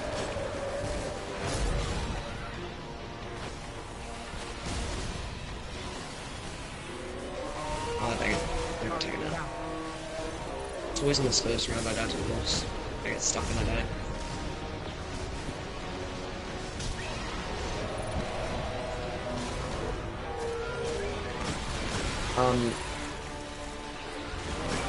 Miller, I hope you don't mind, but like I'm also reading the chat just so I can see if anyone else has any questions or not. Yeah, just I'm not very good in multitasking, so you can just respond to questions, absolutely, because that's all that the interactivity on the channel is about, really getting everyone in and discussing it all. You can take the lead, no worries, and I'll go to the questions afterwards. So, yeah. So if anyone does have any questions, I guess you can still ask while doing this. I can reply. Yep. I'll try my best. Of course. As long as you're not in the thick of it. Alright, that's good. Weakening a little bit more. There we go, the last reinforcements. The last reinforcements now, okay. The boss is down to about 15%, so he will be easy to destroy. No. Yeah? Fusion rifle will do? Oh yeah. Just any gun that can do precision damage, the fusion rifles can't. Yeah, because I've got my fusion rifle on, I don't have a sniper on. Unless it's Queensbreakers or X-Weapon. Yeah. Yeah, I'd say activate one of those now, you might get an exotic. That's true, yeah. And actually, whilst I'm doing this, I'll put the sniper on. Okay.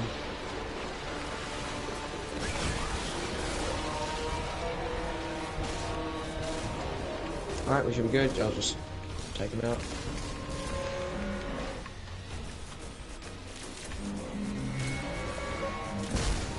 There you got it. It's a bit late on the sniper. Yeah, cool. Enemies die. You live. I got one exotic engram as well, so that's terrific. Good job. Retreat to air. Oh, I didn't get one. Oh. Yeah, I already have all the exotics. I'm good. Don't worry, I'm all good. I don't need it. Let me just have a look at the messages coming in. And I'm very glad you reminded me about 3 coins, because I forgot. I always look at it, but as we're obviously doing several things at once, it escaped me. Yes. Let me have a look at the messages, what our friends said. And we've heard about the mouse, and Deployman said, I would never say that my internet was fine, it never had a problem on PS4. I came down to one last thing after you reached that threshold of skill, was down to game. Farming. And what it coincided, a fast kill, so you'll tend to see a lot of trading blows. And Tonzak said, game controllers on a PC work better for me. That's what I like about Windows 10. But not many games actually take advantage of the Xbox controllers on Windows 10. We should get around 26,000 points by the end of this round. Servant of just hold on. No, don't go in. I'm still reading the messages. So we've gone too fast. No, don't worry. No, don't worry, because I want to go through all the messages in there. So just remember, if I'm reading the messages out, then we are all sort of sorry.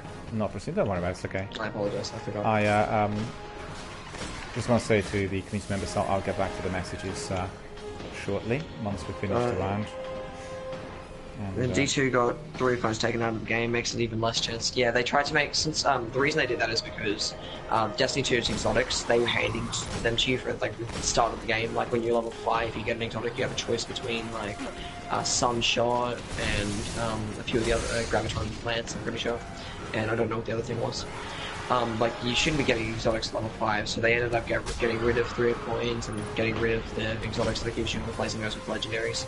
So it makes it a lot more of a rare chance for you to get exotics, making them feel like exotics, like DRBMiller.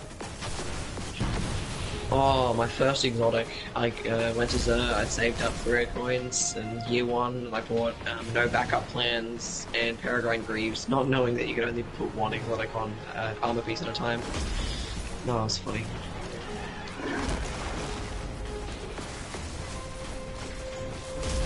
He's almost weak enough. Careful, DRB. Don't need to die. No, I'm not gonna be trying to kill him. He's not really that vulnerable as yet. He has... Just making sure you don't die, because a lot of guys are about to flank you. No, don't worry about it. Because obviously the idea is just to basically lower down his health as much as possible.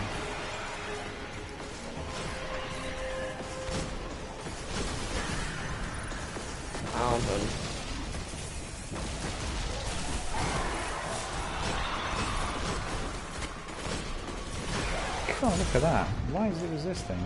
Must be his shield. Stop resisting. No, that's right. Let's see if I can finish.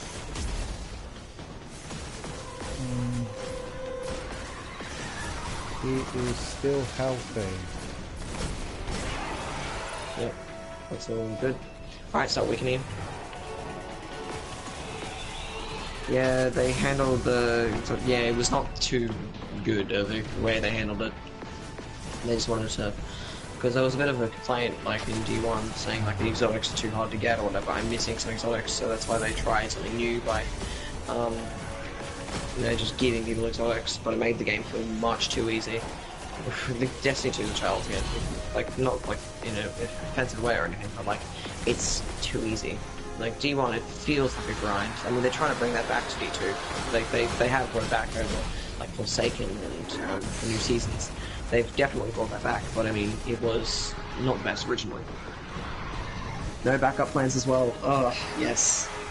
Oh, I didn't even use Bubble. I just thought it looked amazing, so I got it. Peregrine was outstanding when I first got it. I loved it to bits.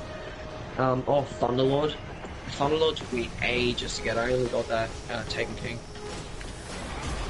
It's such a unique gun to get. It really is. Just being able to, it's such an amazing sound to just listen to the bullets chain. It's so good.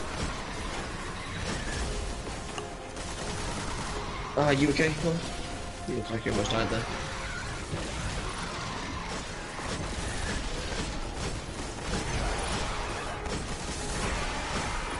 Alright, we should be able to weaken him again.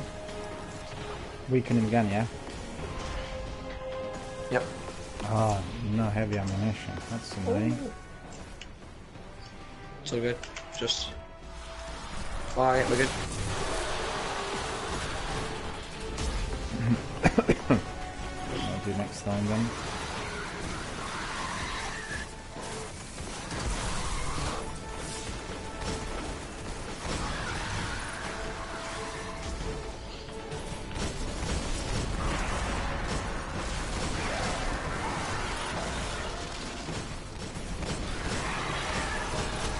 There we are. So, loads of enemies. Ah, yes. I mean, I haven't played much D2 since the start of Forsaken. I haven't really played at all. I understood the game. I'm not a fan of it. Well, I mean, I guess it's because they went on a different way with how they did with D1. I've been playing D1 since the beta because, I mean, it was my first game that I had that was over, like, PG-13. Since I was, 10 at the time when I first got it. And it's really enjoyable and I love that game to bits. Still, I love the nostalgia when playing it. That's why I haven't let go of it yet. Despite everyone that I know has moved on from it. It's still good to see some of the people coming back and still you get new people playing. It's always enjoyable. So I haven't really played D2. Don't know how the enhancement cores and everything is going. We can destroy the boss yeah, now. it's D2's no win. Don't kill him, we got one more reinforcement somewhere.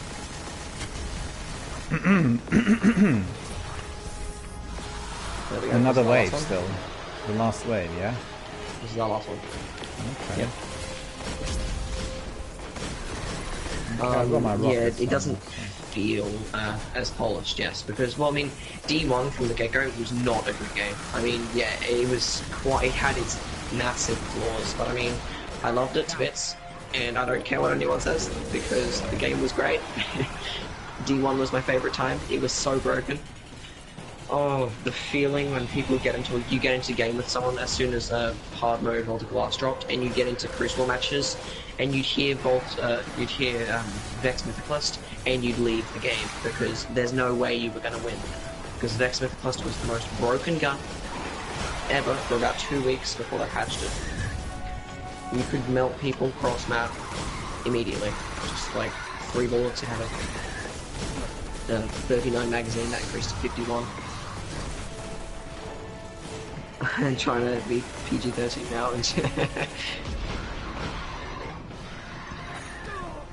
Oh yes, yeah, it's amazing to get into a game at the tower and see people at level 2, level 3, low levels. I like to occasionally message them and like ask if they're enjoying the game, see if there's give them some tips for the future or whatever.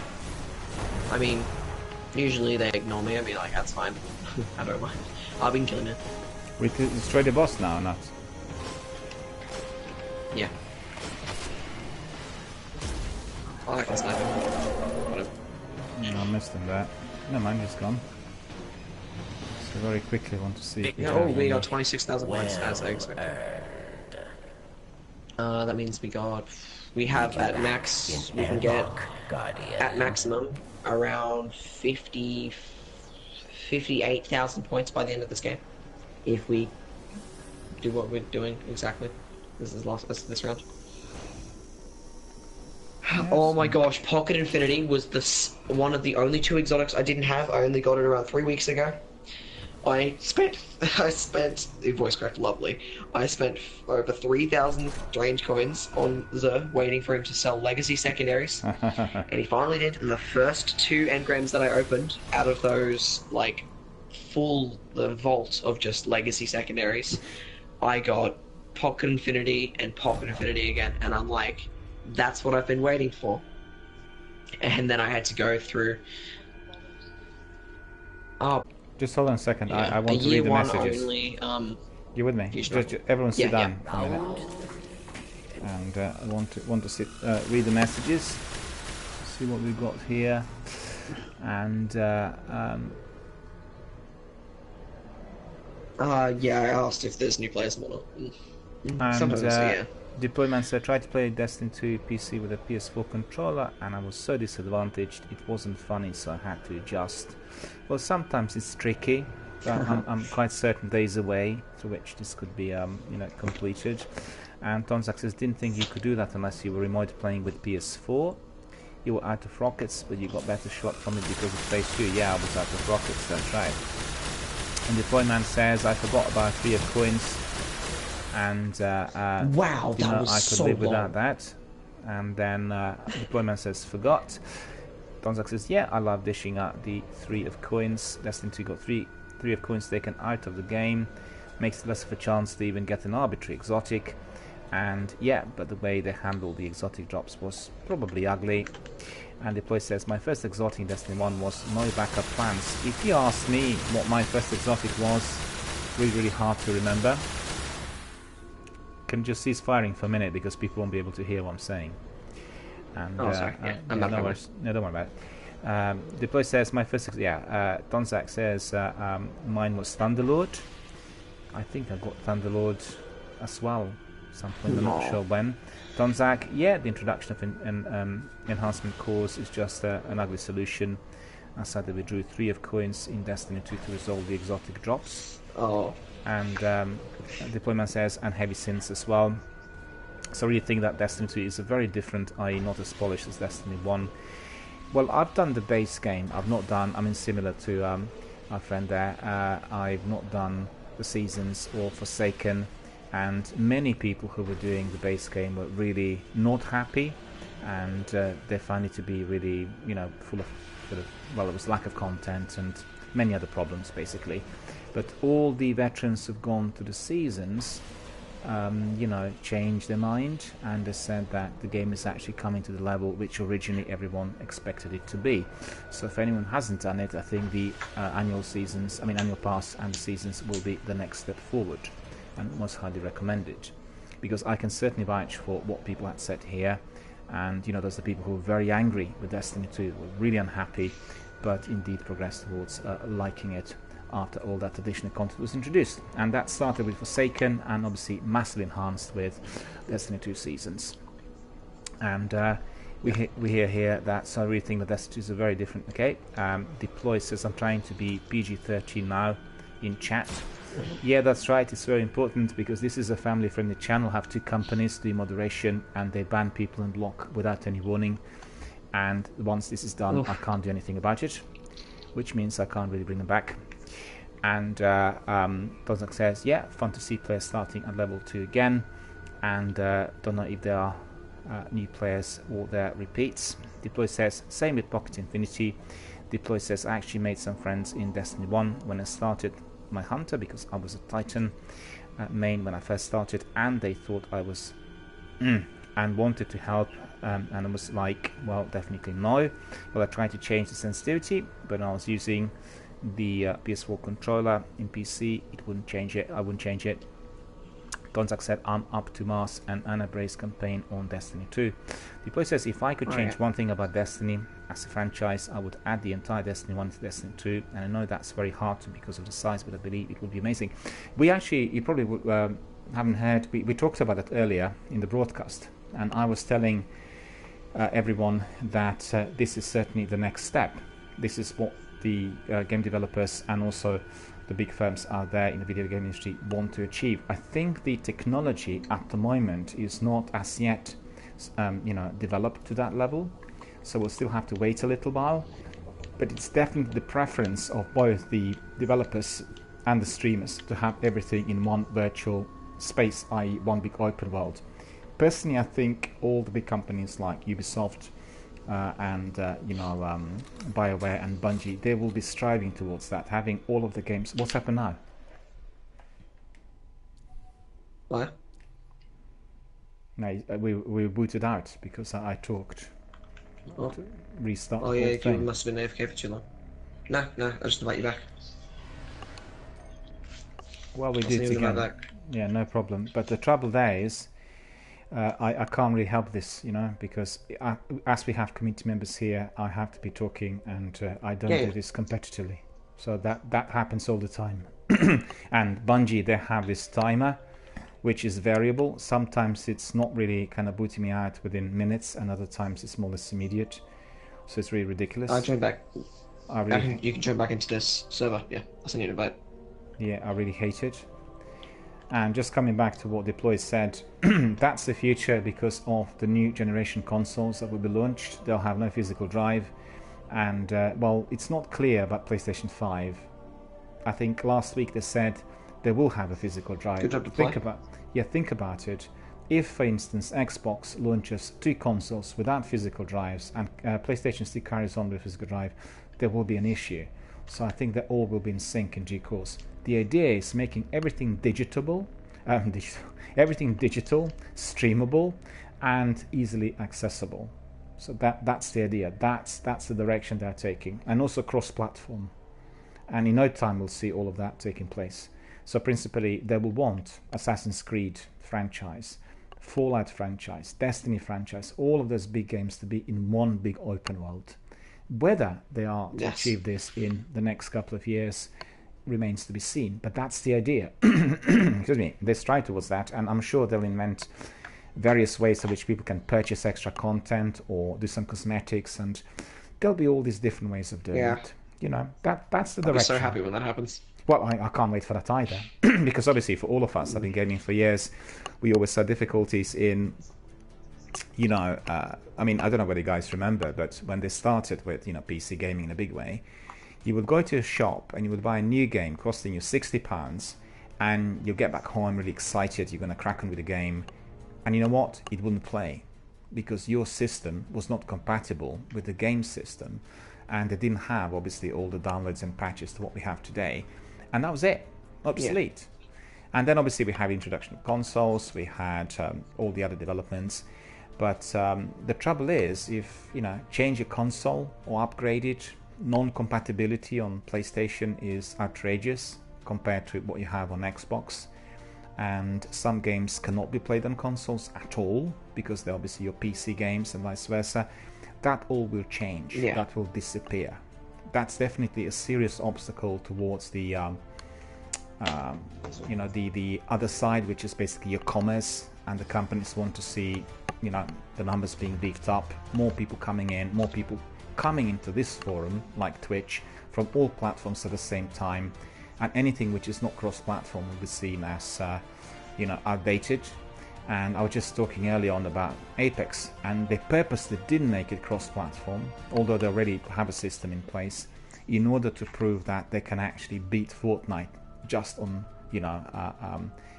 basically doing the game which is not connected with all platforms. So at the end of the day, we just have to wait, we have to be patient, and indeed we'll get there in due course. Right, guys, you ready? Yeah. No. I'll send you an invite to join back. We're still on the server. We're still in the session. Okay, what's happened? We're still here with all that progress. Yeah, just join back. Okay. Yeah, exactly where we left off. So we can just launch and carry on. Yeah. Because I've seen there was an invite coming in. Did it come from you? Yeah. So do you accept the invite, or do you just carry on? What is it? Yep, I accept the invite. Okay. Accept the invite. Okay. Okay. I'll send you another one. No, I've got it. I accepted it. Oh, you did? Ah, good. Joining fire team, please wait while you're being connected to your fire team. So let's see, is that it? Did I join you? Yep. We all squared away? All hunky-dory? Yep. Okay. Varix is getting pretty cranky at us.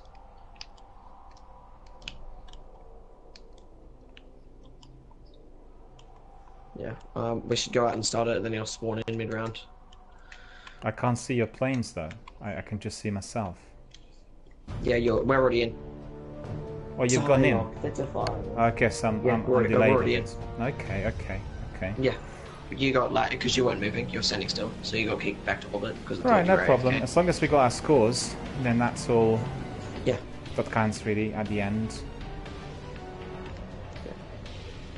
You're back in. Good. Yeah. I've got to start it before Vax gets too cranky at us. We want to get around 45,000 points, just over if we're lucky. That's what we need. Well, we probably are going to be able to get there.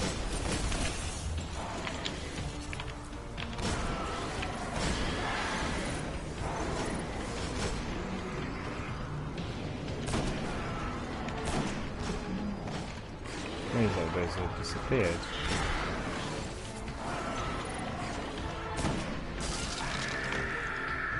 He's up with Kuma. No, the other one I managed to... Oh, I got rid of that. Yeah, I got it. Oh, we're gonna start making at him. Weaken the boss. Weaken the boss. Yep.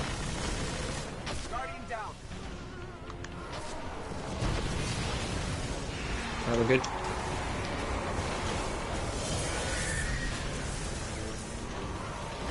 No, okay, I was just also coming to rescue.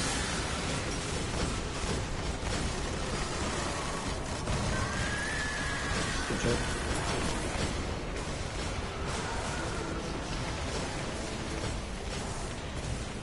Wizard. There's wizards there as well. It's one on me.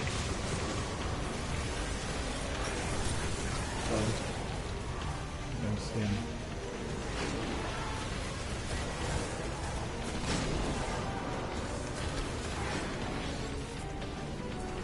Oh geez, he's down here with us. Oops. Should probably move. Hate when Psylocke does that. Okay. Yeah, Must- I would really enjoy if Bungie remastered Destiny, like in the future. Like, for example, like as you said, like 10 years from now. Oh, I would so grind that out with like whatever amazing It will graphics would be happen. up. Then It will happen. It will happen. speed, great lighting, yeah. I mean, It'd be don't forget amazing. that Halo has Yeah. been remastered, and we have this fantastic edition on Xbox Yep. where you can either play the old way or you can play the remastered edition. Both of those are, you know, excellent. So that's Yeah. definitely in for Destiny Yeah. as well. No doubt about it. It's just a Weaken the waste boss of a little time. bit. Weaken the boss a little bit. Okay. Yeah. Where's it gone now? No, he's weak enough. He's weak. He's weak. He's weak. Yeah. No enemies here. I'll just give me one rocket, so that's alright.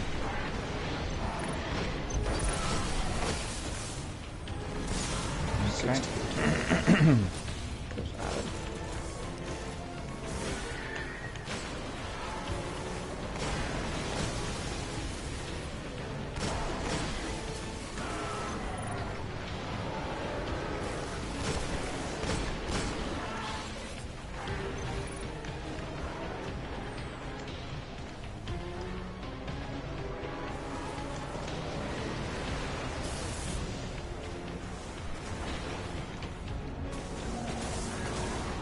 Do the boss again or not? Just about. Okay. That was good. Speed, nothing. That wizard was really fast. Right, weaken the boss. Weaken the boss. Just a little bit. Not don't weaken him too much. Just like as soon as we get it stopped. I want to see how many we can get out of this. Well, he's down to How do about we get to really good? 20%.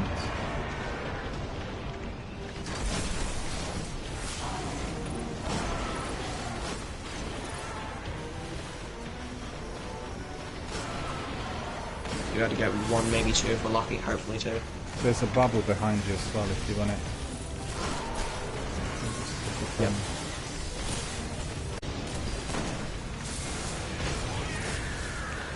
Okay, that wizard is out. So that's good.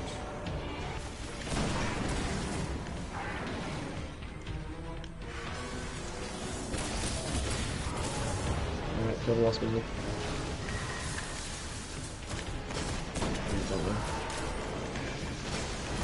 Very fast as well. Where's this go? Alright, kill weaken boss, weaken boss. Weakening. Yep. We should be able to get one more out of him. Hopefully two. It probably won't be two though. I died. I was gonna put a rocket Yeah, in maybe there. one. Alright, last one. Thank you.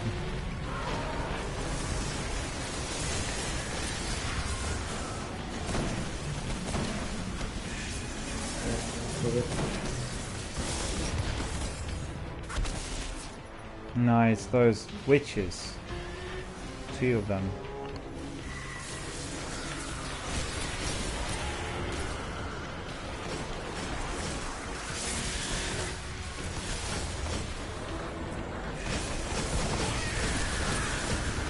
Get suffers, yeah. Use it.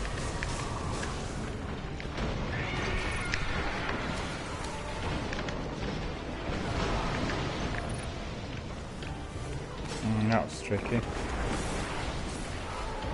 But I survived. Surprised myself. Kill the boss there. done. No, stop my enemies. Alright. Weaken the boss. Yep. I think it's it though. No, he's on 1%. Yeah, we gotta kill him then. Headshot though. Okay, he's Alright, gone. we need to go through one more run. We need to go through one more really quick run. Just kill the boss straight away every time. You are not. Yes. Yeah, we just gotta do through one quick run and then I gotta go after that. Okay. No worries. No worries. Yeah, you deploy it doing double assists, and then you get 2 people getting assists with it, and then yeah, I see what you mean. But it takes a while. It does time consuming. I was going around body shotting heaps of them with the hand cannon because it wasn't killing them, so then I was getting the assist points. But Barracks got too grumpy at us, and we lost around 3,000, 4,000 points thanks to Barracks getting cranky. It happens. Yeah.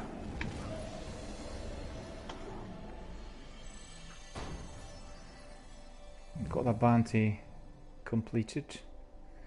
The one in there. I've got some Good job. goodies. Oh, we got to do this. Do you want to start another one straight away? Because then we can just smash it out.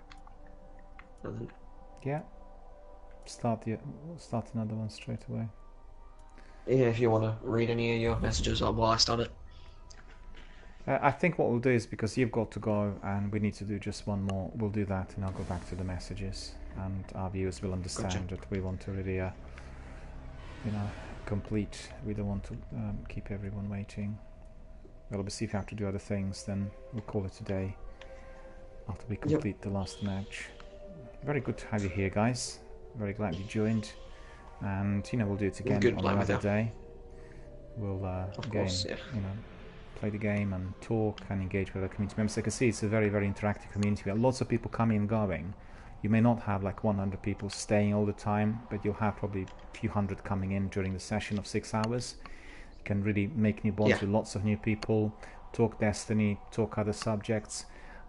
It's all about the community. You know, nothing here is competitive, and it's all focused on, you know, connecting with others and casual play. That's all good. Yeah, that's the idea. Not a lot of streams like this. It's enjoyable. Well, I'm very glad you're enjoying it. And I'm very glad to see that so many people come in. It's a new channel, you know, compared to some of the other ones. Other people were doing, you know, their streams for a little while longer than myself. Prison of Elders welcomes you. There's a YouTube channel on YouTube, a Destiny lore channel. I was friends with him for a while on PSN, Mylan Games. He's got a similar kind of vibe to this, where he's just does like casual play while he like chats with everyone about stuff. It's interesting.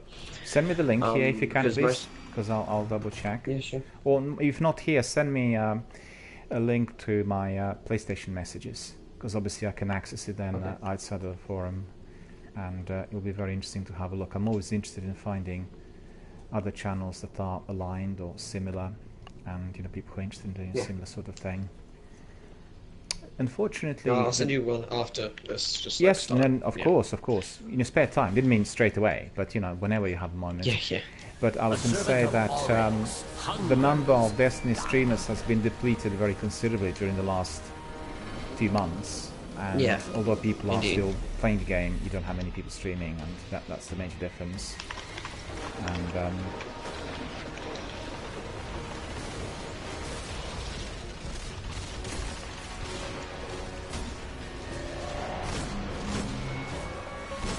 just kill him straight away. You will destroy the boss immediately. Yeah. This the third round is the only round we really need to worry about killing any enemies on this one. We don't even really need to kill that many. Okay, I got killed, but I put, I think, 3 rockets in the boss. That's good. So that's alright.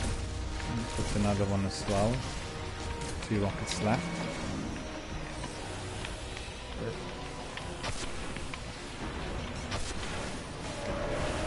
There, the boss is gone. That's done.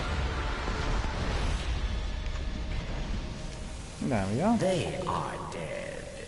You are not. Go back to Airlock. Yes.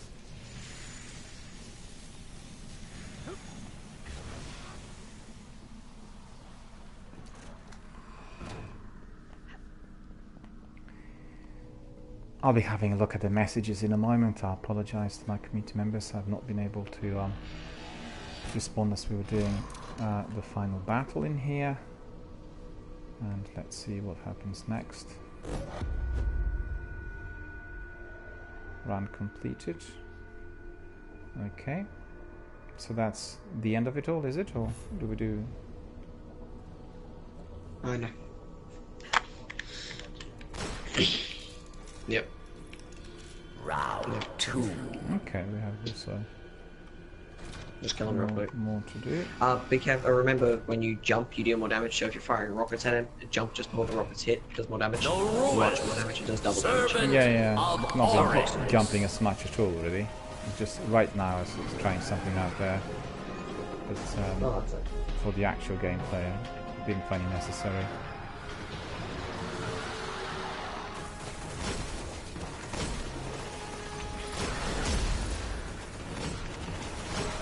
So is it the same score with the boss, or we are to be destroying all the enemies? Yeah, just kill him. Just kill him. Okay. Yep, that's what it is.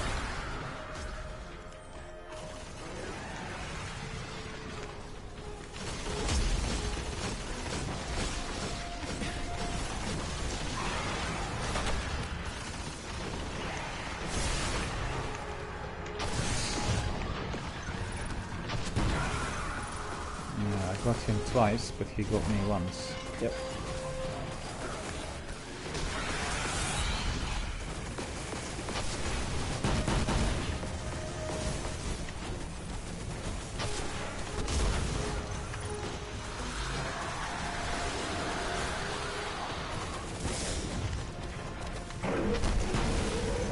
Okay, that's good as well. Close range rocket shot.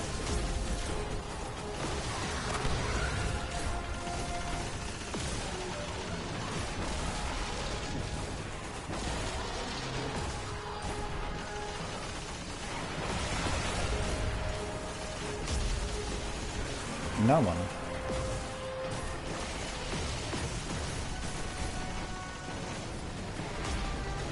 Maybe some trouble with his connection or so.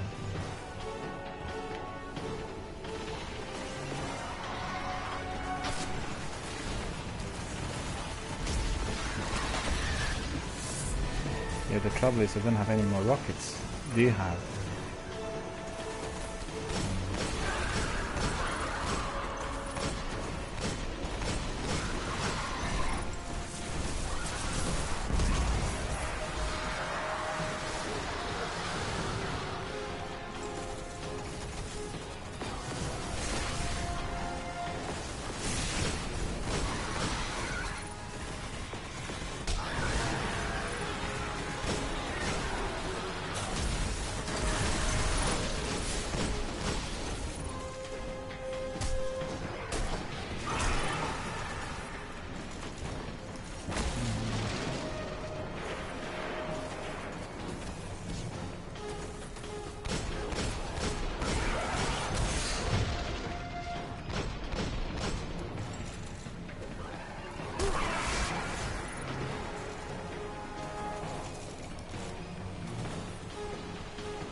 Yeah, I was using it, but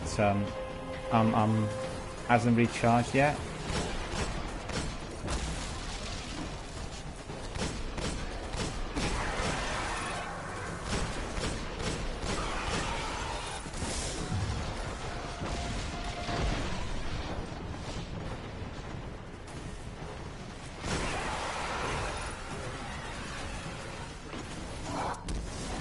Oh, he killed me. Just run around, don't come close, because the boss is on me. Run around until I respawn. Trying to think whether I can put my super back on, but no, I can't.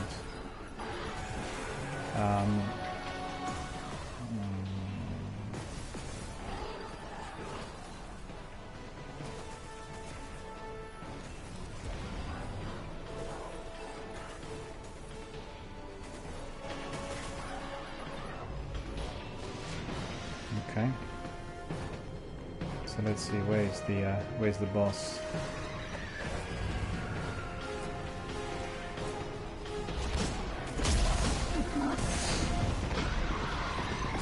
Oh no, he killed me again. I didn't see him. He came from behind me. What's his life like, the boss? I don't have any rockets, unfortunately.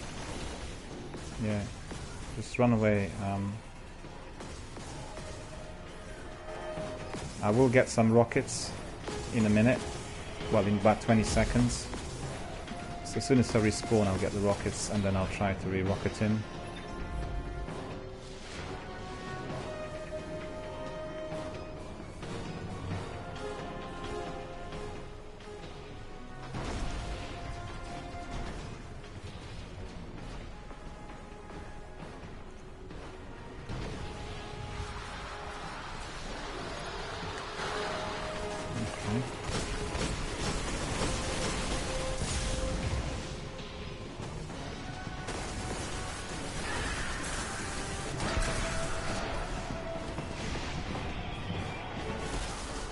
I don't believe it. Got killed again.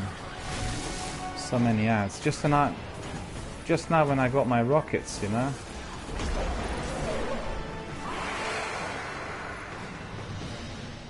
Just run around. Your victory tells. You killed him. He's dead. He's dead. That's most important. Go back to airlock. Yes. Thank you. Because I was just trying to get those rockets in order, you know, for him to get more seriously damaged. Yeah, my super just kept regenerating. Didn't seem to regenerate quick enough. I'll respond to all the messages coming in as soon as we're finished this challenge. I apologize to my community members for not being able to respond straight away. And do we have another round?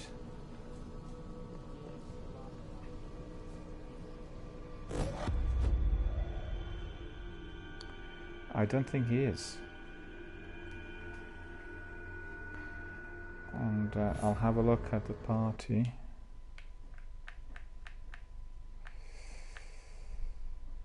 No, he left. Maybe something with his internet connection. I mean, I'm not sure. That there must be a reason as to why he suddenly bailed, because he didn't say that he would be leaving immediately. He said after the match. Yeah. I'll respond to all the messages coming in as soon as we finish, because what happened earlier was that we were being booted out. The Destiny timer was really not working in our favor. Okay, let's crack on. You want to carry on?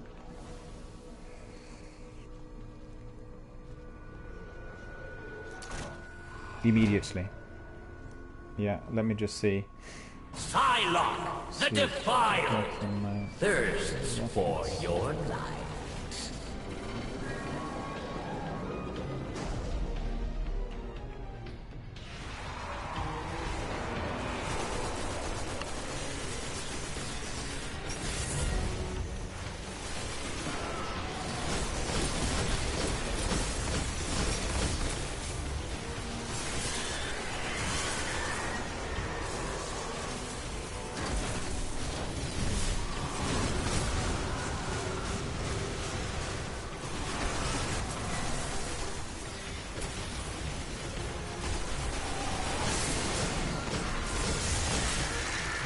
Finally, this wizard died. He didn't want to die.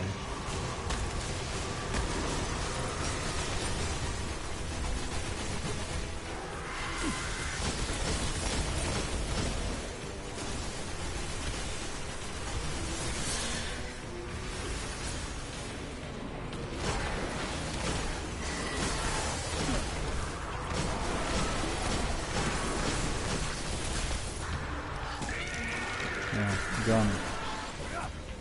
Okay, that's good.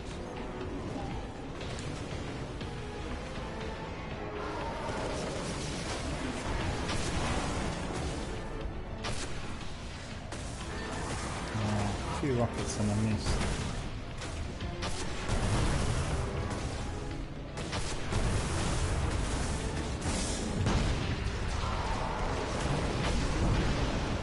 I did get him there 3 times. I got stuck there on that platform. Got stuck on the platform, couldn't jump on. But I used 3 rockets on him. And just you know, run around. I'll respawn, hide, because that wizard came up.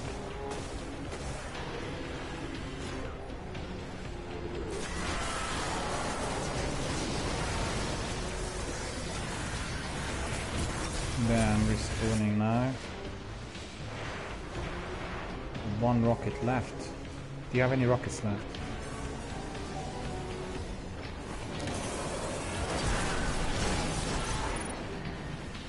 One rocket left, and then where is he?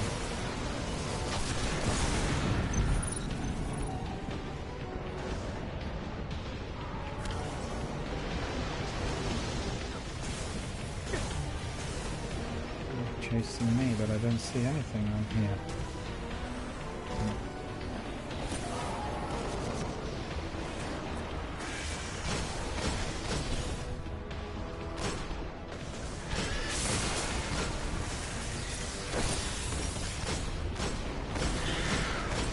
My hand cannon's not too effective in here, you know, for some reason.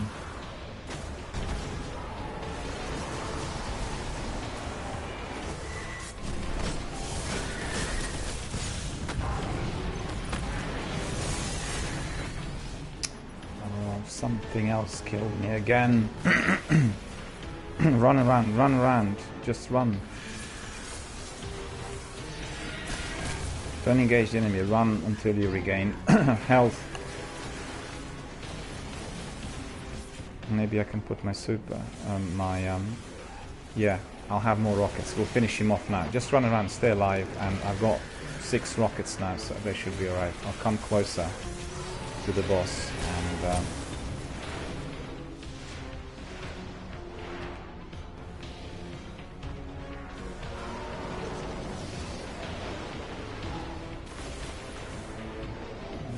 can't see him now for some reason.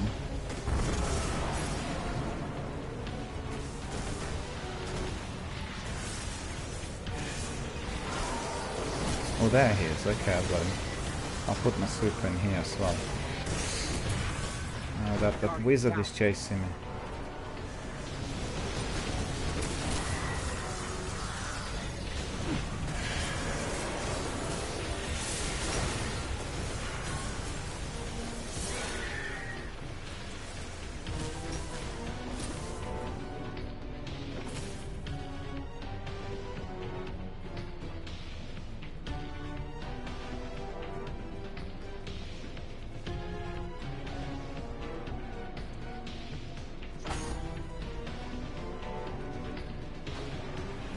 You're live. And we have another person who joined us as well. Someone joined us.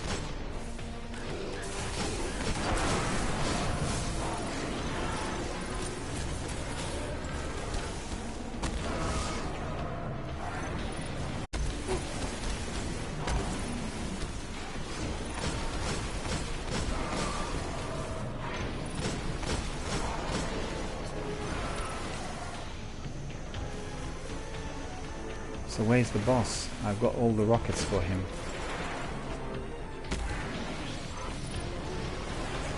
Okay, I've got him.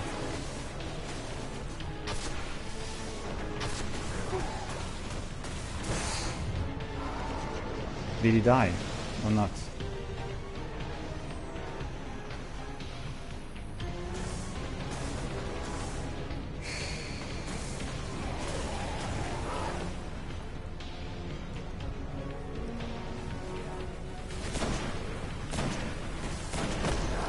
There. So we are getting scores. You are not. Let's see.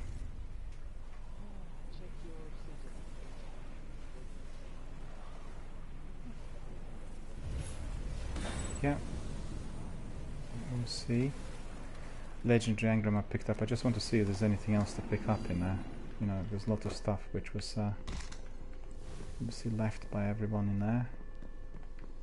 And where was the boss's place? In there.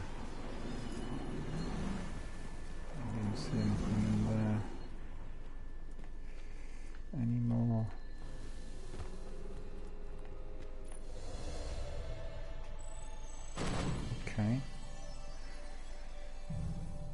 we'll have a look.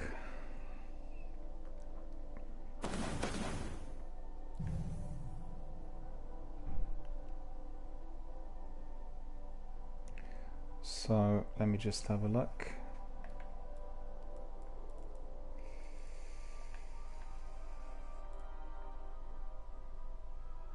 High score 45,690.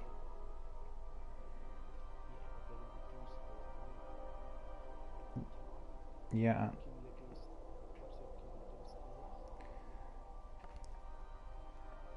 111,650. So it's almost 112,000. We'll go to the reef, yeah? Okay.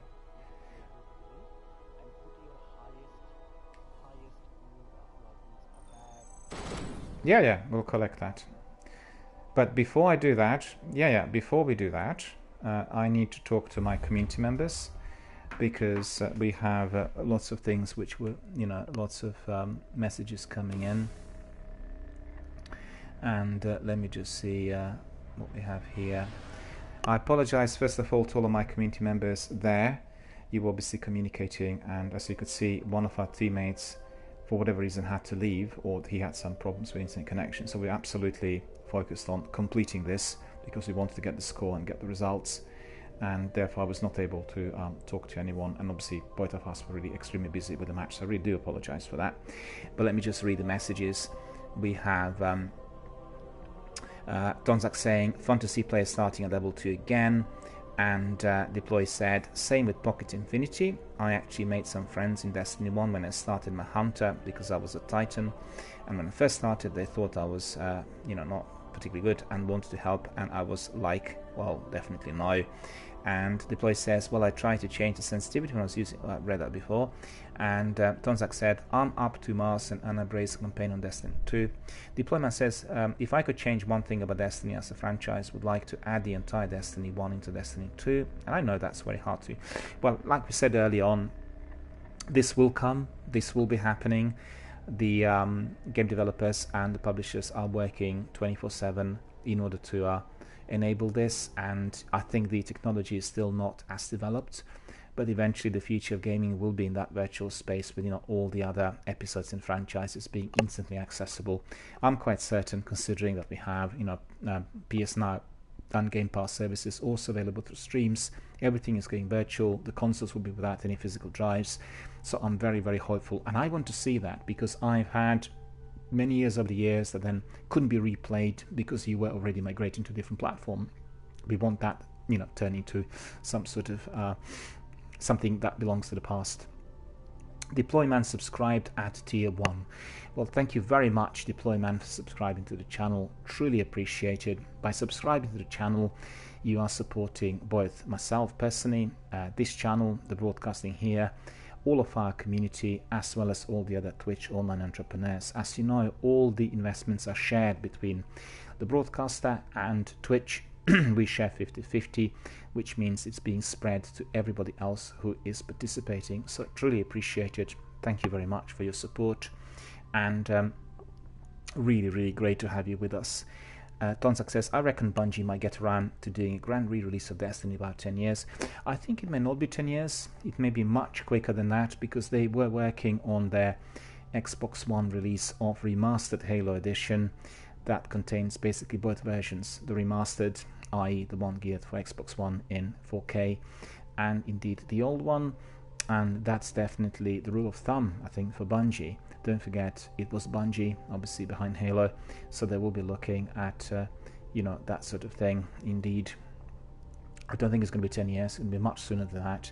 And also the idea is to be enhancing the seasons on Destiny 2, making it more of a kind of evolving, interactive, developing world. That's the idea.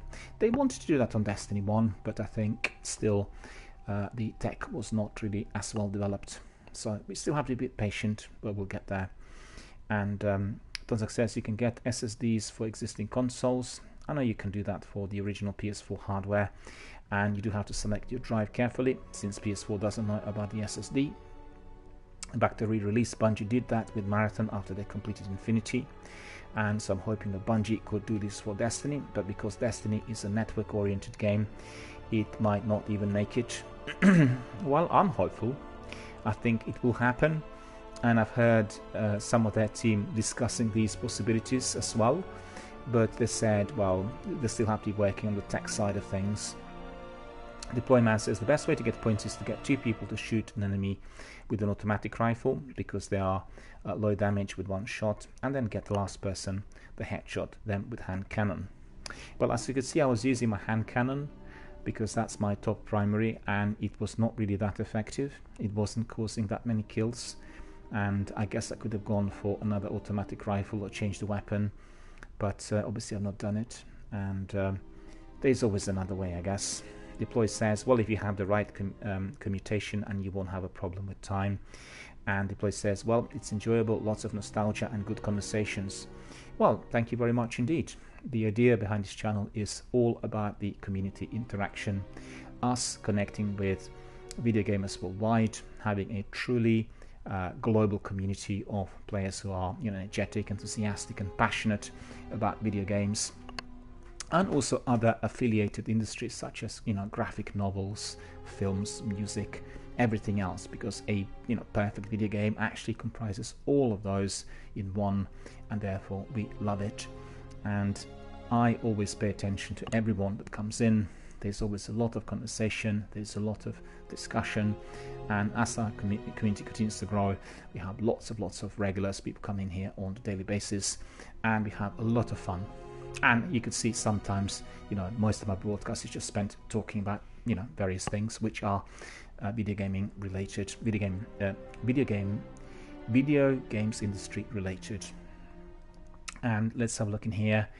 And Deploy says, well, it's enjoyable, lots of nostalgia, and very good conversations, and this is the reason why I subscribed. And Alpha says, my apologies, I had to leave early without warning. Just finish off those rounds and you shall be good. And then go to Varix. Alpha says, make sure you have your best weapons and armor before approaching him. And Alpha says, after you open up one of your packs, put the loot on it. Put the loot on if it's better before moving on to the next. And same goes with the exotic. And Tonzak says, you completed both challenges on that card. I think you're good to go. And Tonzak says, no worries. Well, thank you very much, guys, for your patience and understanding. I'm not really a person who's particularly good in multitasking. Some people can play the game, talk to the community members, cook the dinner, talk to their relatives, go up, you know, out for a walk, and do everything at once. And with me, I'm just more of a person who's kind of very focused on one section of activity. And obviously, if we are not doing anything as pacey as the Prison of Elders or, you know, any of the Crucible, then it's easier to communicate and to talk to, you know, the community and the messages that are coming in. And frequently, as you know, I bring in people on audio, so we all talk in real time. But if we are doing some of those competitive matches, then the focus has to be on that. And I'm very glad to see that although we lost our friend there from Australia, we were able to complete. And we completed it successfully, and what we'll do at the moment is we'll collect the loot and get the goodies. So if we are ready, we can go to the tower. You ready? We go to the tower? Okay. Yep, there we'll go to the reef, because obviously we're doing Prison of Elders and the reef is the place to go. And so we have Destin Outpost, the reef, asteroid belt. That's all in order. Before I talk to him, I'll obviously double check my weapons as advised by my friends. We'll make sure that everything is the best possible kit and the best possible power. Therefore, we are going to be able to capitalize on everything completed so far. I'm actually glad you came in with the Prison of Elders request, because I've not done Prison of Elders at all on my Titan, and I had many of those matches on my Hunter and Warlock. So it was quite refreshing, and indeed a very good sort of addition to the usual content of, you know, the grinds and the Crucible and the strikes. We actually do Seabed Heroic strikes every day, and this has been really very enjoyable. You played the game also for quite a while, right? Since the beginning.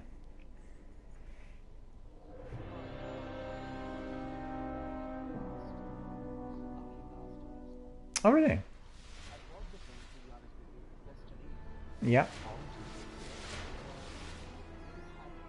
Communications to tower currently pending. Okay.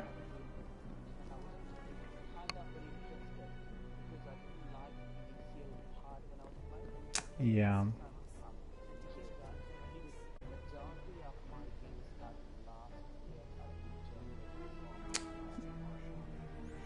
Well, you beat me to it, because I purchased the game also a little while back as Destiny the Collection PlayStation 4, and last year I was considering what game would have to be pegged to my Twitch channel once I started broadcasting live, because this is a fairly new channel. It's been around for about 8 months, and I looked very carefully and selected a few games. Destiny was popping up as the main one, because Destiny basically as a generic extension of Halo also imported many people from the Halo community, and I thought, well, that's just really your game where you can really get your community activity from the day one, and you learn the game when you engage with the community members, because they can all tell you what to do. There aren't any guides out there, and it's just it's a game that's going to bring people together, and it absolutely worked. So I've been streaming it and broadcasting it since last September, so that makes it about 8 months. I have some breaks as well from my broadcast, and absolutely loving it. It became one of my favorite games of all times, together with Mass Effect Trilogy, and lots of these different ways to which the game can be pursued, entertained and played. And I have to say, the community activity here is just second to none. It really is terrific. Loads of people come in every day, and the community is growing. Believe you me, I have people in the US, because we have the difference in time zone, and they wake up at 5 o'clock in the morning, and as soon as they wake up, they come here and they talk Destiny, or they talk other things. And not one person, it's quite a few people.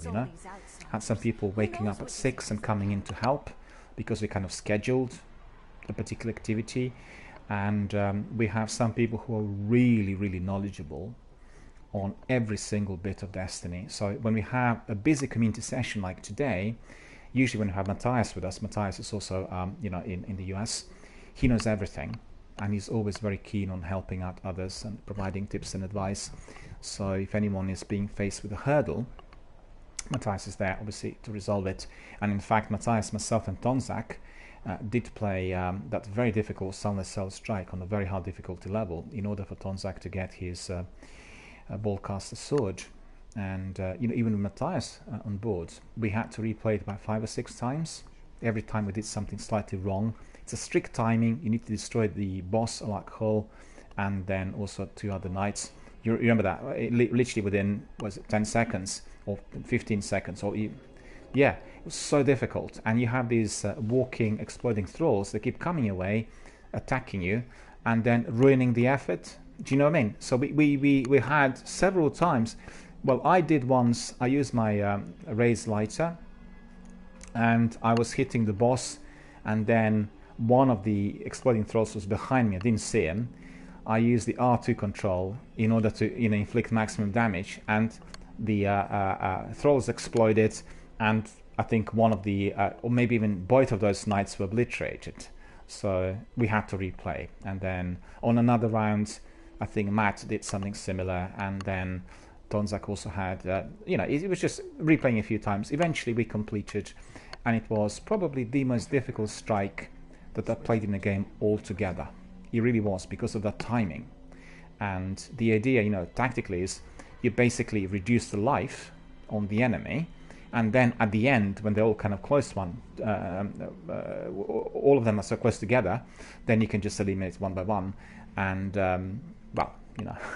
the exploding thralls are making sure that this doesn't happen with ease. And it did take us a bit of time. Let me see what our community members are saying in there.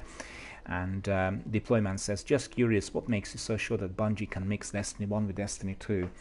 I'm not really, personally kind of inclined or kind of making any assumptions, but I've heard some talk from the industry insiders on how the industry is progressing, what their future goals and intentions are. It isn't just Destiny related or Destiny specific. They talked about wanting to create a big, massive, open world which is evolving at all times, bringing in all the elements of gameplay from all other episodes, all other. It may be that they will redo Assassin's Creed or Destiny, and they will bring it in within a different kind of format with the same sort of content, because they want everything to be virtual. They want everyone to be able to access it from wherever they are, having no need to be purchasing physical copy of a game.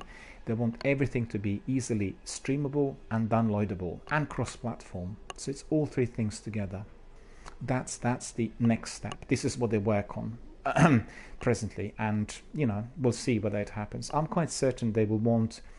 Well, if you access some of the lengthier live broadcasts of Anthem with the development team prior to the game release, and also some of those on Destiny 2, you will see. And they want the world to be full of all the characters and everything which is related to all the episodes, all the installments, literally within one large evolving world. The question is how soon. It might be in a year, maybe in 10 years, depending on how the technology is, to develop. So we have to be a bit patient, and we'll see. But I'm certain they'll work on a concept that will basically pull the strings.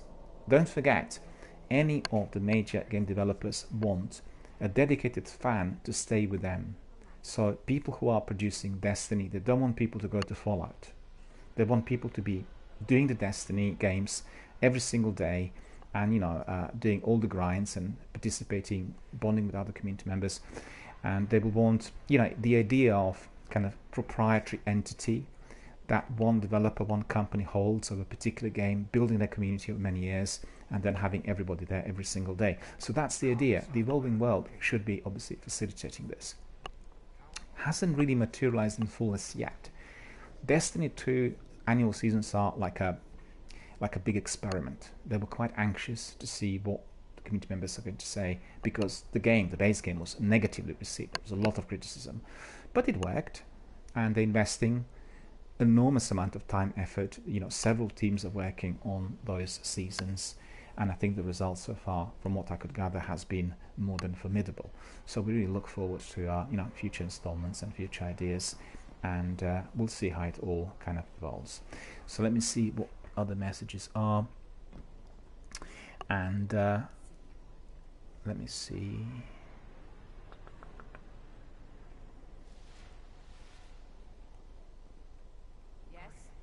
Alpha was saying make sure all of your best gear was on, and Donzak says I don't think they can. Destiny 2 was a rewrite for obvious reasons. Alpha says indeed I believe if they do remaster, they'll have to remaster Destiny 1 and Destiny 2 separately. Donzak says I think it's going to be just a repackage, just like Marathon, but at the end of the day, who knows. Well, they could be, don't forget, they could be introducing new content. In fact, they would probably have to remake the game and then introduce it as a prequel, separate chapters.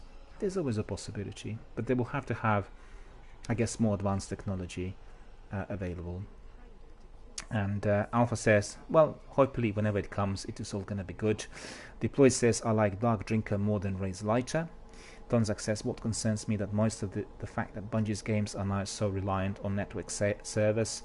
And Alpha says, the hardest strike ever, Nightfall on Wretched Eye Strike, with Void Burn, Grounded, Chaff and Exposure. Well, that sounds absolutely berserkers and very, very difficult. That was a Nightfall and a nightmare. Absolutely agreed.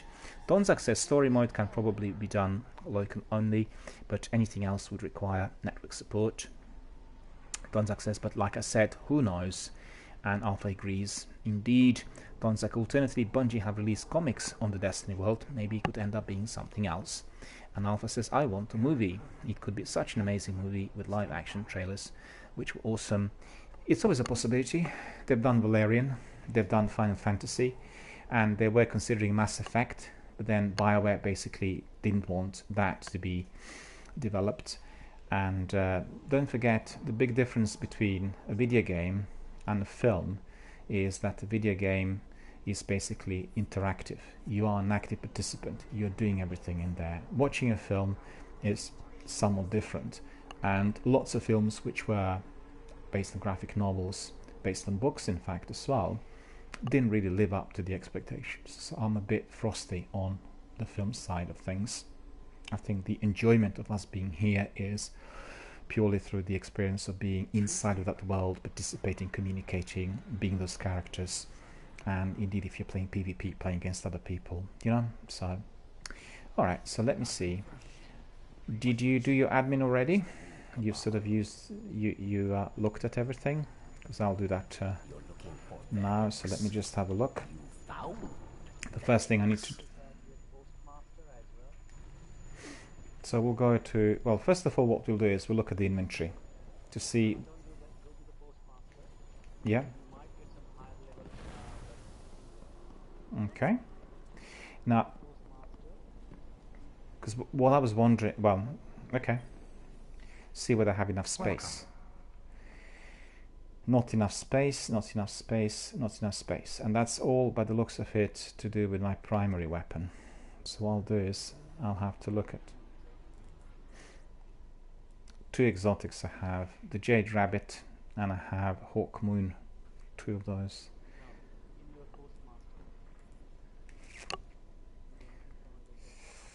At the moment it all looks blue. All of them. All four of them.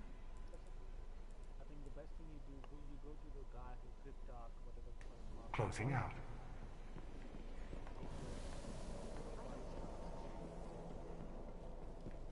Yep. You return. Okay. Engrams from the Taken require a good eye. Mine. Let's see. We have well, lots of engrams really. I have 3, 6, 7. Encrypted engram number 1. Where you point that. Moit of Light. And some reputation, so that was what I got. Exotic engram, so that's the big one, right? So let's see what I'm going to be getting. On the reef, Guardian. Patience and Time. That's a sniper rifle, I think, isn't it? Patience and Time. That we'll have to check. That will be, yeah, 398. So that's very high. Yeah, and we'll put that on.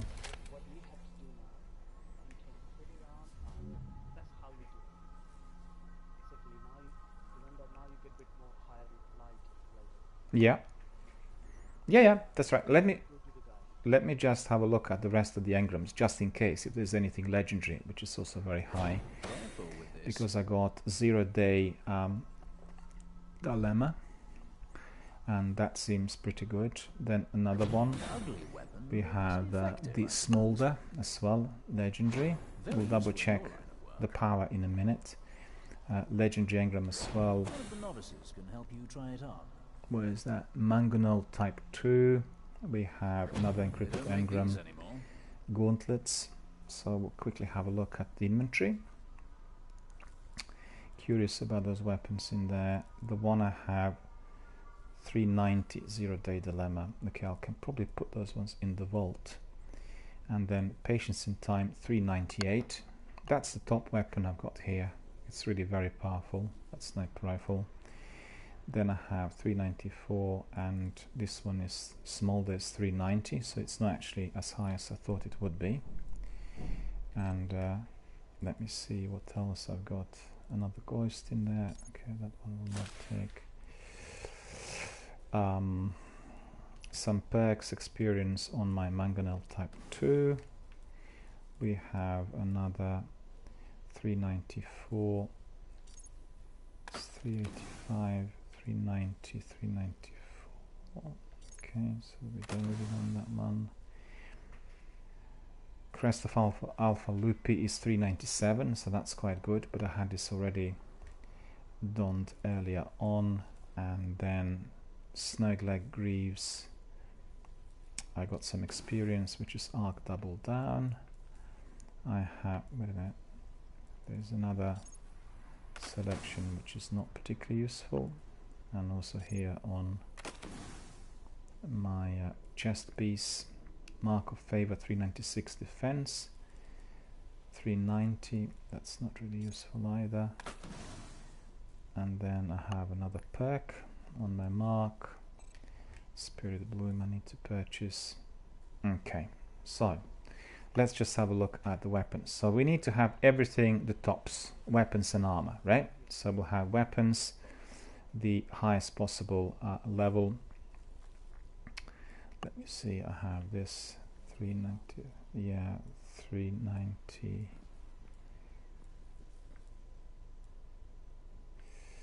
Yeah, so my primary is the tops. This one obviously is 394 in here. Let's see, 379, 390, 390. Yeah, 394 is the best. The Ghost is also, I think, the best. 395. Yeah, that's correct. 394. That also is all there. 394. Okay, so 394. Or 394, 397. 395. Don't think I have 396 anywhere. And then 396. Yeah, that's also the best. 390. The only bit which is, you know, way below compared to everything else is my Titan artifact. It's 390, and getting artifacts were really, it was difficult. They were hard coming, and I'm still waiting for one of those artifacts to be picked up. So basically I probably would be 395, 96 already had this artifact been increased.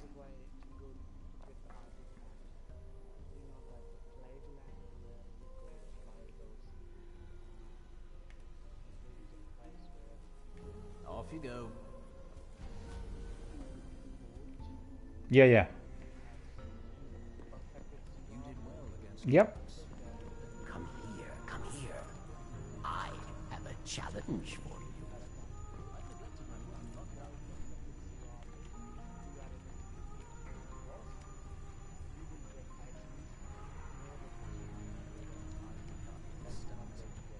you. Okay. Yeah.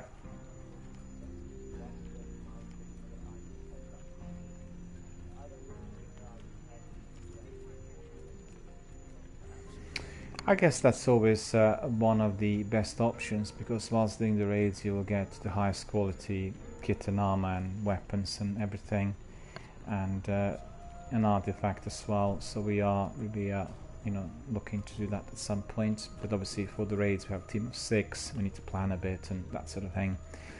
So therefore I was doing the strikes, Heroic strikes, as well as the Nightfall strikes on a regular basis, and I was getting some really good loot, in fact. But the best quality I had from those raids, which were completed a week before last. We've done 3 of those, 2 were completed, so I got all of that 398 loot from the raids, which indeed has been very, very useful. Okay, so we've got some more messages coming in before I really look at the reward. And Alpha said, yeah, we said about a movie, and Tonzak said, I didn't say a movie. Alpha said, don't get booted for orbit for inactivity, and Tonzak says, I said something else. And Alpha said 398 in response to that weapon that I acquired indeed on that exotic engram. Deploy says, rest in peace Master Ives, the Cryptarch in the Reef. And Tonzak says yes. And how did the Master Ives end up in Cosmodrome? And Tonzak says, well, I'm not sure. And Tonzak says, what was he doing there? Was he dragged up there? And Alpha says, yeah, I dragged him by his collar. He kept giving me the artifacts. Tonzak says, or was he at the reef? Was he at the reef and what's his full name? Killed Ives escaping from the prison. But I thought he killed the fallen champion in one of your campaigns earlier on, so I'm not sure about the timeline here. Deploy says it's because he kept giving me legionaries from exotic engrams. Well, well, guys, as you could see, lots of interesting discussion in there, all Destiny world related, thoroughly enjoyable. Our community is energetic, vibrant and growing. I thank everyone for the input. I could see that our Australian friend had to go, and he had to depart, and I thank him for all of his time and indeed for his advice. Very, very grateful for that, and we'll team up and squad up on another day. Thank you for coming and joining us. Thank you for being a new member of our community. Really appreciate it. And we are going to be able to do some other strikes and activities on another day. So I've got my best weapons and everything on. We'll approach Varix, and he's going to be providing us with some rewards. I am of House Judgment, Guardian. So he's giving us the Elder's weapon, and that's the reward. So hopefully this weapon is going to be also very powerful. Quite curious to see what this weapon is going to be. So it's Challenge of Elders, weekly high score reward, so many points, Guardian, well done.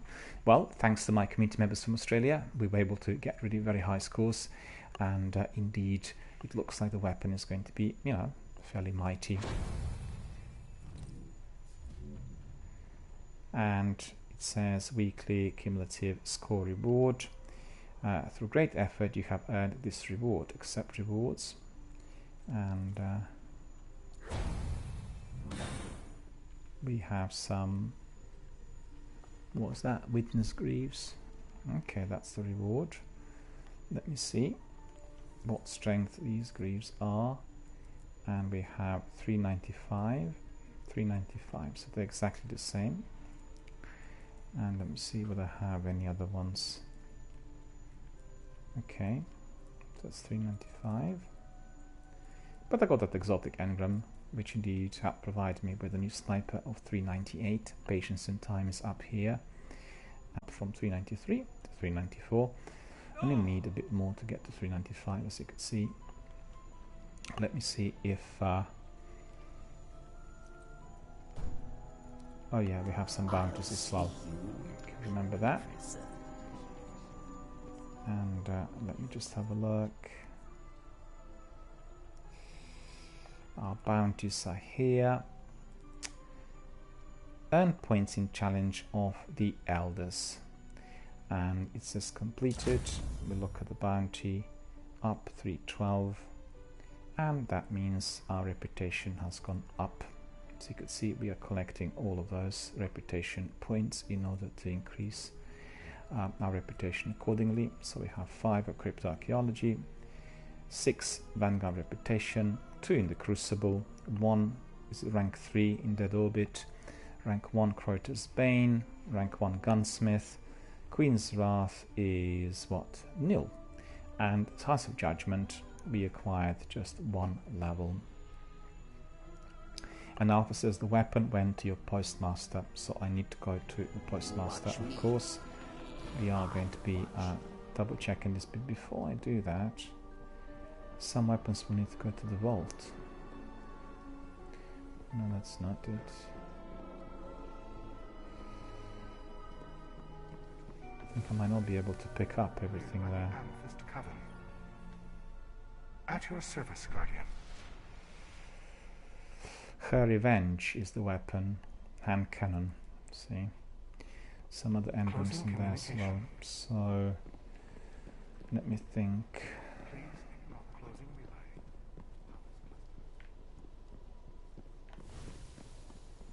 Keep forgetting where the vault is in here. Friends. Yes.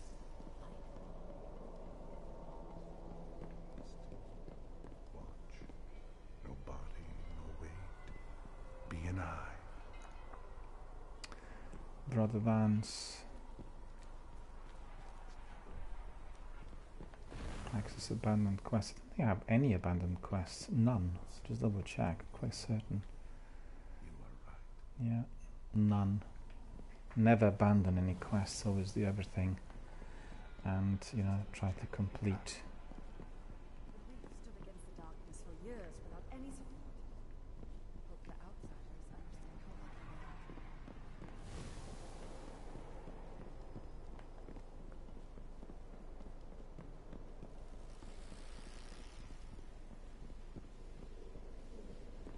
are. Please confirm. There we are.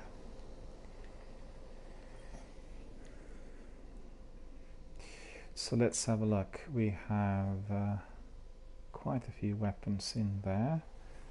We need to liberate space. So what we do want to do is we want to put the automatic rifle in there, and then Sluna can go there, and that can go there. Okay, so plenty of space in there. Therefore we can simply go to our friend Postmaster and then collect some of those. First of all, we collect her revenge. Confirm receipt. And that's exactly the same level as my Imago loop. Take rings. Interaction resolved. We'll take these engrams as well. Oh, this one, there isn't enough space. Okay. So we need to get rid of that rinse. That rinse is of no use. And then we'll pick up the last engram as well. Inventory updated. And we'll go to resolved. Master Ives in there in order to get this sorted as well.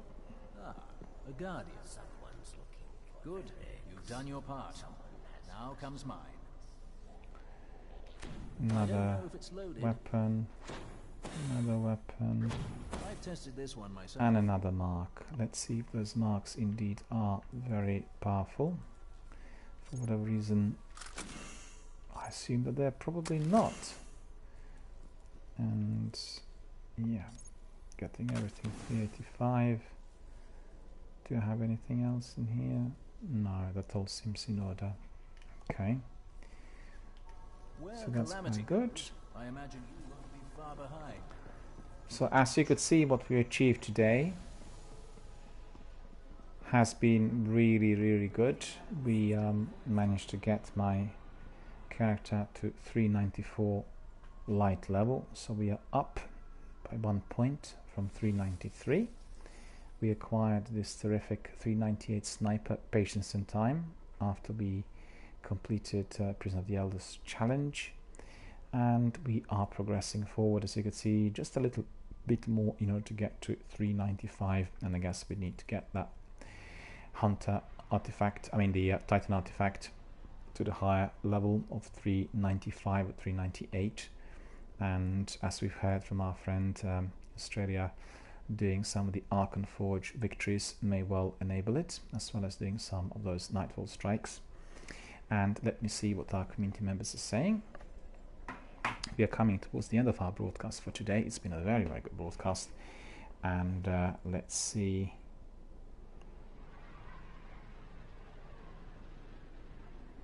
Deploy says, with his death we got Thunderlord, so I do not know if it is a good deal.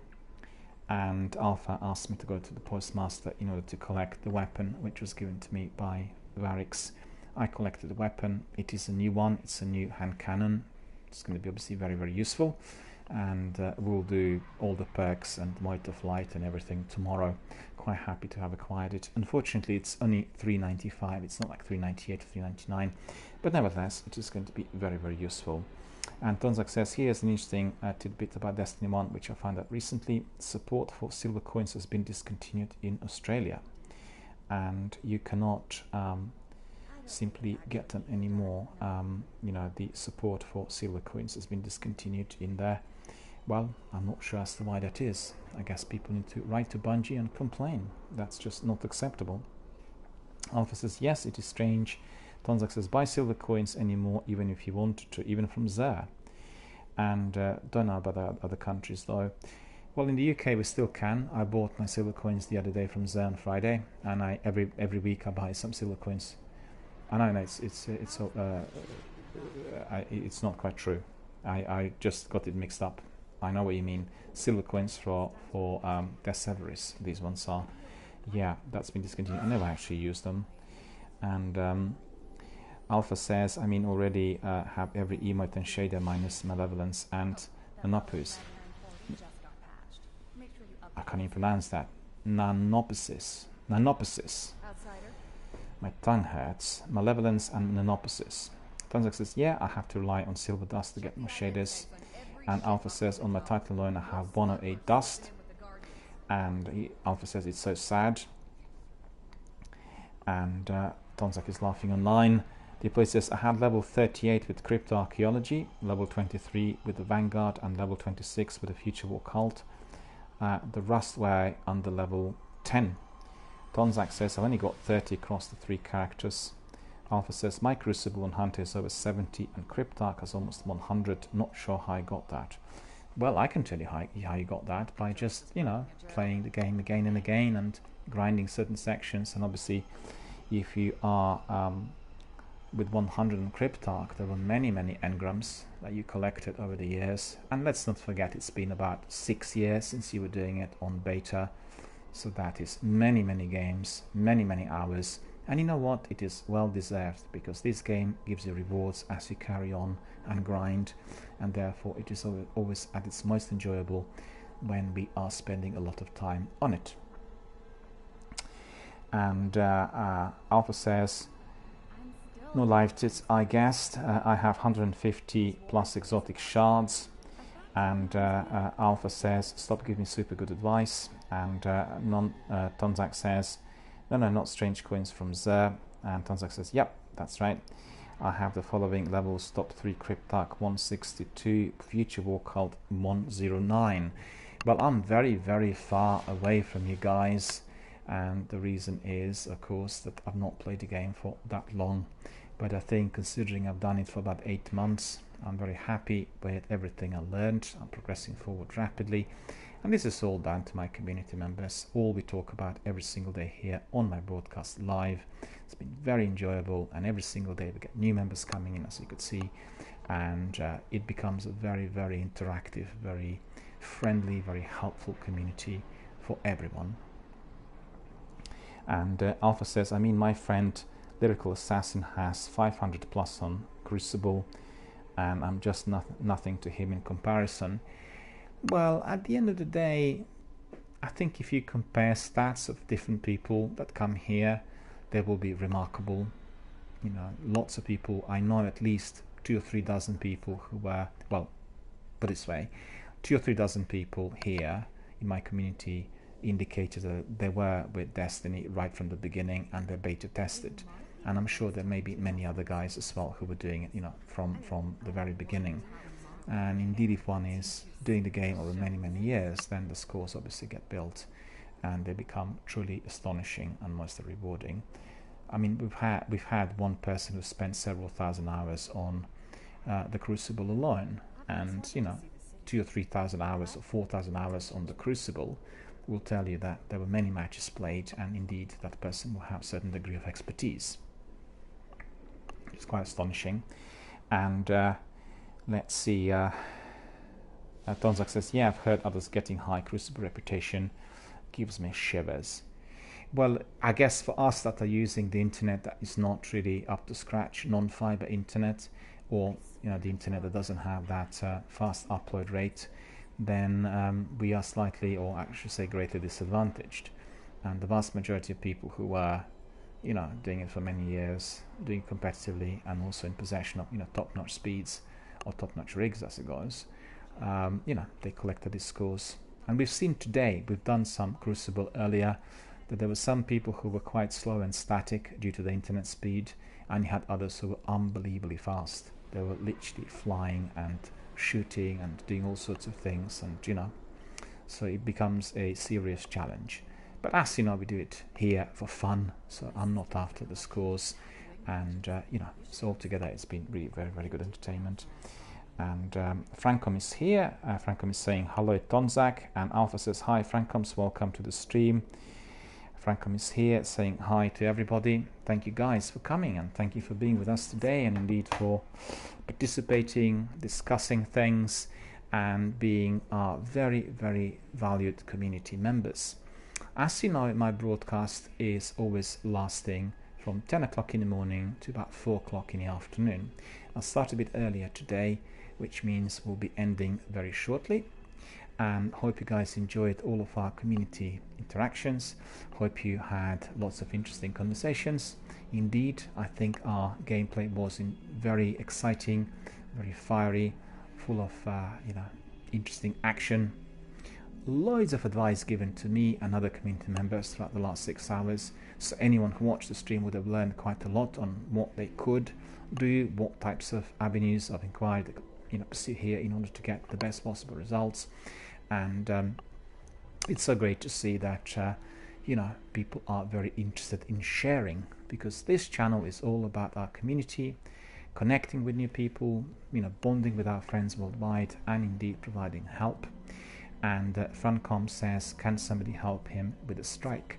Well, at the moment my broadcast is just about to end and I'm unable to help you today, but if our friends from Australia would be able to come in, maybe Francoms could indeed complete the strike. If not, I can ask Francoms to come back tomorrow, and that will be between 10 a.m. and 4 p.m. British Standard Time. I'm a Londoner, and I obviously will operate according to BST, and then we can do the strike. And let me just have a look what our friends are saying. Tonzak said, sure did, thank you. DRBMiller Gaming, well, thank you very much for your contribution and presence, sir. Always truly appreciated. And Tonzak says, I'm not online, I'm afraid. Obviously mentioning that to Francoms. I'm too sick to play. Alpha says, I've loved the stream today. Have a good night, day and night. I got to attempt to sleep, although I might struggle due to my horrible insomnia. Well, I certainly hope that you will have a good night's sleep. And I'll tell you one thing, if you are suffering from insomnia, there are lots of different things which you can do. One of the things is you may want to watch some oozy kind of sleepy type of film before falling asleep. You may want to drink some milk with honey, also literally before going to bed, because it provides you somewhat of a natural tranquilizer. You may want to eat grapefruit. Grapefruit is a bit like benzodiazepines. It has a sort of slightly sedating effect as well. And just generally doing something which is winding down and making you a bit more tired in order to get that good night's sleep. I find generally that a lot of hectic activity online and watching the screens which are backlit is waking me up. So I'm always trying to do things earlier in the day, and then let's say from 9 o'clock in the evening I try to do various activities that are kind of putting me to sleep. I actually find reading particularly useful, and that is not any kind of reading. It is reading of novels. If I read newspapers or non-fiction books, they actually wake me up. If I read a novel, I fall asleep. So definitely one of those. In fact, I'll provide you with a few more tips on another broadcast. A bit pushed for time today, so I just hope that you are going to be able to fall asleep and enjoy indeed your sleep with good dreams. And also thank you very much for coming. You provided me personally with lots of advice, and you had shared lots of your experiences with our community members, and that's been thoroughly enjoyable and indeed greatly treasured. And Tonzak says, I'm about to head off after the broadcast. Alpha says, goodbye to everyone. Well, I could say so long, and we'll obviously have you back on our broadcast maybe tomorrow on another day. Really look forward to that. We can crack on with other sections of the game and do lots of different things. Loads of different activities are still left on my characters. We can go from one to another, explore different tasks, and then indeed make sure that all of those are completed. And Francom says, I also struggle to sleep with my insomnia, and music is one way. Alpha is joking. He says, I'm out of pills. And Francom says, forget pills, try relaxing music. Alpha says, okay, I'll try some of those ideas, thanks. Donzak says, there are many good synth applications for mobile phones nowadays. You could make your own soothing music. That's correct. Actually, somebody was telling me the other day, there is this particular kind of music which is played on a certain frequency, and you can play it on the loop and leave it all night long and listen to it. And those people were telling me that their sleep had greatly increased, has been greatly enhanced. The quality of sleep, they weren't perhaps sleeping longer than 7 hours, but they slept much better. It was a proper REM sleep, which was fully kind of regenerating. I'll ask them about this music, and next time we talk live on air, I'll give you the details. It's basically on YouTube, I think, or maybe on some other channel, but you know, they access it through the phone and basically put their earphones in and then sleep with that on literally the whole night. And they said that the difference in the sleep was remarkable, so definitely worth considering. And Alpha says, I'm glad my phone has a bylight filter, otherwise I'd get no sleep. Yeah, that's right. The state-of-the-art smartphones are indeed, you know, brightly lit, and they certainly are causing that degree of awakeness. Francom says, well, I don't have insomnia, I just think of too many things when I try to sleep. Yeah, it's always the best to relax before falling asleep. Meditation is one of the ways, and you know, reading novels is another. A lot of people fall asleep if they listen to some quiet music on their radios, or indeed they watch TV, or they watch some films, not the ones which are high paced, but you know, a kind of, you know, certain programs which are indeed putting you to sleep. And Alpha says, it was quite enjoyable playing with you and engaging with this community, this outstanding community that is. Well, thank you very much for your kind words. And I know that sometimes if some of the gamers want to kind of crack on with the gameplay, I have lots of breaks during my stream, because I always respond to the messages coming in, and I always you know, try to bring in everyone as much as possible. Therefore the actual gameplay could feel a bit sort of fractured. But this channel is all about the community, and I'm very glad you enjoyed all of our conversations and everything we said so far. And indeed, I really look forward to having you here again in the future. I thank also everyone who was, you know, becoming a new follower, people who subscribed. Your, you know, generosity and your attention and help is very, very greatly appreciated, always. And Donzak says, well, I'm very sleepy now. Alpha says, and have a good time. I just do a slight sort of addition to what was said earlier. Alpha said it was quite enjoyable playing with you and engaging with this community, this outstanding community. Have a good time and farewell. And we all wish you a very, very good night, Alpha. Hope you sleep well, and maybe drink some milk with honey, and it does provide some remedy. Also, you can eat grapefruit, but just make sure you're eating, like, you know, fresh grapefruit, and you can probably an additional natural kind of sedative. Gonzak says, see you all. And Francom says, wow, this community is amazing. And Francom says, I like that you help not just on game but for your friends and viewers. And absolutely, yeah, this community here on my channel is all about friends, all about viewers, all about the community members. It's definitely not about competition and, you know, doing the game like back to back. We talk all the time, we talk about different topics and different subjects, and our community is exponentially growing every day. So Frank Combs was asking to be helped with the strike, and I'll help you with the strike tomorrow. Definitely pop in tomorrow, anytime between 10 and 4 o'clock PM, and we can do a whole selection of strikes, because in fact I have a couple of tasks pegged to the strikes, and then we can do all of them together. In fact, I'm not bothered, you know, we can do any strikes, whatever is there on your list. We can obviously, you know, hop in and complete them. Also, Francom, you can follow me on PlayStation 4 and on Twitch. So just make sure you follow me on PlayStation 4, because if you obviously want to follow us, I can bring you in immediately as one of the 5 team members. So that's quite important, in addition to actually following on Twitch. And my PlayStation 4 ID is DRBMiller, that is Delta Romeo Bravo, DRBMiller as in Miller, with 2 L's. And very easy to find. If you put hashtag DRBMiller on Google, you will get all the other you know, websites and postings from everywhere. And Francom is very happy with our community and quite sort of astonished by the quantity of interactions that we have here. Well, I always encourage our community members to not just talk to myself, but to talk amongst each other. So you will find sometimes if we are busy with a strike or with a match, then the community members who are watching will be coming in and discussing things together. There we are, friend request received, Francoms. I'll accept you immediately. Thank you very much for your request. And we are going to be indeed connected on PlayStation 4 as well. And just like I said, with your strike and any other help, we can simply do that tomorrow.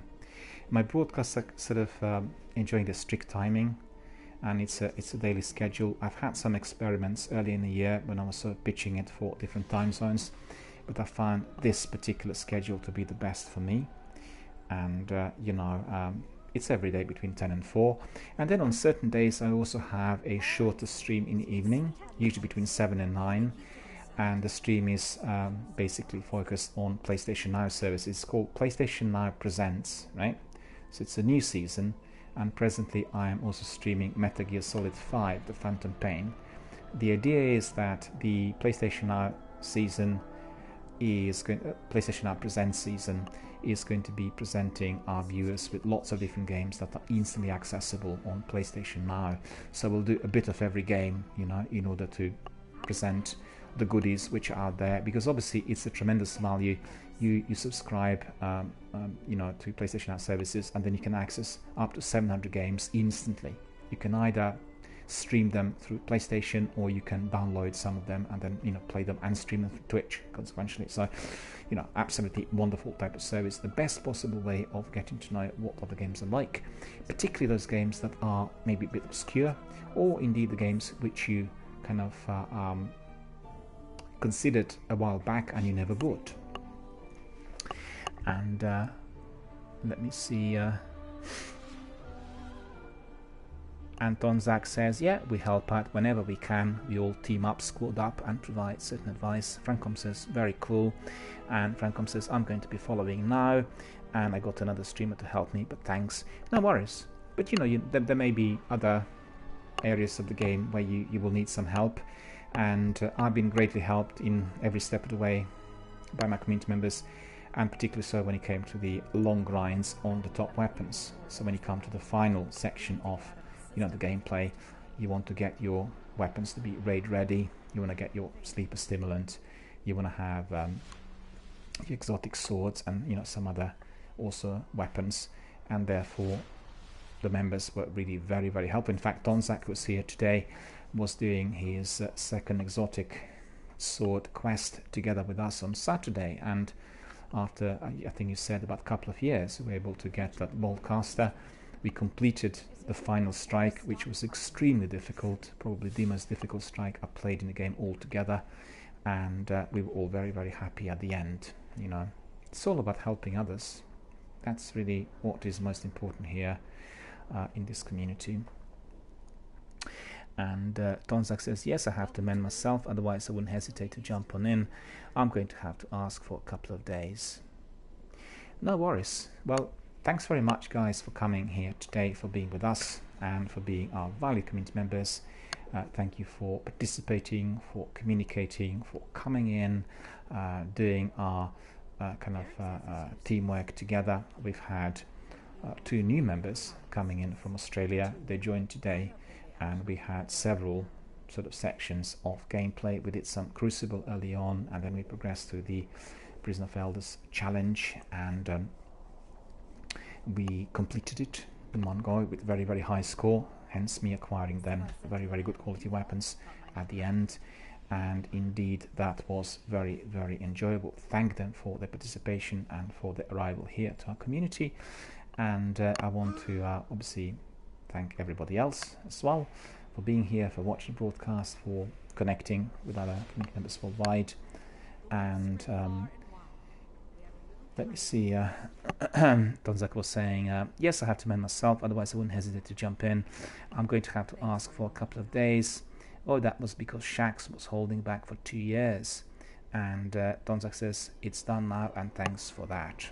Yeah, no worries, my pleasure. Glad that indeed the sword is in your armory and you can use it every single day. Guys, I've got to run.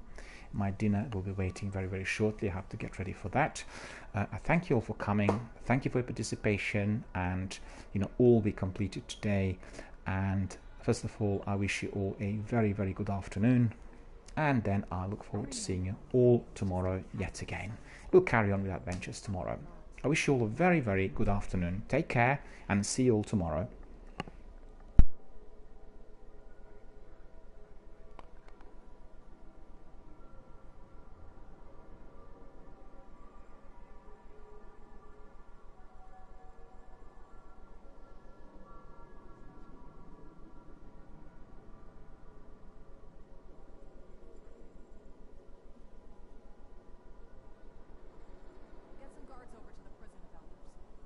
none of their house still remain.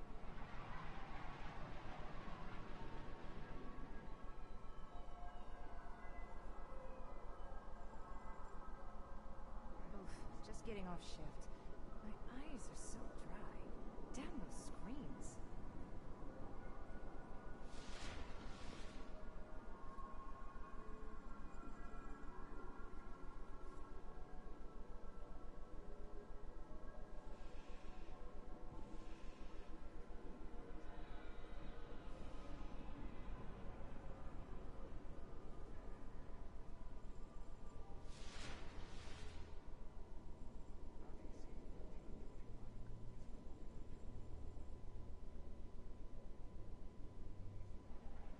I turned the corner and walked face first into a Titan's chest.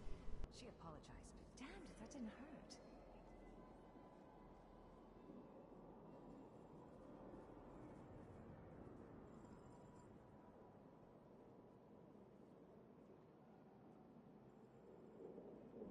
They can't have just vanished.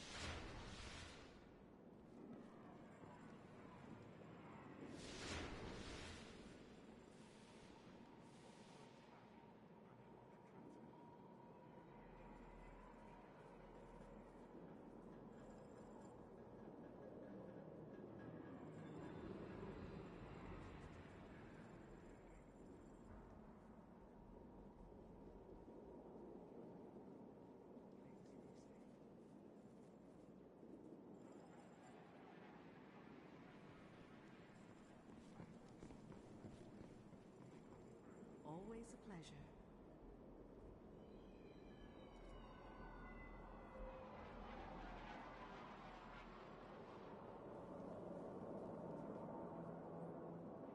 Petra was just cracking a joke. Bang.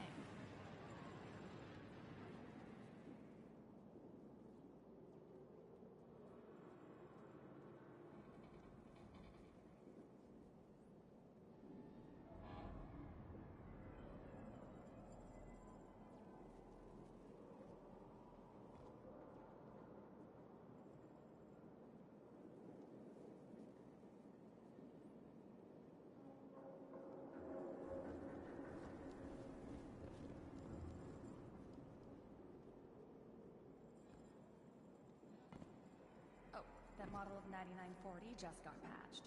Make sure you update it soon.